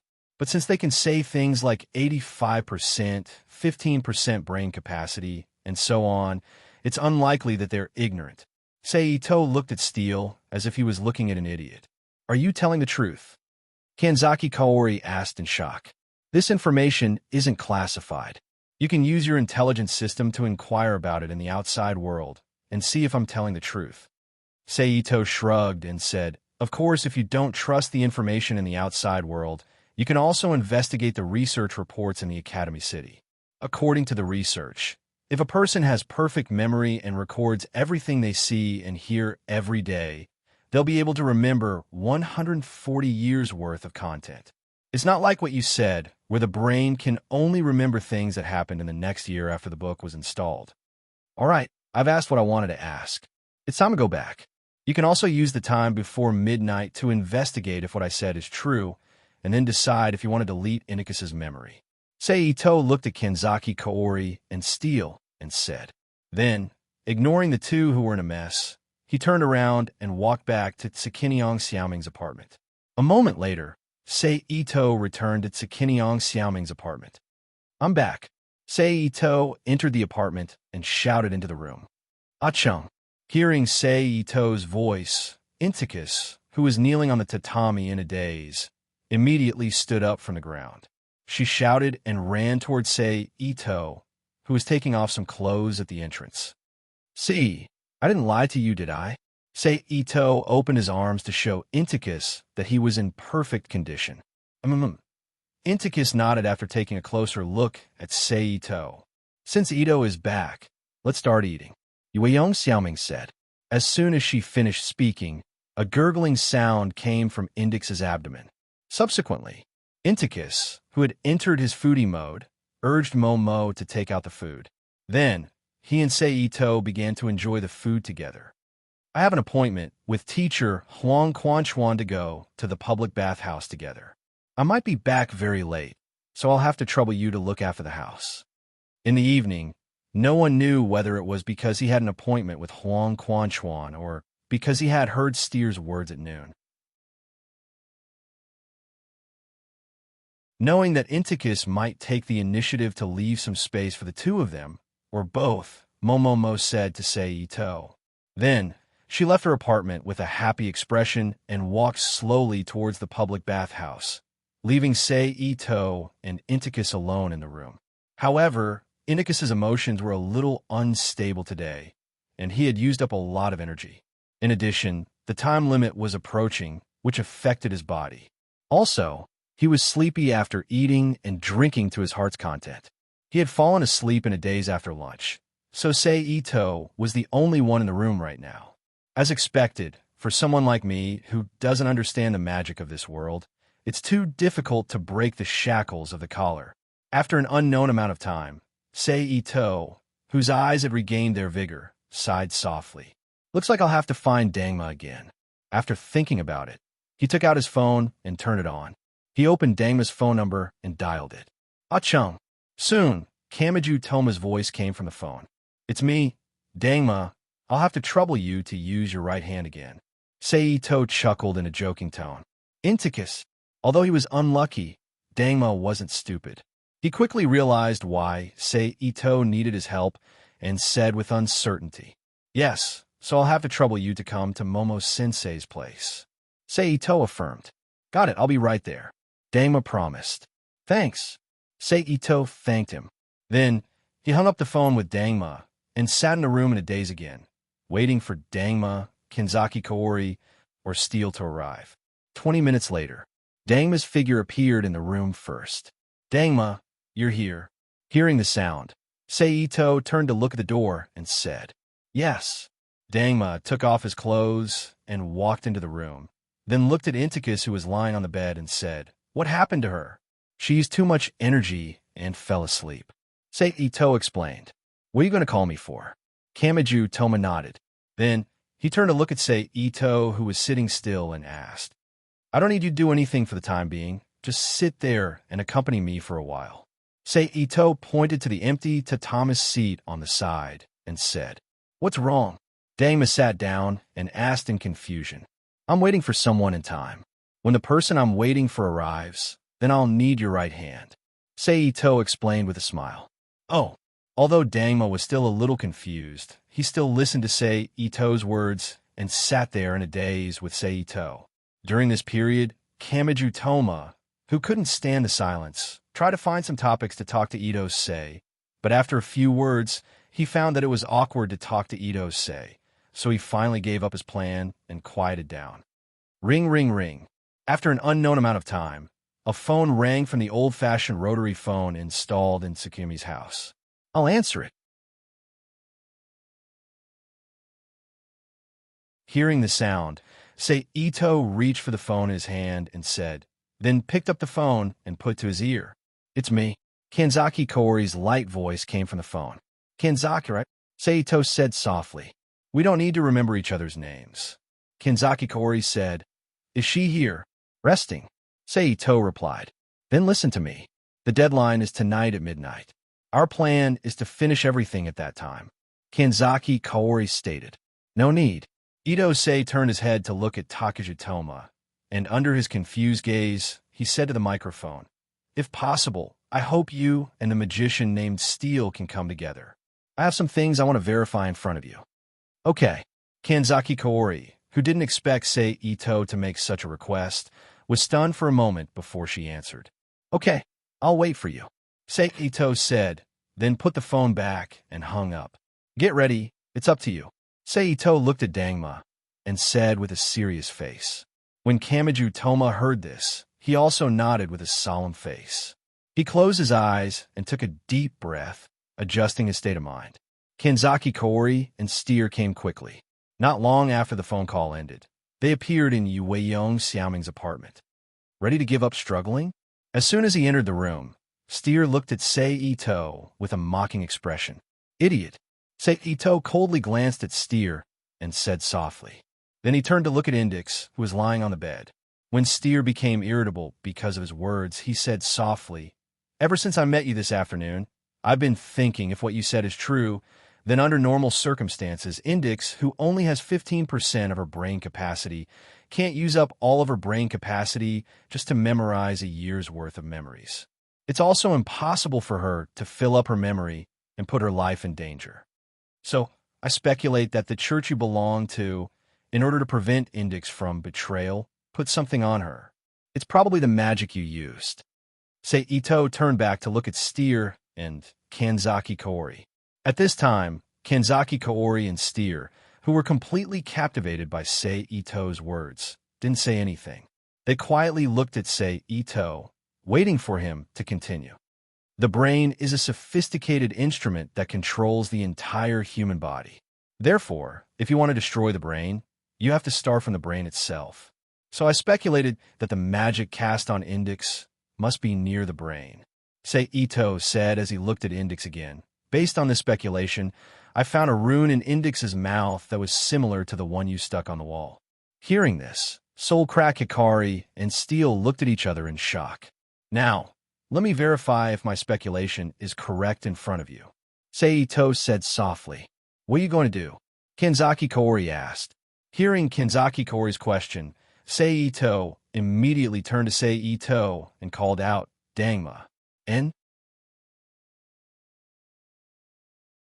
Kamijutoma looked at Ito Sei with a puzzled expression. Use your finger to touch the rune in Index's mouth. Sei Ito said. Okay. Knowing that it was his turn, Kamijutoma answered with a serious expression. Then he walked over to the unconscious Index and squatted down. He lifted Yindex's head and lowered his head to check her mouth. Then, Dangma's eyes narrowed. She slowly extended her right index finger into Index's mouth and moved it towards the rune she saw before.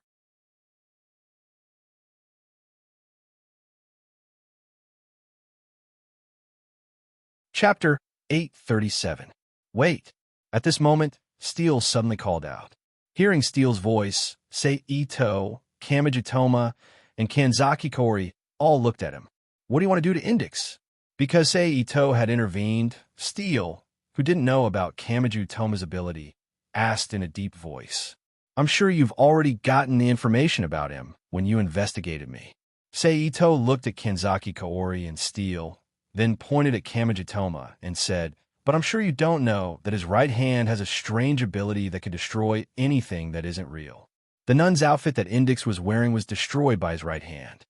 Now, in order to verify the accuracy of my deduction, I want to borrow the ability of his right hand to destroy the rune in Index's mouth and save her from the cruel fate of having her memories wiped once a year. Sei Ito said calmly as he retracted his arm. Now, do you still want to stop me? Mr. Magician. Sei Ito looked at Steel with a solemn expression and asked, I won't agree to you doing this if you can't guarantee Index's safety, Steel said after a few seconds of silence. But this is the only chance to save Index. Sei Ito said without backing down. Ridiculous. In order to verify your deduction, you're disregarding Index's safety. Do you have any humanity left in you? Steel said loudly with a face full of anger.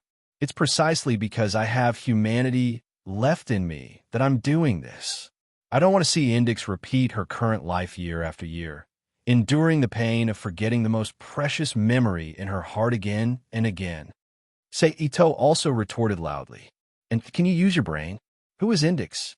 The Forbidden Book catalog. Even if her security level isn't the highest in your church, it should be close. In order to ensure her safety, isn't there a life-saving program in her body? Sei Ito continued. For example, when I fought you last time, Index appeared in that state. Now, I'll ask you one more time, Mr. Magician. Are you sure you want to stop me? Sei Ito stared at Steel and asked calmly. Hearing Sei Ito's question, Steel couldn't help but fall into a dilemma. He wanted to test if Sei Ito's discovery was true, but at the same time, he was worried about the impact that destroying the rune would have on Index. He couldn't come up with a good idea. Toma, press it down. Seeing that Steel couldn't make up his mind, Ito Sei suddenly turned his head and ordered Xiaojo Toma. Hearing the order, Kamijutoma instinctively reached out and touched the strange rune in Index's mouth. Crack! In an instant, there was a sound similar to an electric spark, and then a huge rebounding force came from the rune, pushing Takuma Kamiju's body back until he hit the wall and stopped. Kamijutoma's right hand was now covered in bright red blood. Then, under Sei Ito, Kamijutoma, Kanzaki Kaori, and Steel's observation, Index, who was lying on the bed, was suddenly enveloped by a fluctuating, faint black, semi-liquid energy. It lifted Index off the bed and suspended him in the air more than 10 centimeters above the ground. At this time, in each of Indix's empty and lifeless emerald eyes, there was a strange combination of a triangle and a circle. It emitted a faint red light. Then, like a puppet controlled by someone, Indix suddenly rushed in front of Kamajutoma and attacked him. However, Kamajutoma immediately used his right hand to annihilate the attack. The magic impact that exploded immediately blasted Kamajutoma away. Warning, Chapter 3, Section 2, all the barriers from the first to the third have been confirmed to have been penetrated. Regeneration preparation failed. Automatic regeneration is impossible. In order to protect the library of 103,000 grimoires, the priority is to fight the invader. Indix, whose body was glowing with the blue light unique to magic power, said mechanically, according to the information of the 103,000 magic books in the library, the reverse calculation of the magic spell that pierced through the defensive wall failed. No magic spell was found. In order to obtain the composition of the spell, read the specific magic spell used against the invader. Successfully read and executed the most effective magic spell against a single invader. Now activating the specific magic spell, St. George's Sanctuary, to destroy the invader. As Intikessa's voice fell, the two strange geometric patterns that had been left in her eyes immediately shot out from her eyes. One after another, they turned into a huge circular pattern about 2 meters in diameter. The edges of the circular pattern crossed each other and blocked Intikessa's path. Then, the space in front of Indix trembled.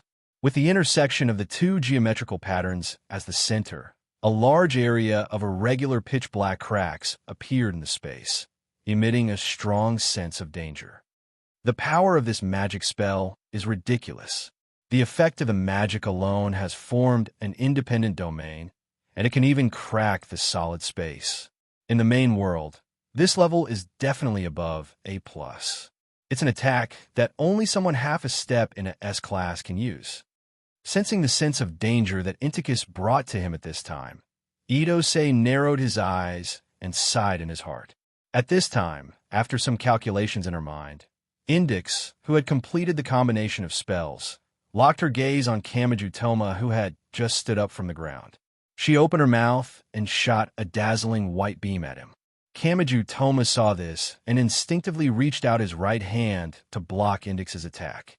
However, this time, the attack was continuous. It would not end until he was destroyed or Indix put away. Therefore, even if he used his right hand to cancel the magic effect, he could only ensure that he would not be hurt. He could not dodge the magic attack at all. How is this possible? Steele muttered to himself as he looked at Indix with a face full of shock. How can she use magic? Kanzaki Kori also said with a face full of disbelief. Do you even need to ask? Indix cannot use magic, or whatever. It's just a lie made up by the church.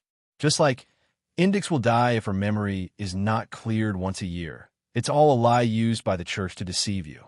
Her brain is only suppressed by the church's magic. As long as this suppression can be removed, there's no need to erase Indix's memory. Sei Ito said loudly to Kanzaki Kaori and Steele. Think about it carefully. Why would the higher-ups of the church tell the truth to a bunch of low-level people like you, let alone someone who could make Indix memorize 103,000 books of witchcraft? Sei Ito continued. St. George's Sanctuary is ineffective against intruders. Switch to other spells and continue to destroy intruders. Indix, who had not been able to destroy Kamajutoma, once again spoke in a robotic voice. As soon as the words fell, the white beam of light shot towards Kamajutoma became even brighter.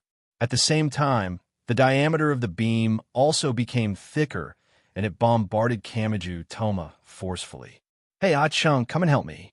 Kamajutoma said to Sei Ito with difficulty as he felt the intense pain from his right hand. Understood. Sei Ito immediately responded and immediately released his psychokinesis to cover the tatami on the ground. Imitating Kanzaki Kori's method in the original manga, he lifted the tatami, causing Indix's body to uncontrollably fall backward.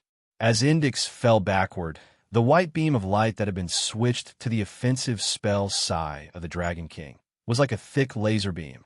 It cut through Motsukuyami's house and blasted straight into space. This kind of attack power and attack range. I guess even the S-class people of the overworld can't do this, Sei Ito exclaimed as he looked up at the white beam of light. What this is?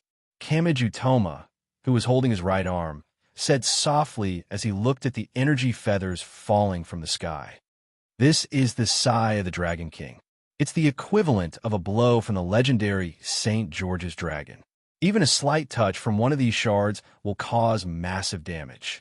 Kanzaki Kaori, who recognized the spell, warned loudly. At this time, Index, who had regained control of his body, floated up again and blasted at Kamiju Toma. While Kamiju Toma was still in a daze, Sei Ito suddenly appeared in front of him. He fully activated his psychokinesis to form a telekinetic barrier, blocking Index's Sai of the Dragon King. However, this Sai of the Dragon King was too powerful. As soon as it hit Sei Ito's telekinetic barrier, it shook violently, making it look like it could shatter at any time. At the same time, the huge force carried by the Sai of the Dragon King pushed Sei Ito's body back by a small distance before Sei Ito managed to block it. Toma, Sei Ito shouted. Kamiju Toma immediately snapped out of his daze. He bypassed Sei Ito, who was in front of him, and rushed toward Index. However, under the effect of St. George's holy domain, the seemingly simple distance was actually very far. Kamiju Toma ran for a long time, but he still couldn't reach Index. Warning, Chapter 6, Section 13. New enemy discovered. Changing combat thinking mode. Initiating battle information. Done. Based on the current situation, priority is to destroy the enemy with the highest degree of difficulty. Kamiju Toma. Index continued, speaking mechanically. As soon as he finished speaking, the power of the Sai of the Dragon King increased again, and Sei Ito's telekinetic barrier shook even more violently. Seeing this, Sei Ito had to adjust the telekinetic barrier's usage. He reduced the range of the barrier, leaving only a telekinetic barrier that was about the size of a palm and slightly larger than the Sai of the Dragon King as attack beam.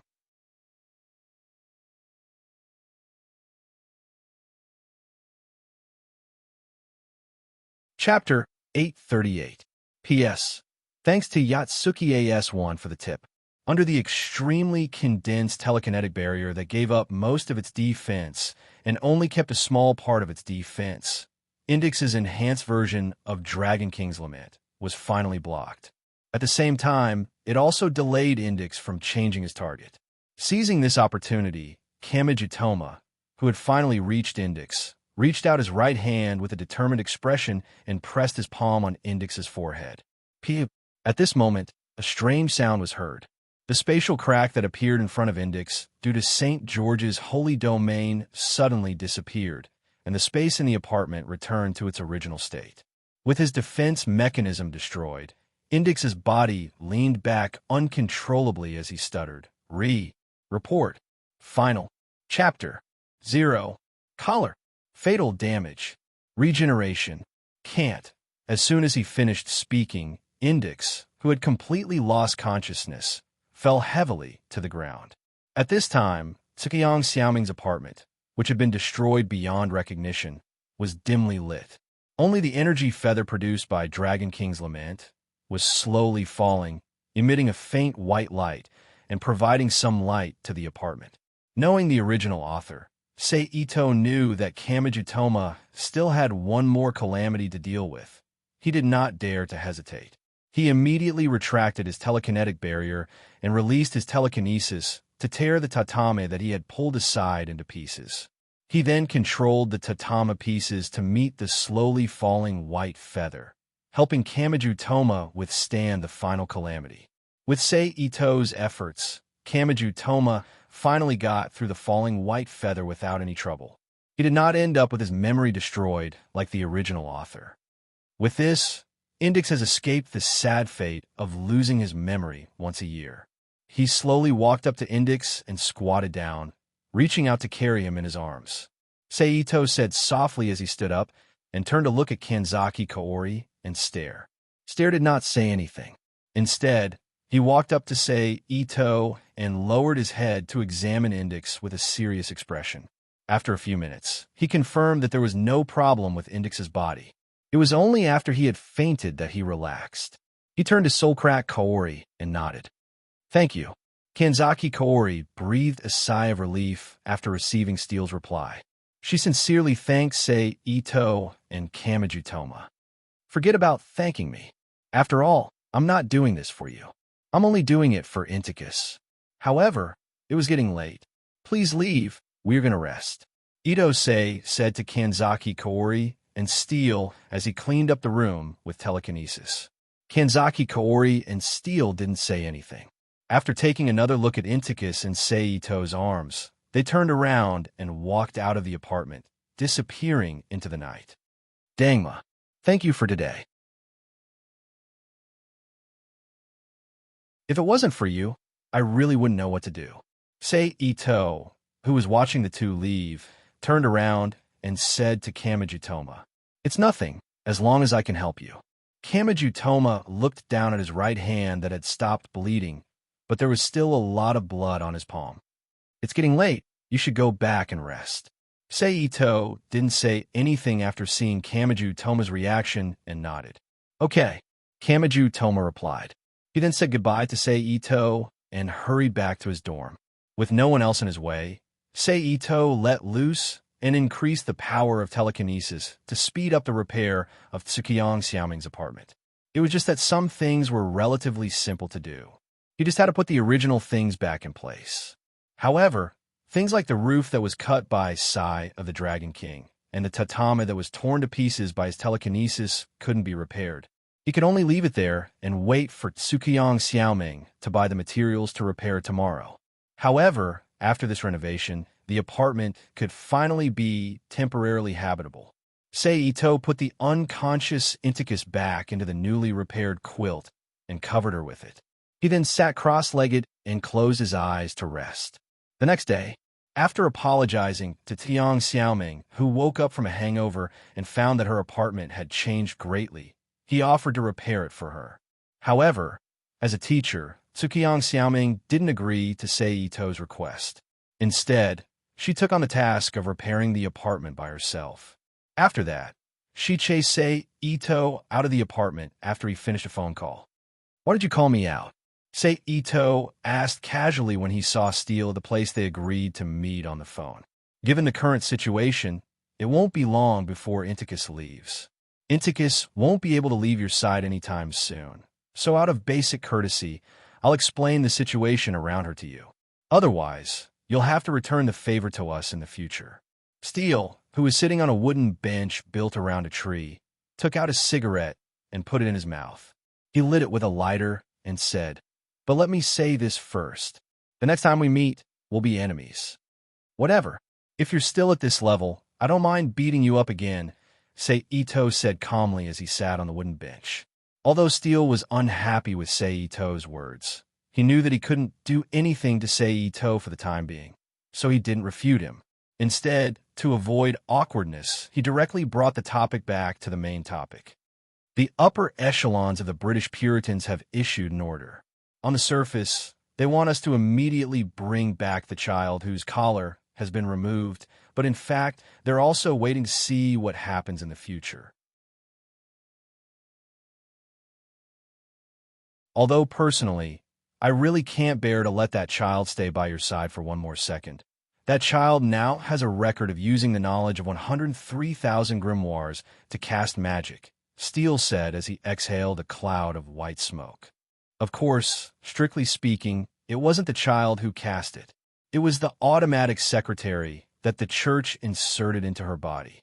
But the problem is that now that the automatic secretary has been destroyed, does she have the ability to cast magic according to her own will? If the loss of the automatic secretary causes her original magic to recover, I'm afraid we have to be fully prepared to deal with this situation. Steele didn't care about Ito's reaction and continued to explain. However, it's quite impossible for her to recover her lost magic. We're just taking precautions. After all, a demon god who can freely control 103,000 grimoires is too scary. Of course, this doesn't mean that I'll give the child to you just like that. When we gather enough information and are fully equipped, we'll come and take the child back, Steele said as he stood up from the wooden bench and looked at Seito. You can't take it back now, and it's even more impossible for you to take it back in the future. Seito also stood up from the wooden bench and said in a soft but firm tone. I hope you still have this confidence when the time comes, Steele said disdainfully. Then, he ignored Seito and disappeared from Seito's sight with Kanzaki Kaori, who came out of nowhere. I hope you're fast enough. If it takes too long, you might not be able to find me and Inticus again, Seito thought as he watched the two leave. I'll take this opportunity to see the underworld soul chaser and ask him to bail Harusei out, Seito thought as he put the matter of Steele and Kanzaki Kaori aside. After that, Seito didn't hesitate anymore and immediately walked toward the hospital where the underworld soul chaser was staying. Half an hour later, Seito, who had arrived at University Hospital in School District 7, finally saw the underworld soul chaser doctor who was about 6 meters tall. He was short and fat and wore a white coat. He had a round face, protruding eyes, and a bald head. At first glance, he really did look like a frog. Are you the one who wanted to see me? Underworld soul chaser, who had just finished treating a patient, asked Seito. Yes.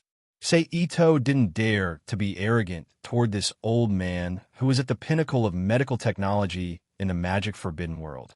Even the director of the Academy City, Aleister Crowley, had to be polite to him. Furthermore, he was here to ask for help, so he spoke very politely. Why are you looking for me? Underworld soul chaser asked as he walked to the chair and sat down facing Seito. I'm here for the main culprit of the fantasy Mitsuru incident, Harusei Kiyama. I hope you can bail her out of prison, Seito said honestly. Why do you want to bail her out, and why do you want me to help you? Underworld soul chaser asked with some confusion. Because I promised her that I would help her save those children who are still in a coma because of her experiments. I don't know where they are, but I don't know. Seito answered honestly. As for why I want you to help me, it's because Harusei Kiyama's crime is too special. With my status, it's impossible for me to bail her out, so I can only ask you, who has a great influence on the upper class of the Academy City, to help me. Then why do you think I should help you? Underworld soul chaser asked again. Just think of it as for those forgotten children.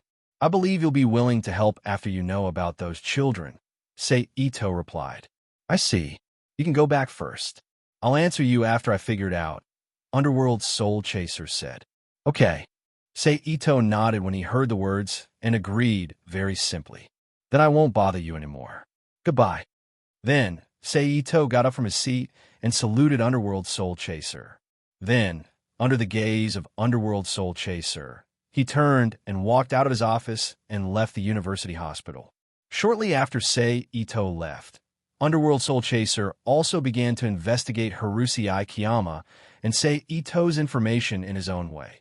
You're tuning into the Warrior Lore YouTube channel. Don't forget to subscribe and join us on this journey to catch the most captivating stories.